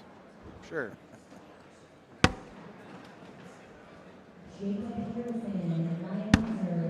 Oh no. Bag off the side of the board for Madden, but Colin cannot take advantage. It'll only be a 1 single point to make it 5-0. Gosh, Madden Franco's bag is beautiful. Yeah, it's probably one of the highest RPMs I've ever seen in a bag.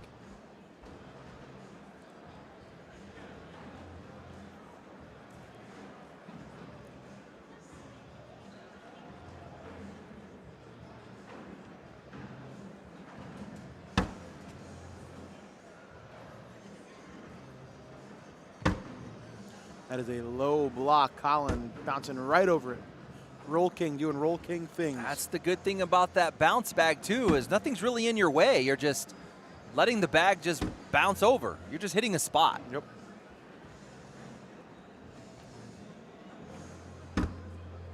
Again, a bag kicks off for Madden. Colin, oh, it's even better than in. And then that's why you don't want to go in there. It kicks off again, 4 more. 9-0 start for Hodette.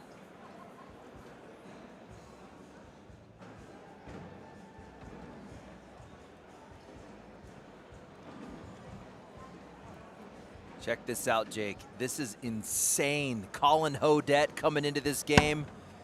100 rounds of an 11.12. Wow. Are you kidding me? 100 rounds is nuts. 100 rounds at a rate of 11.12. That might be the best 100 rounds I've ever seen. Nasty. What? That almost doesn't even make sense. You know what's crazy is he's throwing such a high PPR, he's probably leaving the hole open. His opponents over 100 rounds have been throwing a 10.47. So he still has over a 5 DPR. That's crazy. Madden Franco gets himself on the board there, 9-2 going into round 10.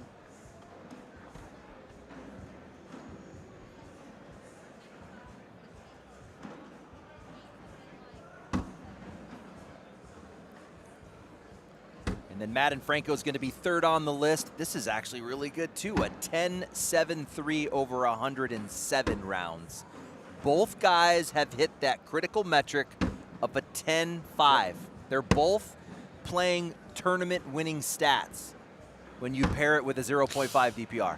Madden off the board. Colin takes 3 more. Right back, 12-2. I mean, this is a good time to look at the PPR. I mean, Madden Franco came into here throwing a 10.7. What's he throwing right now? Colin Hodette is holding his average. Came in throwing an 11.12. Look at this. Still above an 11. That is insane. 7 4-baggers in 10 rounds.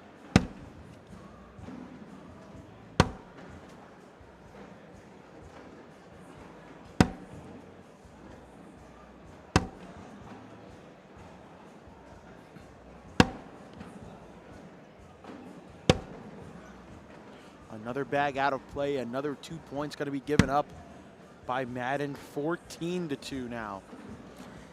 Back-to-back blowouts right now, Anthony.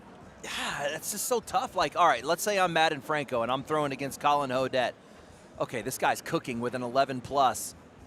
Am I going to throw him block? Am I going to throw a block on Colin Hodette? Can't. That's what makes him so good. Like, what do you want to do? You want to run bags? All right, I'll run them. Oh, you want to block me? Yeah. Okay, we'll just roll stuff. It's fine. I wonder if he's up by so much. I wonder if he tries to grab that at some point. Just because? Because why not? Just because he's in the zone like that? That actually might want him to, yeah. Oh, yep. Oh, that's aggressive, but I like it. Up 14-2. Madden in for 3. Makes it 14-5. Something about Hodette's facial expressions, it reminds me of that, like that old school black and white dude, Charlie Chaplin or something. Like, oh, yeah. His facial expressions. Mm-hmm. He'd be a great silent movie Yes, actor. yes.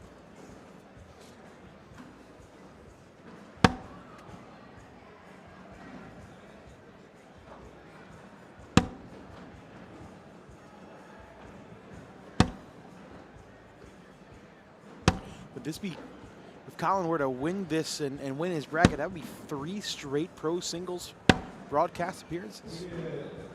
So good.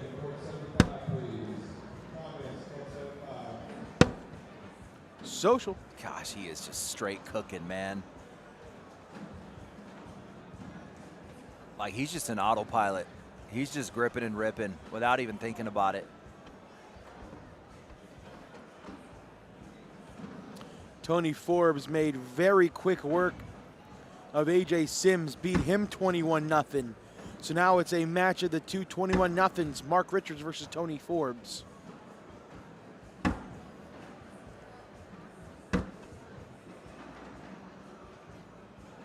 Gage Landis still kicking around in the loser's bracket. He's going up against Kingsbury. Winner gets Ethan Walker.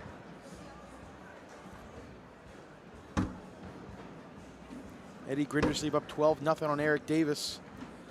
Winner gets Tony Smith.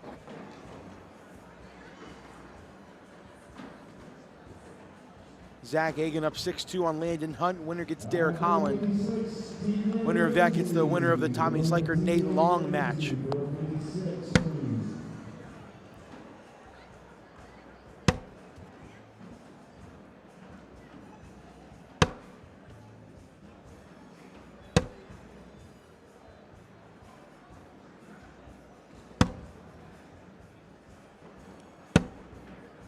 Nothing crazy this game. I mean, it's just been running them at a high rate, scoring off of misses. We had that one airmail from Hodette where he tried to get a little crazy, but ooh, that's look at so that dirty. Trip. That's a nice drip from Hodette, putting him on 16. Mark Richards, like you were saying, still alive to protect his #1 spot. Where's Aken? Is he still battling down there? Yeah, he's down there. Again, Aken's going to have to win his bracket and hope that Richards does not win his bracket. If that happens, we could see the #1 player in the world change over to Zach Aken. Currently up 6-2 against Landon Hunt in the loser's side of bracket D, and then he pulls Derek Holland if he can pull out that dub.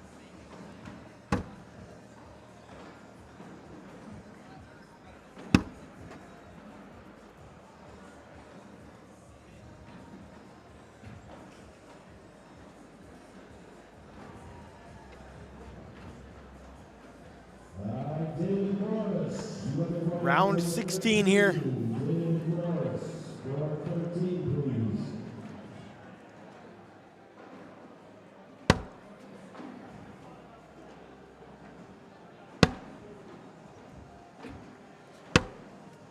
Round 16, and Hodette's PPR continues to go up.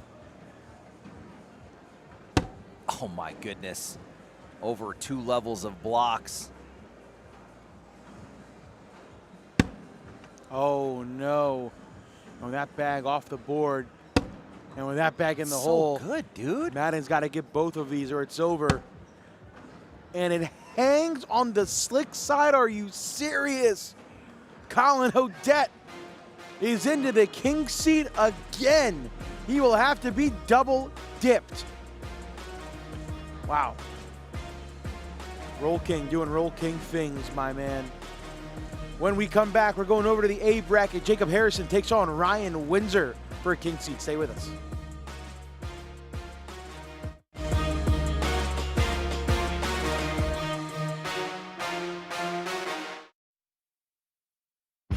You love your land, and you have plans for it. During Kubota Orange Days, you'll love the great deals on our versatile, reliable lineup, helping you turn dream projects into reality. Visit your Kubota dealer today for the best deals of the year. Now through June 30th, get select compact tractors with 0% financing available or save up to $5,500. Sale ends soon. Stop by your local dealer or go to KubotaOrangeDays.com. We've got a tender navy bean nestled in a brown sugar sauce with a smoky hint of bacon. We're gonna need like a zillion of those. 1 zillion it is.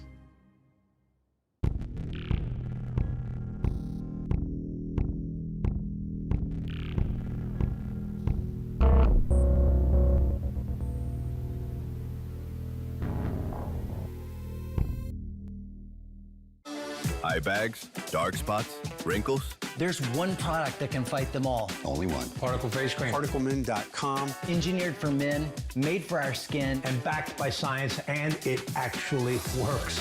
Visit ParticleMin.com and use the promo code on your screen to get 25% off. 1 minute in the morning. And 1 minute at night. Super easy. Visit ParticleMin.com and use the promo code on your screen to get 25% off, free shipping, and a 30-day money-back guarantee. ParticleMin.com. You want to get what you want when you're out at the bar. When you're getting a fresh cut. When you're buying new clothes. So why should it be different with your cornhole gear? You get what you want when you buy boards, accessories, and ACL-approved bags from Titan, the world's leader in full-service professional cornhole gear. TitanCornholeBags.com. For players, by players.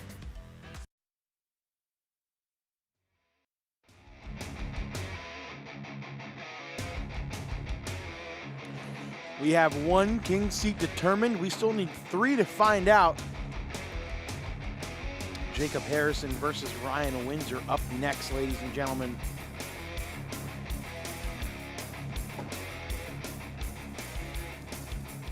Two, I don't want to call them surprises, but I mean, the bracket that these two had to go through, I'm kind of surprised that they're here. With players like Trey Birchfield and Gavin Cano and Mark Richards in this bracket. The king seat game comes down to Jacob Harrison and Ryan Windsor. Let's talk about how these two got here. Jacob Harrison came in as a 4 seed, had a bye round 1. beat Aiden White 23-2, throwing a 10-5-6. Then beat Hunter Thorson 21-14, throwing a 10-1. Then beat your boy Colt Kenner 22-17, throwing a 9-8-3.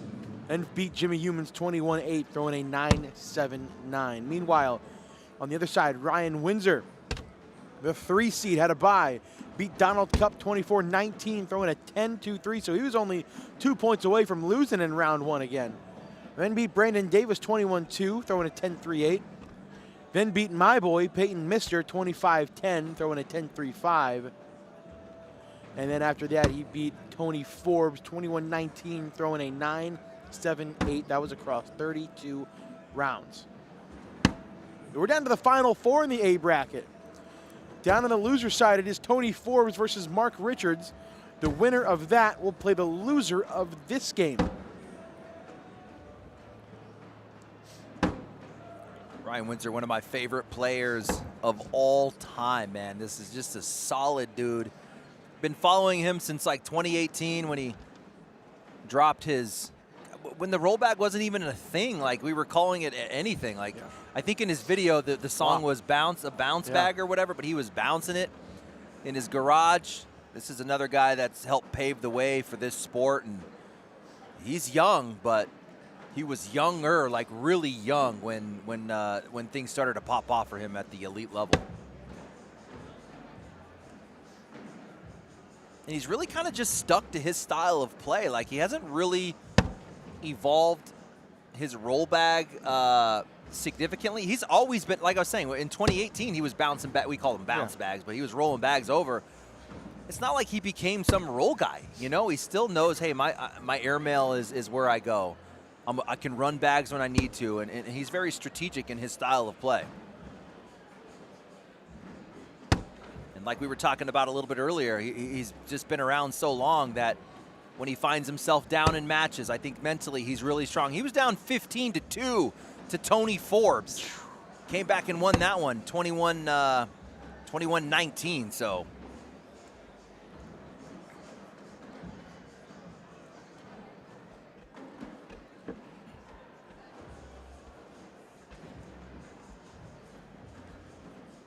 And the unfortunate thing for these guys is they're sitting in bracket A, so coming out of the loser side in angry is going to be the #1 player in the world, Mark Richards, who took an early loss to Jimmy Humans and then had to do work. And if you're looking at how he's winning in this loser side, he's angry. He's coming back to this championship angry. One of these guys is going to most likely have to face him. Ooh, bag. First real miss, well, first miss of the game for either player.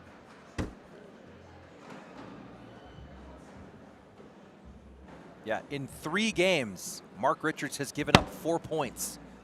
That's how angry he is.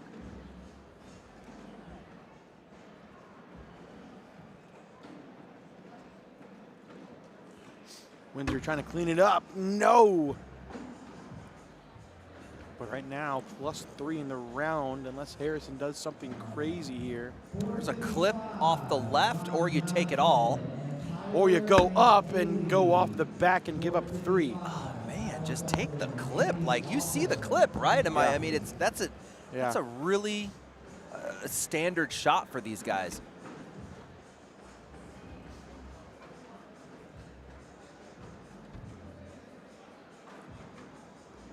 Gabriel Clausen up 15-9 on Logan Chamberlain right now.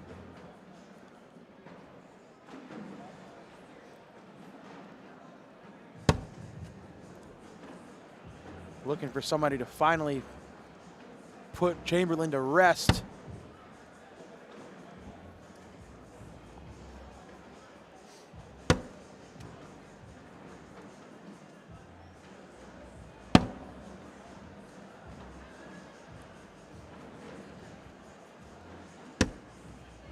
Windsor a little off to the right, shouldn't be a problem.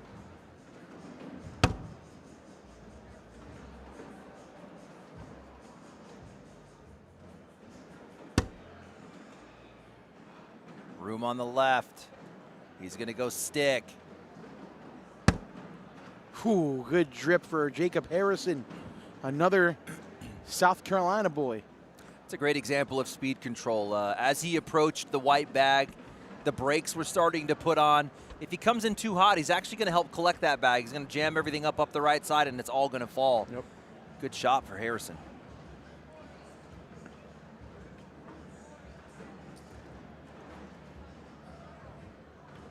Oh, he's actually a North Carolina boy. Excuse me, Jacob Harrison.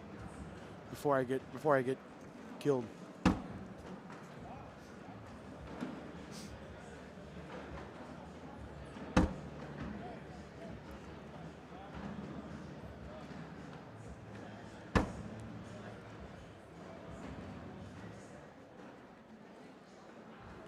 Gabe Clausen's going to extend that lead, Jake. He's on 19 now. It was actually Chamberlain who was up 9-8, and then bam, he's given up 11 straight points. Wow.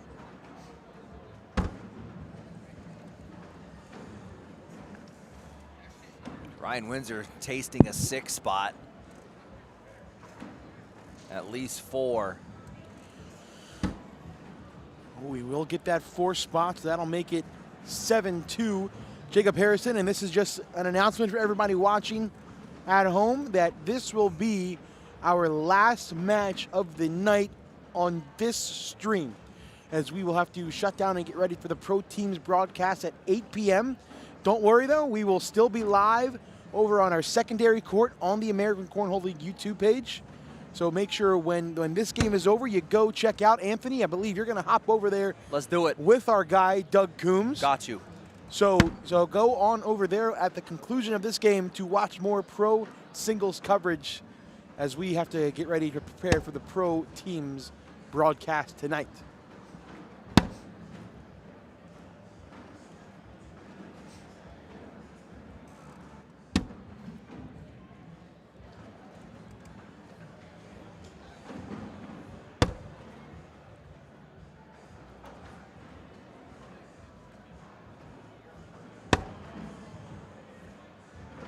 Four-bagger for Windsor. And a 4-bagger for Jacob Harrison. I was so used to that Franco Hodet pace, man. I'm like, I mean, it was a ping pong match with those guys. This one slowed down just a little bit. You could feel the pace change.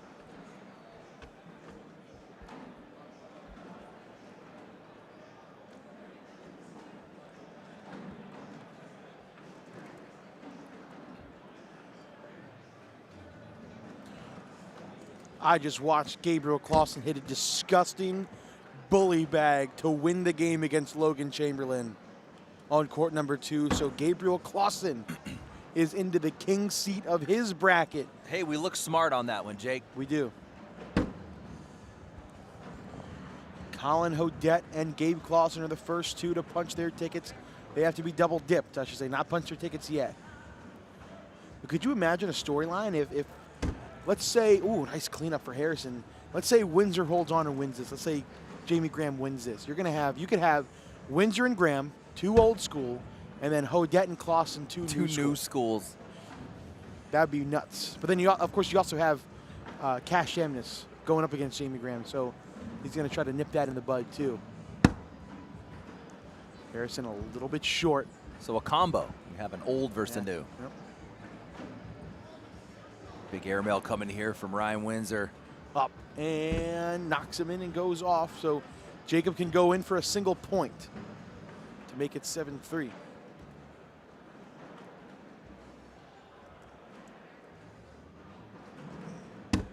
And he does.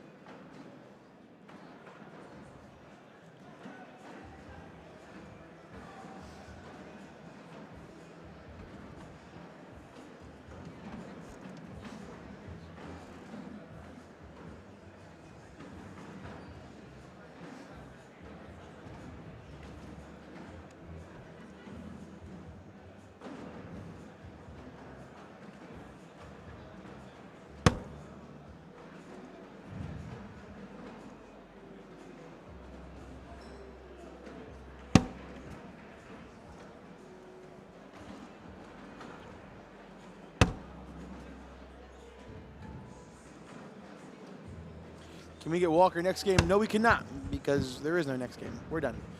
Also, Walker's in the losers bracket. Where is Ethan Walker, though? Let's see where he's at.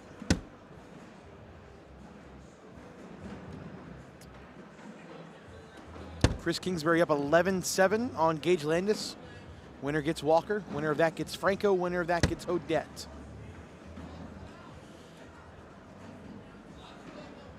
Ooh, Eddie Grindersleeve took down Eric Davis. Tony Smith took down JBJ, so it's Tony Smith versus Eddie Grindersleeve. Winner gets Logan Chamberlain. Winner gets Gabriel Clausen. That's in the C bracket. D bracket a little further behind. Zach Aken still kicking up 15-7 on Landon Hunt. Winner of that gets Derek Holland. Mark Richards up early 5-0 on Tony Forbes. Still early in that one.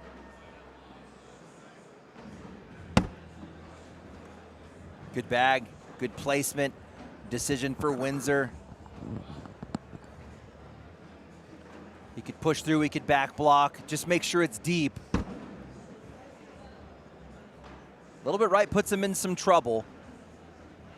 Even if Harrison cleans up off the left side, Windsor's going to be left with this line of bags up the right. I think that's the best call for Harrison. I'm fine if I stay middle, a step out, okay. But you're going to come slick side up the left, knock one or two, and either way, you're going to kind of take hole control and force Windsor into some tough shot. Anything but right.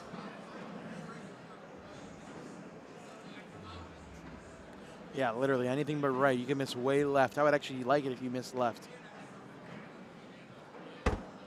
Not that far left. It's all right. He gets the clip, holds the block. Hard push coming here for we Windsor. go. Yeah, this is going to come in hot. Not hot enough. Not bad, not bad. I don't think you bunch if you come up the right. Let's see where Harrison goes. You got to go roll, try to sit on top, try to cover. Ooh, no, he just went for the block instead. That'll open the door for Windsor. Maybe a rodeo airmail drag. Could you possibly get all of these to get 5 in the round? Slick side. Oh, he got 3 out of the 4. Windsor picks up 3 to make it 10-3. Those are back-to-back short airmails from that side of the board. Last time he just broke it loose, throw bag went off. This time, everything falls, throw bag stays. He's going to pull 3 out of that with a 10-7. Just a reminder, this is our last game on this platform. You can head over to court number 2, which is also on YouTube. It says court 2 stream to watch the conclusion of pro singles. YouTube.com/the American Cornhole League. Look for the court 2 live stream. There is currently a match between Jamie Graham and Cash Chamniss on there.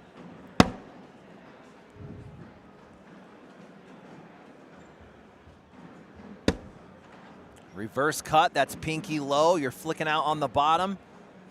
Nothing over the top. Good bag. That's going to allow a right-handed player to cut right.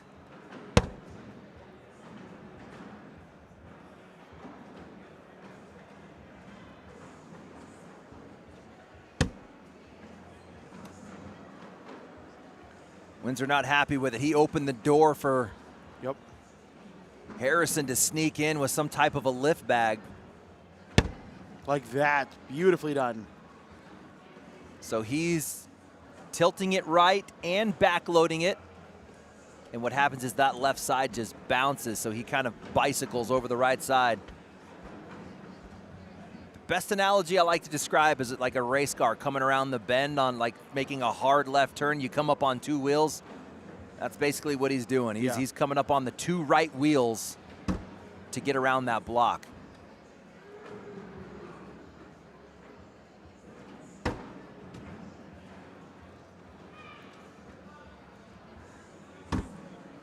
That's pretty shallow. If Windsor's successful here, that's going to leave Harrison with a tough deal on that shallow block. Like, do you push that or you just abandon ship? Ugh, I like rolling over. Yeah, it first. roll it. I wouldn't even play with it. I think he is, though. Slick side down. I would absolutely play with it, Anthony. I would absolutely Nice. mess around with it. That Yep. is a great counter to that roll bag from Windsor. Windsor showing he's got the roll bag just like he's got the airmail. Ooh, that may make it a little bit easier now. That definitely makes it easier. Now he's going to come through high. He's probably going to end up splitting, which is fine. He'll leave his block. Windsor still has a bag.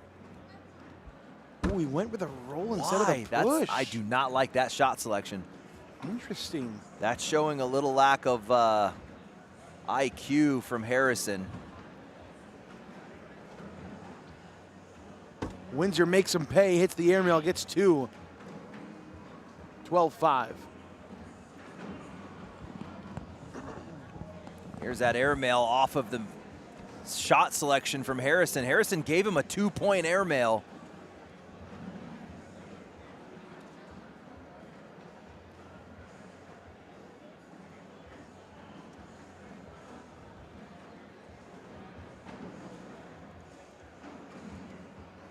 Round 10 PPR check, our final one of the day.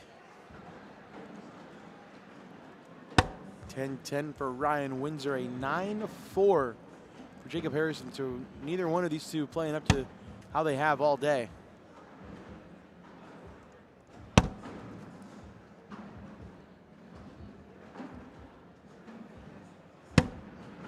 Ah, Windsor, you see he is not happy with that. Still rescuable, but he's going to have to hit a tough shot on bag 4. He's got to work for it now instead of it coming easy to him.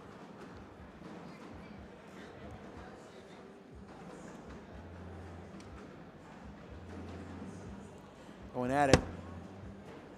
Ooh, that's actually okay. It's a tough shot. Yeah, it's a tough shot for Harrison. We've seen him hit it before already. And it's not a tough shot for him at all, actually. That's so good. Like, he increased his arc maybe 2 or 3 feet. That was like a 11-foot shot. I mean, it was up there. That way he's coming down, hits the board a little bit harder, doesn't move towards the hole too much. He gets more lift.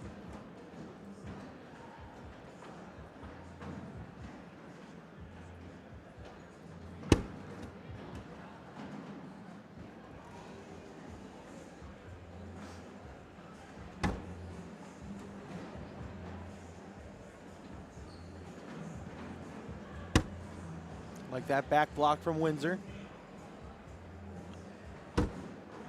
Ooh, a back block from Harrison. Okay, here we go. Roller airmail from Ryan. You're shooting it. Oh, he's going to go roll. Misses it. That's going to open up an and one. I mean, you have the drag there. You're going to shoot this. No step out, though. I'd like him to get better line to the and one.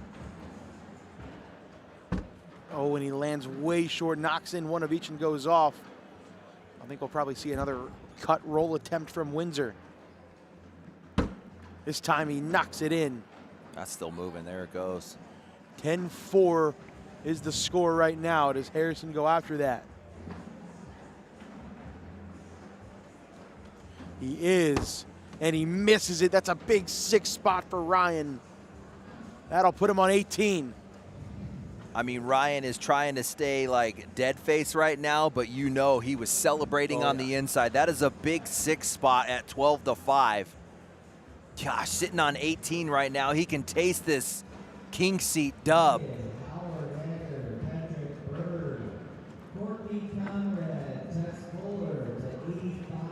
I mean, this is going to be a huge win for Ryan Windsor.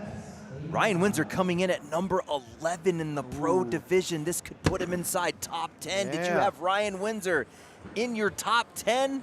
No.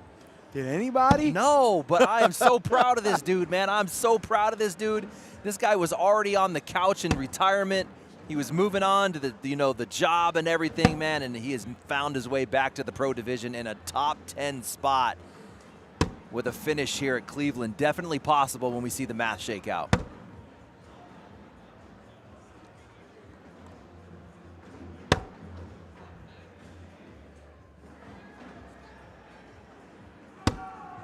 That's a double 4-bagger. Score will stay 18-5.